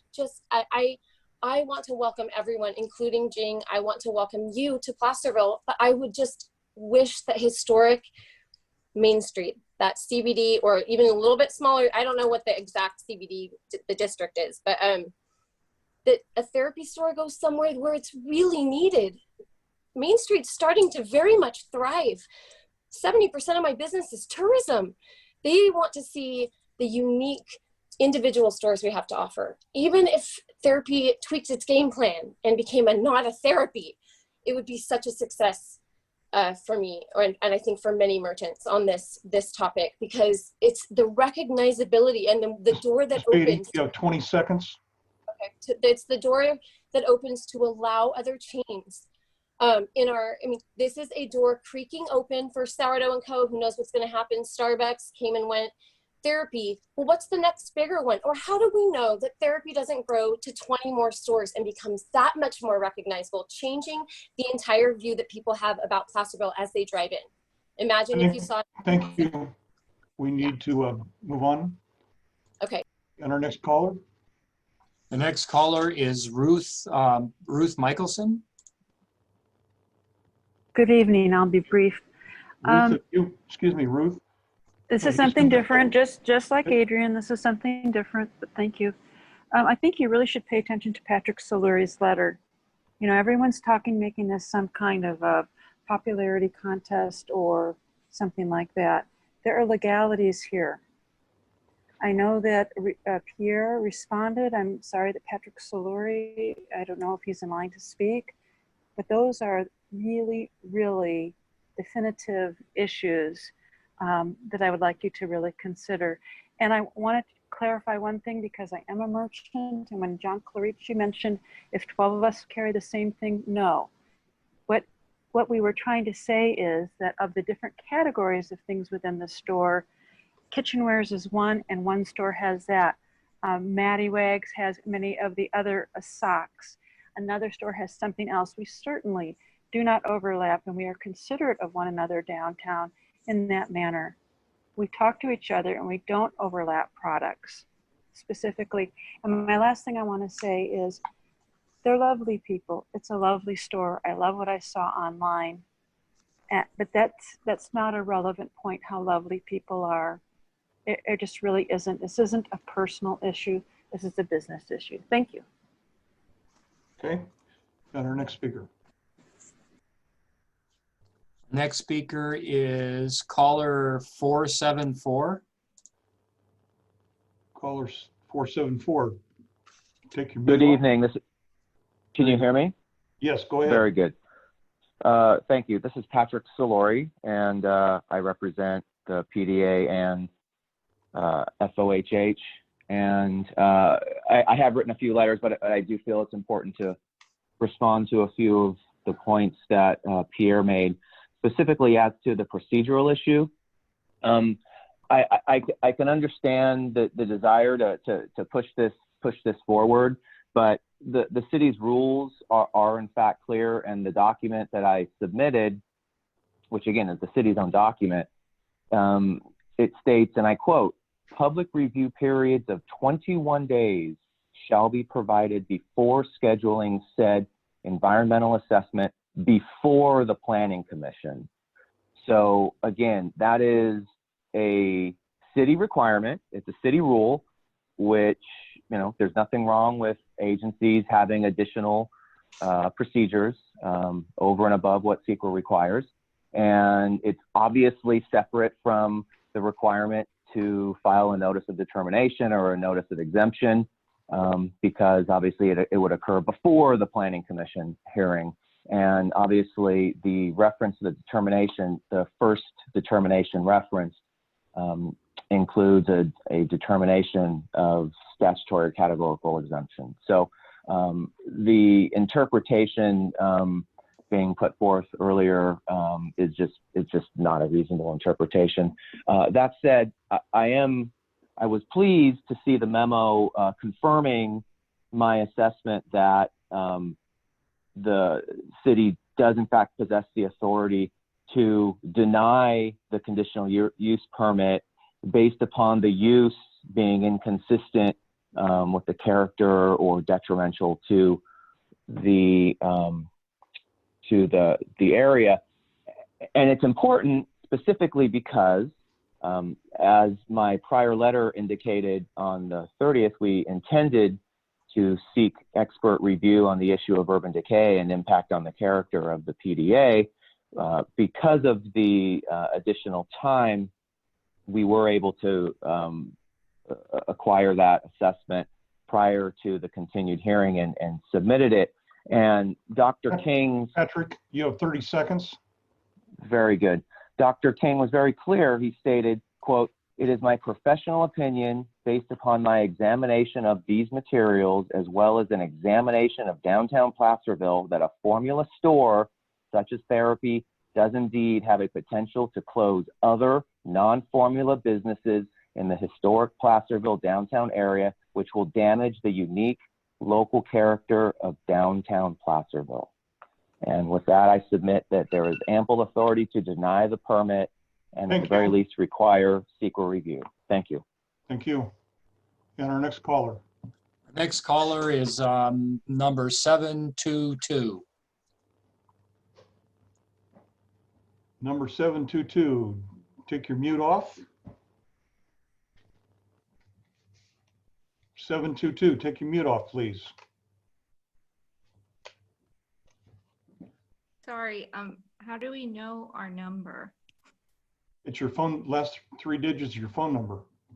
Okay, that's not Hello? me. So sorry. I didn't know how to mute it there for a sec. Hi, my name is Melissa Batar. I'm someone who's been working for therapy stores for 5 years now. And like many other people tonight, I will try to keep this short and brief because it has been a long night and I think there is still a long line to get through. But I hope that those 5 years can speak to the loyalty and dedication that, you know, the kind of supportive environment that therapy fosters, because it doesn't get more small business, family business than therapy stores, despite the number of store locations that they have. It really goes beyond just the Chen Whalens who own the business. Our employees both current and old, as well as our customers, friends, and family, are all personally and emotionally invested in what therapy brings to the neighborhoods that we live and work in.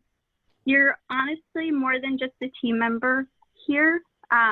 You're truly part of the family, and Jing and Wayne have always had an open door policy with everyone who walks in, whether you work for them or whether you come and shop with them. And I just want people to know that. And it truly is a small business operation here. My sister and I were two of the leads on the website project. We literally pulled 12 to 14-hour days trying to get that up and running so we could have some sort of revenue to support our employees, to keep up our benefits during this really difficult time that COVID has kind of brought upon everybody. We're trying just as hard as everybody else to make it and kind of keep going forward. There's no large team. There's no crazy manpower. We're truly an all hands on deck team. We wear so many hats and we're always learning.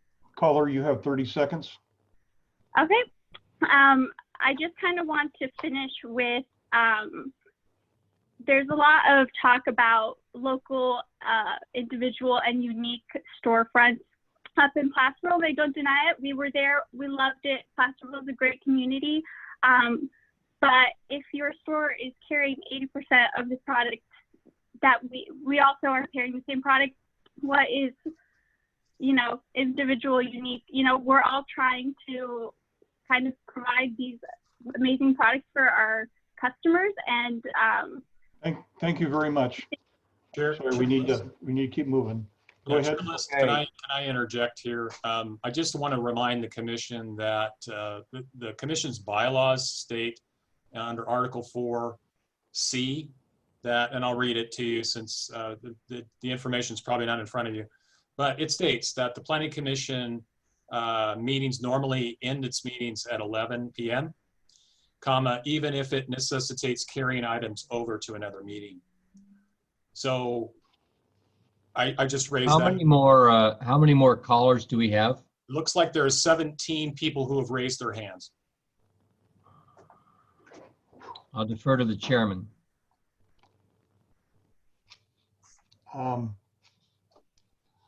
Let's go It ahead. is late, but I'll defer to the chairman. A majority vote could continue this discussion until such time as we complete the callers who wish to speak. Is my opinion that we postpone this to our next meeting. Do I have a verbal agreement from the commissioners? Before we do that, so that would guarantee meeting the first week in December. Andrew, is that right? Correct? Yes, and we actually have another noticed public hearing for December 1st. So does it require a motion to continue, and can we do that at this time? Yeah, since the public hearing is currently underway, yes, you would need to approve a motion with a second, and a majority of you would need to agree to continue this item to a date certain. So, Mr. Chairman, I'll move that we close the public hearing and continue this item until December 1st. I'll second that. Without prejudice. Okay. We have a voice vote. Mr. Painter? Chair List. Aye. Member Friend. Aye. Vice Chair Lepper. No. Member Keeney. She is. Oh, I'm sorry, she's not here. Right. So that The motion motion is fails, not. so we got to continue. Yep. I'm sorry, if I disagree, we have to continue. If you disagree, we have to continue. Okay, then I will agree. I will support the motion. I would like to continue going on, but I do actually think that once we get through all of the public comment and then go to have our discussion, that it would probably be an ineffective time of night to have it. So I will change my motion to support. postponing. Okay. Just have an additional option for the commission, if I may, Mr. Chairman. Sometimes it's advantageous to at least complete the public comment period. So you would close public comment. Therefore, when you continue this item to your next meeting, you would then start, you would have closed public comment, you can start deliberation. Okay. Yeah, you could hear the public comment tonight if you wish, is basically what Director Rivas is saying. I'm sorry, I didn't follow that. Do we need to make how do we do that now? We've already voted. So I'll make a new motion that we reopen the public hearing this evening and hear the rest of the callers who have signed up. And then we will close the public hearing and continue the meeting to December 1st. That's my motion. Would you please restate that? My motion is that we reopen the public hearing, hear the testimony for those folks that are online in attendance, because they're here. Then we will close the public hearing and continue the item until December 1st, which will be limited then to discussion and action by this commission. Correct. Okay, I second that. Okay, we have a voice vote. Mr. Painter. Member Friend. Aye. Chair List. Aye. Vice Chair Lepper.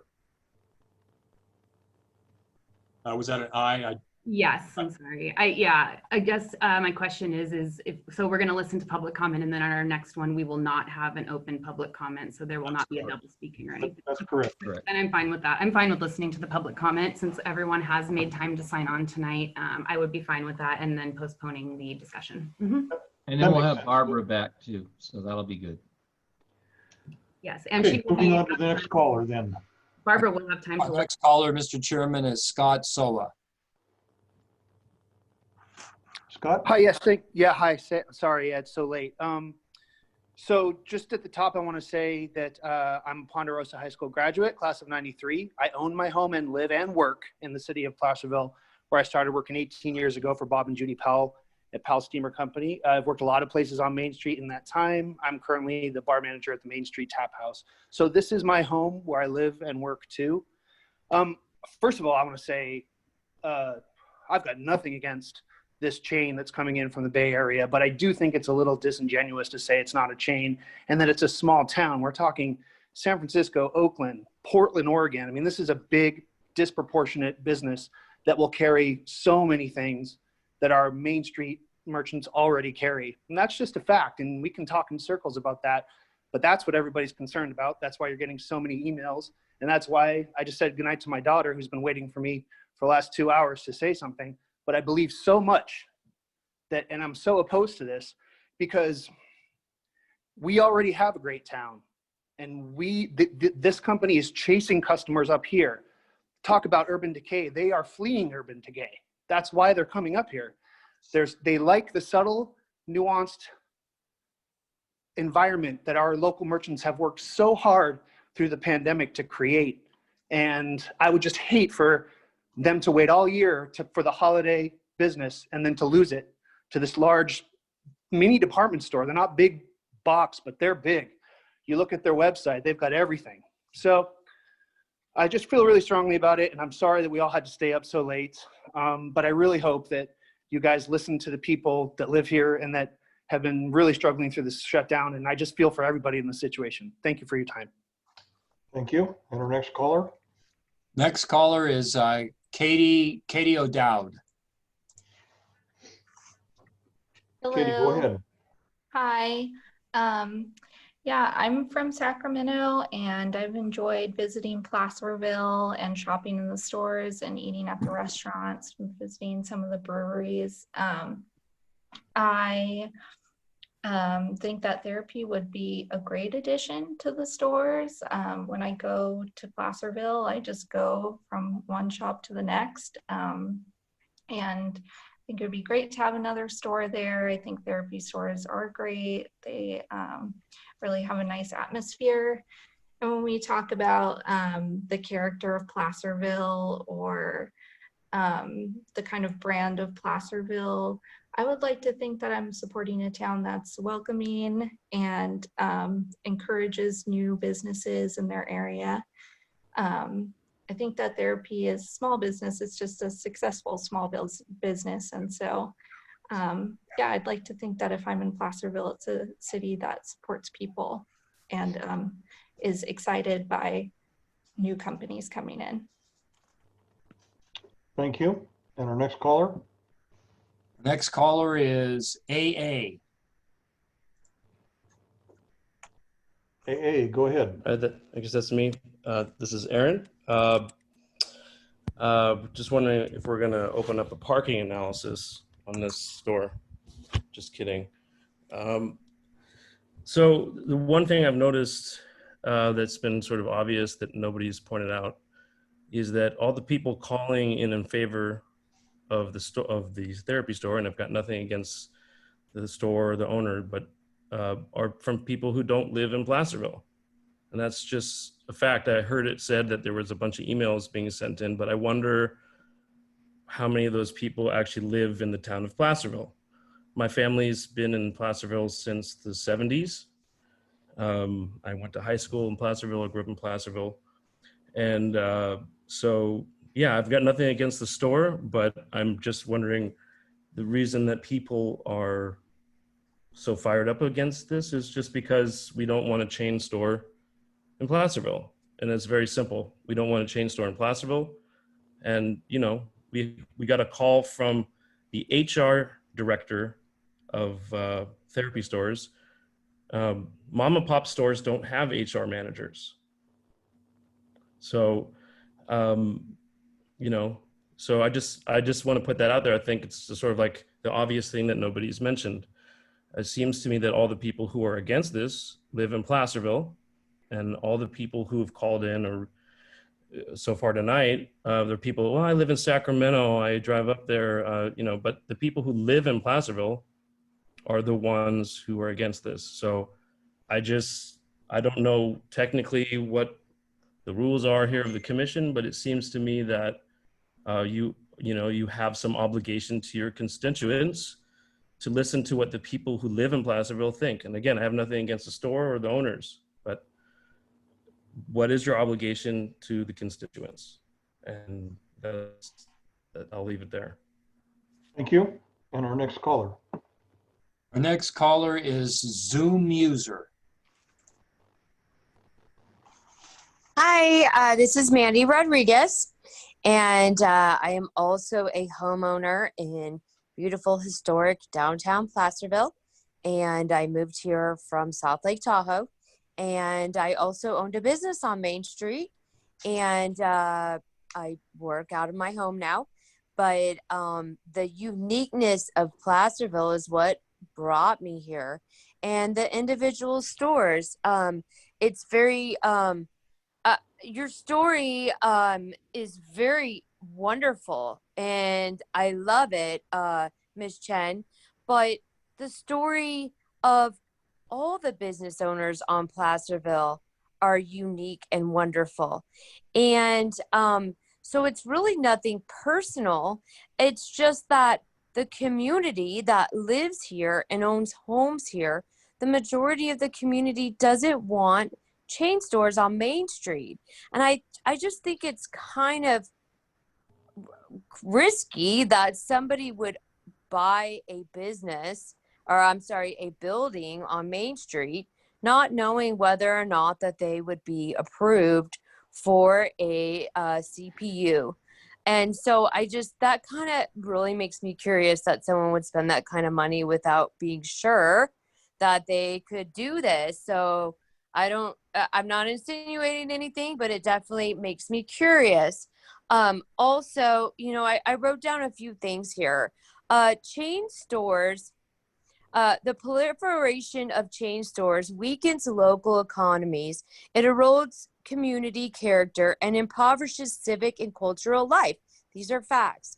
Moreover, consolidation has reduced competition and may harm consumers over the long term.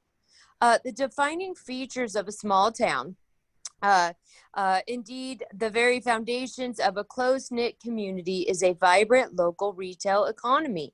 It is a place of small stores and sidewalks and places where public and private spaces overlap, and a place where we buy goods and services from businesses owned by our neighbors.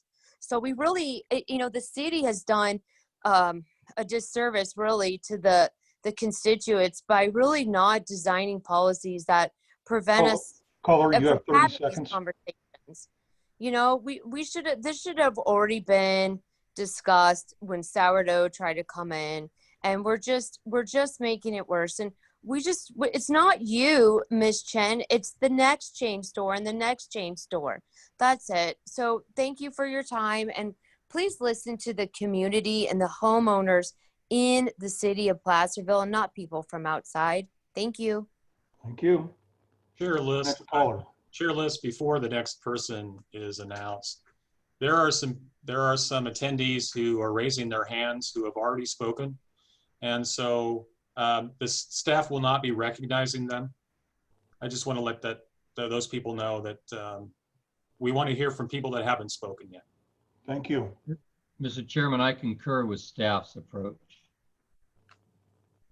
No, just so you know, staff had no intention of calling up on a previous caller. Next caller is Darby Flynn. Darby, go ahead. Take your mute off. There you go. Thank you. Yes. I wanted to reiterate some of the great things some people said, but again, I welcome you to Placerville as well, Mrs. Chen, and I appreciate all of the great things that people have said about working for you. And obviously, you're an amazing entrepreneur to be able to get to 11 stores and counting. And it's also, to reiterate some of the other local people, it's not, you know what, it would be amazing to have you in Placerville, just not on historic Main Street. Having you on Broadway, someplace where all of your foot traffic would really invigorate the economy, and some of the other places where we don't have a lot of foot traffic would be amazing. But historic Main Street is special, and it's also special from the rest of the central business district. So that's, also a little disingenuous to talk about chain stores that we already have in the central district. We do, but it's not in central historic Main Street. So it's a different flavor. And, consumers don't appreciate having overlapping goods. It's not about competition. It's about homogenization of our downtown. And, we already have a lot of great stores with great employers that are supportive of our community, and we don't need to have their services duplicated. Increasing the foot traffic and, providing the economic base, having wonderful people, having a good employment, a good atmosphere, all these things are great, but it misses the point of what we're doing on historic Main Street, that we want it to be kept as a singular, unique gem that people come to from all over the place. I also grew up I am a homeowner. I grew up here in El Dorado County, and, I also want to speak to being a constituent to the decisions that you guys are making here today. And I, felt like at the beginning, there was not a lot of pretense as to how people are thinking. And I just would appreciate open minds as to what the community is saying and how we feel about our historic Main Street. And again, I would love to have a therapy store in Placerville, just not on historic Main Street. And I'd love to have people have those opportunities to have great jobs and a great atmosphere. We could always use more of that in Placerville. Thank you. Thank you. Next caller. Next caller is Orrin Miller. Thank you. Can you hear me? Yeah, go ahead, Orrin. Thank you, commissioners, for giving me the opportunity to speak. It's a privilege to express myself tonight. I want to say thank you to Ms. Chen. I admire her story, and the story of therapy is one that we would all like to replicate, those of us with an entrepreneurial spirit. But I believe that we should not have any chains on Main Street. While Ms. Chen has a great story, At the same time, we're all neglecting the character and the stories behind existing businesses on Main Street by owners who grew up here, who've lived here their entire lives, who pay taxes here. Therapy will kill up to a half a dozen businesses on Main Street. And if it's allowed to come onto Main Street, the next chain that is allowed will ravage the street even more. And if you deny each of our own local business owners the opportunity to reach their own goals of franchisation and broadening the scopes of towns around here, then you're killing their ability to entrepreneurialize themselves, and you're wasting opportunity for Placerville to continue to thrive and to be as unique as it has been all this time. If you allow the therapy to infest Main Street, it's a vote to destroy local businesses who champion Placerville as their own place of origin. And that's something that I don't think anyone here wants to have on their shoulders, but it will be in 5 to 10 years if we continue at this rate and allow therapy to shoulder its way into our beautiful historic Main Street. Thank you very much for your time. Thank you. And our next caller. Next caller is Emily. Emily, go ahead. Hi, thanks for agreeing to let us all have the time to speak. So my main point was, I grew up in Placerville, and to me this is a lot about community. People who own businesses downtown this year have had a hell of a year with the wildfires just being so nuts and unexpectedly closing everybody down just because the air was so poisonous, to the pandemic and everything. It just seems like, why now to bring an outside chain store into historic Main Street? And I really think too, when I heard the point about, therapy is a chain that has stores in a lot of small towns, and I'm looking at their location list on their own website.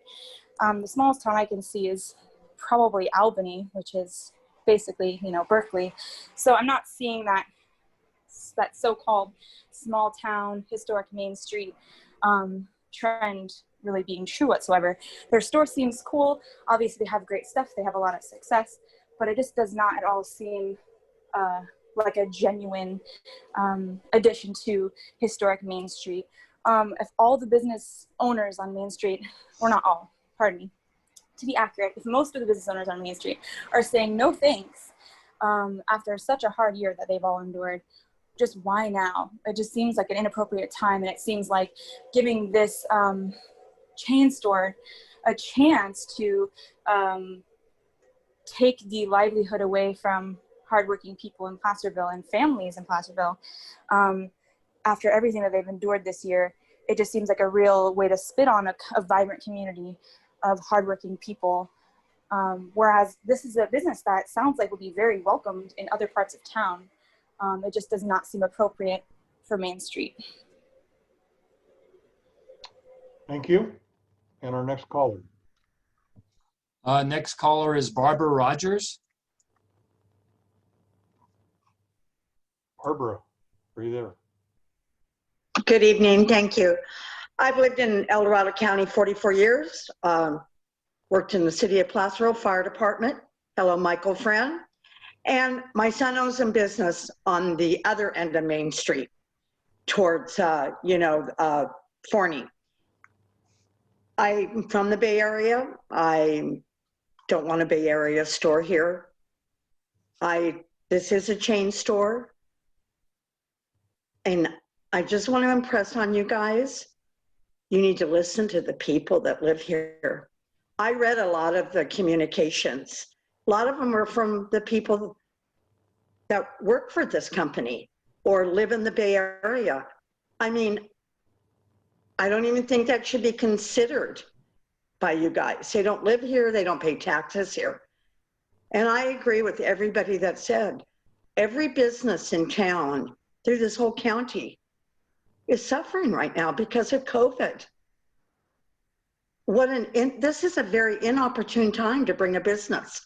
I don't understand why somebody would bring a new business to the historic part of Main Street in the middle of a pandemic. So I'm very much for preserving our history. You know, I love Placerville. I owe the city of Placerville to my career in the fire department. I say, listen to your people and do the right thing. You open the door to more chains, and before you know it, we're just going to be a little Bay Area. Anyway, have a good evening, you guys, and thanks for listening. Thank you. And our next speaker. Next caller is Ryan Savino. Ryan, are you there? Yes, can you hear me? Yes, go ahead. Thank you so much. And I really appreciate that after all these hours, you decided to still listen to the public comments. I was very worried for a second. So thank you. And my name is Ryan Savino. I was born at Marshall Hospital. I went to Union Mine High School. And now as a 30-year-old adult, I have chosen to continue to make Placerville my home. I've worked for the city of Placerville. I worked on Main Street as a teenager, walked to the bookery to get books on my lunch break, and I've worked on Main Street as an adult as well. And as a community member and as someone who greatly cares for Placerville and our community, I just 100% am against having any chains on our Main Street. In that historic section that's so unique, and people come to visit Placerville to have this unique experience. And I just wanted to point out as well something I noticed earlier on in the presentation in regards to the signage, which I personally love that stores that have kept the old historic signs above. I don't really want to see the Cumberlex sign go, but just at the therapy sign, it says therapy stores, which highlights right there, plural stores, that it's a chain. And I guess, gosh, I've been waiting so long and like, what do I want to say? What do I want to say? And I do want to say, Ms. Chen, like, I admire your story. Welcome to Placerville. I hope that your business can be in Placerville. But I think at this moment, this decision, it's setting a precedent. If you let one chain in, then what's next? And then what's next? And then what's next? So as a community member and someone who cares about Main Street and cares about the integrity of our special place in Main Street, I really ask you all to like keep that in mind. Like, you're making a decision now that would, if you let this chain store in, if you let therapy in, then you would potentially be changing the history and what all is to come. Ryan, you have 30 seconds. Thank you. Yeah, that's really all I had to say. That I ask you not to let any chain stores onto Main Street. Thank you. Thank you. And our next caller. Next caller is number 975. 975, are you there?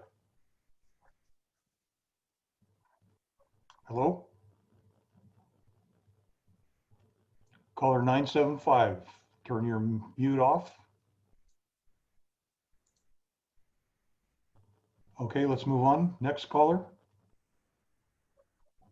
Next caller is Stephanie Huft-Robbins. Stephanie, are you there?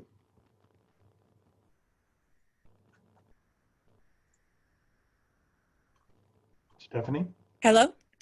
Stephanie, yes, go ahead. Hi. Okay, wow, same. Also, I've been waiting so long to speak. Thank you for continuing to let us speak. It really does mean a lot. There was also a moment of panic for me as well, I will say. So yes, my name is Stephanie. I've worked at therapy stores for just over a year now. So I kind of had a whole spiel going, but after hearing other people speak, I have kind of changed that a little bit. I understand why it is very difficult to hear, someone who is native to Placerville, to hear a bunch of people call in and talk about their hometown as if they do know it. I do not know Placerville. I'm originally from Michigan. I grew up in a small town there. So I do understand what it is to have a lot of respect, pride, and love for a hometown, a small town. But something that was reiterated by a few different store owners is that a significant portion of their customers are actually tourists, are people who are not native to Placerville. So I do think that input from people who are not from there is also a very valuable and important factor that should be considered. And I'm not saying that just as an employee, but as a shopper as well, because I love to shop. And in looking at Placerville, there's tons of stores that I myself would like to visit. But also, there has been a lot of vicious rhetoric used to describe not only therapy, but Jing as well. And that is also a reason why so many of us have called in, because it's no longer, as some have said, a business matter. It is a personal matter. When somebody that you do love and appreciate their character has been just completely dragged through the mud unfairly and with incredibly false information. And especially in this political climate, that has been a very difficult thing to kind of reckon with. That a lot of falsehoods and lies and misinformation have been widespread and believed by many without any actual research going in behind it. You have 30 seconds. Thank you so much. Yes, again, it's been a long night. I don't even know if I said anything I had originally planned to say. But I love Jing. I love therapy. I love small towns. I love small businesses. And there is no malicious intent behind this. This is just a foundation of love and hard work. And I do hope that a decision is made that's not born from fear, but is born from the recognition of that foundation. Thank you so much for your time. Thank you. And our next caller. Next caller is JC Kesh Akasana. JC, are you there? I am here. Can you hear me? Yes, go ahead. Hello. Okay, yes. So I'm actually a visitor to Placerville right now, and I got whiff of all of that is going on.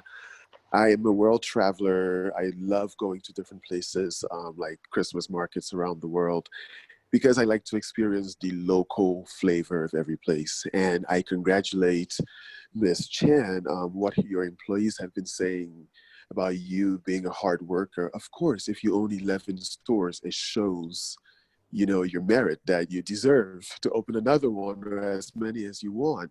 But what I would like to see when I visit places is the main street being the main heartbeat of a place.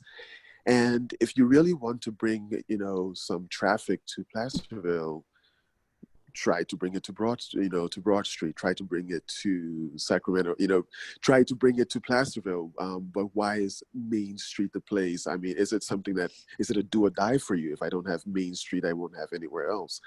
So consider that. And as far as for the commission, consider giving a chance to a local person for, the Main Street space, somebody who lives here, somebody who loves here, so that Main Street shows the character of the place.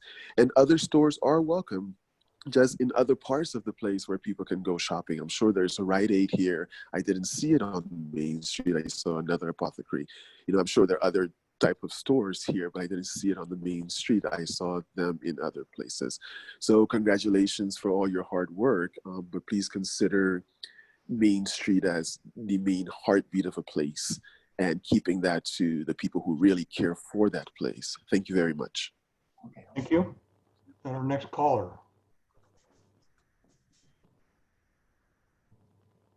Next caller is Tim Taylor.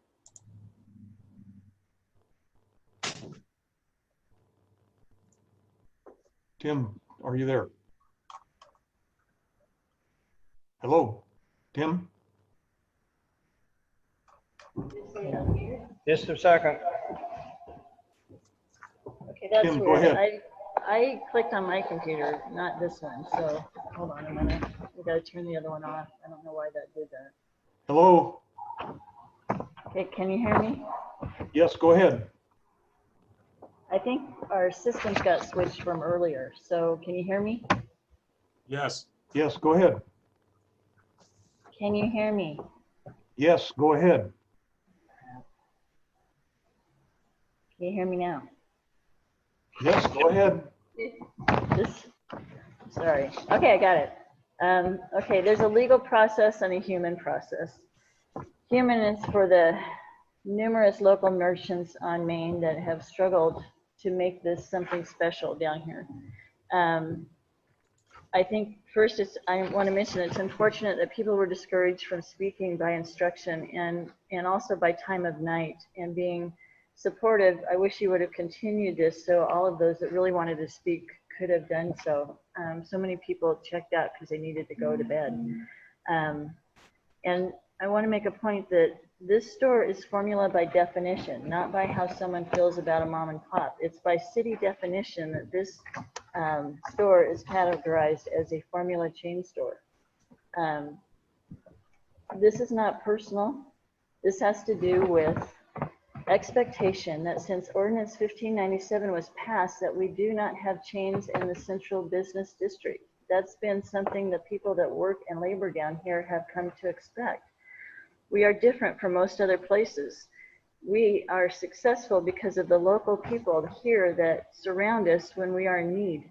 We've been in need over this period of time with COVID, and people have come out in volumes to support us and why we are actually doing probably better than most places.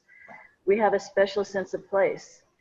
And I agree. I actually wrote it down, and when I heard one of the gentlemen say, we don't have HR directors. We don't call our stores companies.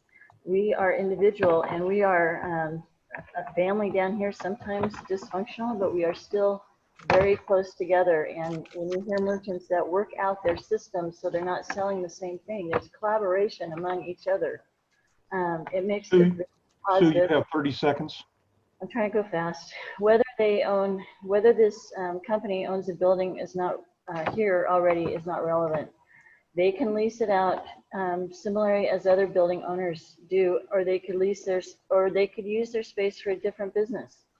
Please do not set this as a precedent that cannot be corrected. Merchants are working to get the city council to implement an urgency ordinance for a moratorium against any new formula store.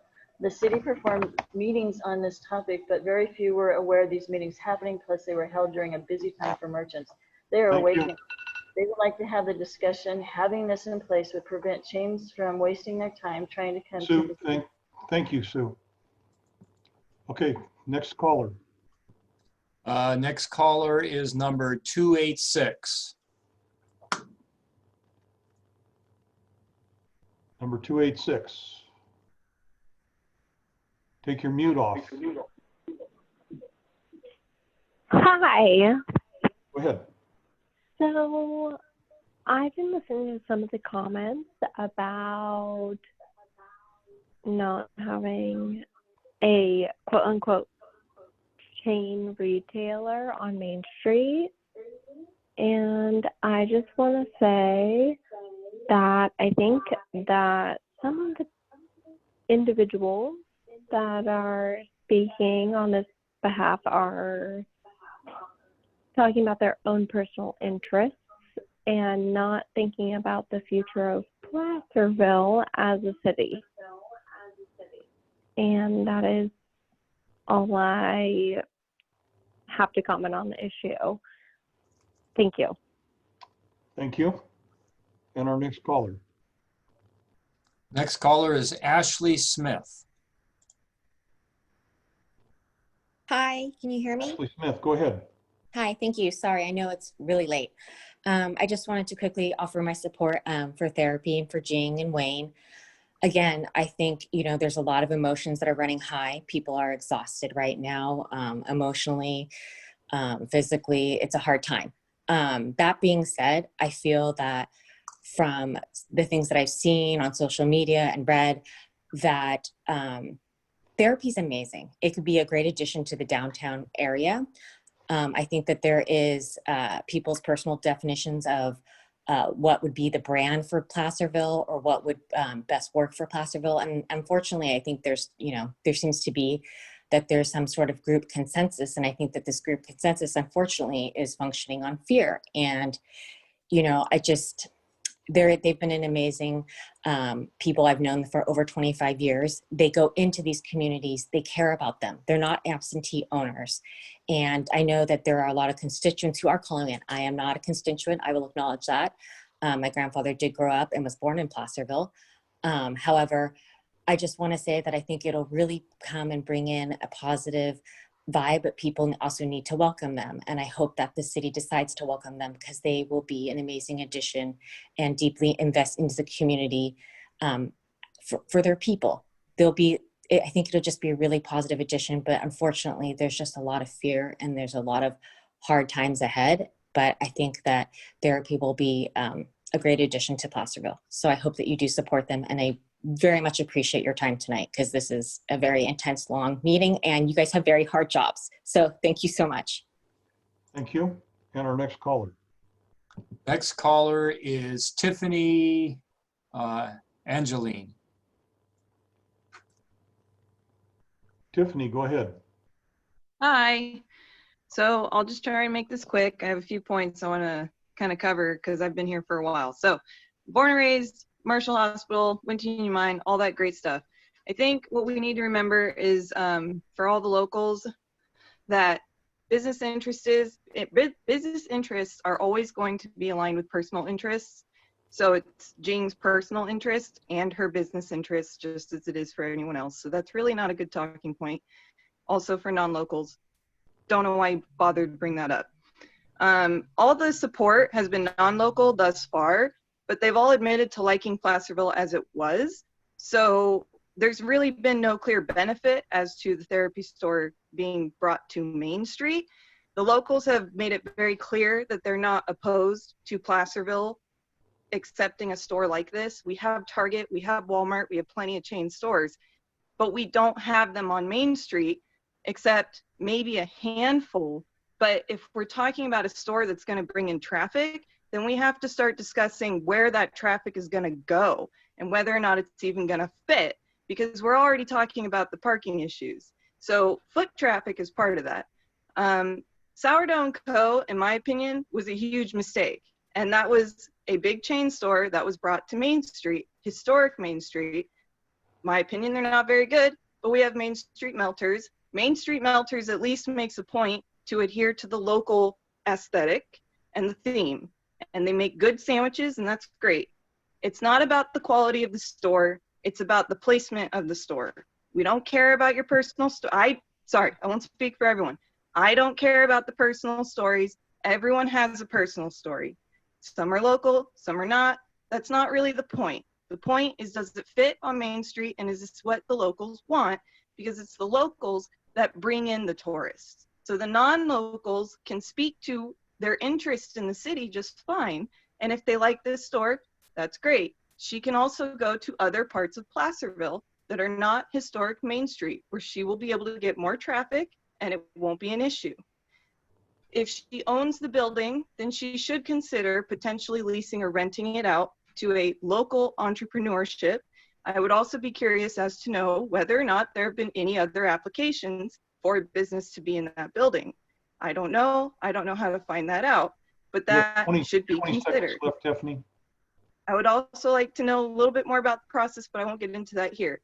I think we need to just put our personal concerns aside, think about the impact at the local level, and listen to the local voices. Thank you so much. Thank you. And our next caller? Next caller is Bo Sundberg. Bo, go ahead. Hello, Bo. I'm sorry. Can you hear me now? Am I heard? Go ahead. You're on. Okay. Oh, this is for, I'm sorry. This is for Jing Chan. Am I pronouncing your name right? Okay, thank you. I'm like you are an entrepreneur, owning a corporation. Recently moved up here and leaving my corporation back there and thinking about starting something up here communally, a shop to be a part of the community. And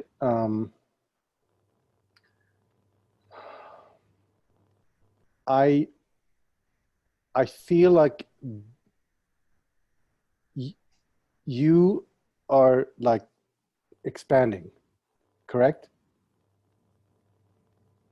You're expanding. Bo, she's not going to be able to answer you. Just go ahead. Okay, okay. In my opinion, you will never be able to be a part of this community.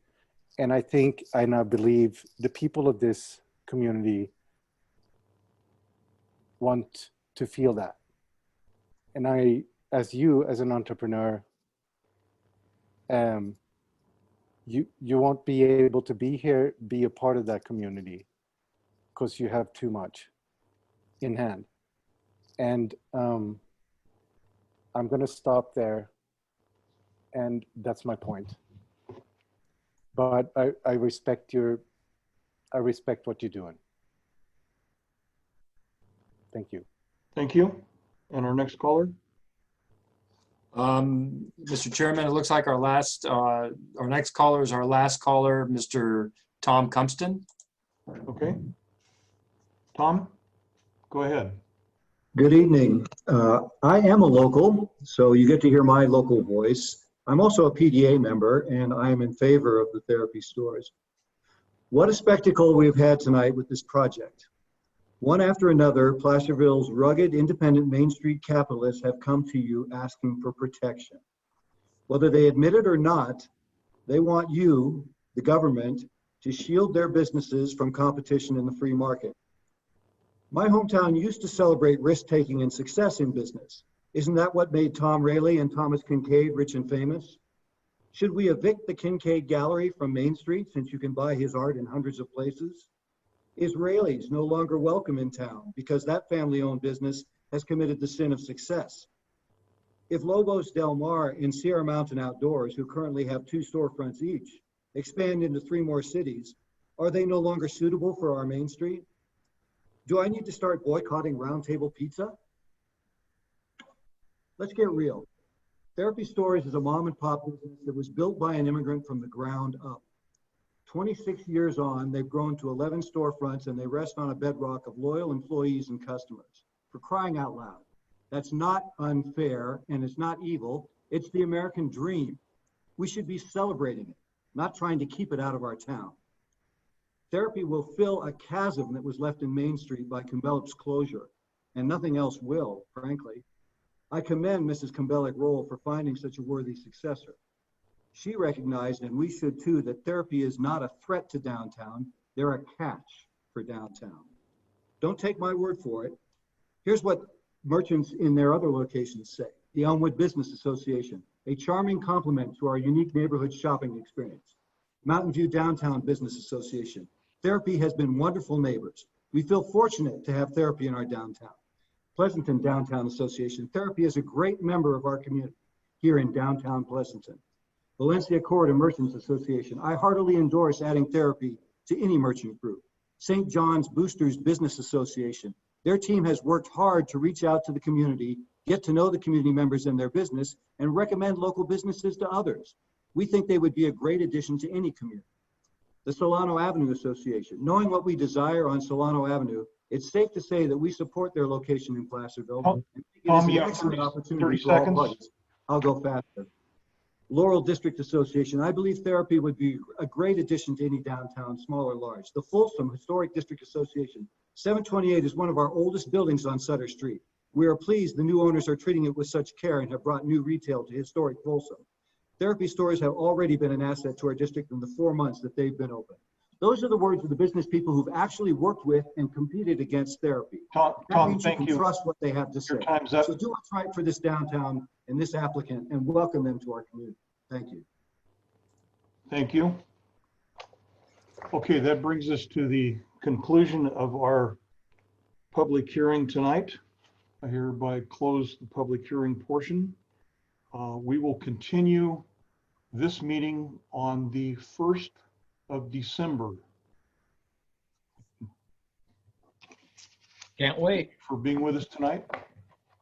Motion to adjourn. Second. Thank you. What you're looking for? Staff can send us any notes that they need us to know about. Okay. Good night, everybody. Thank you.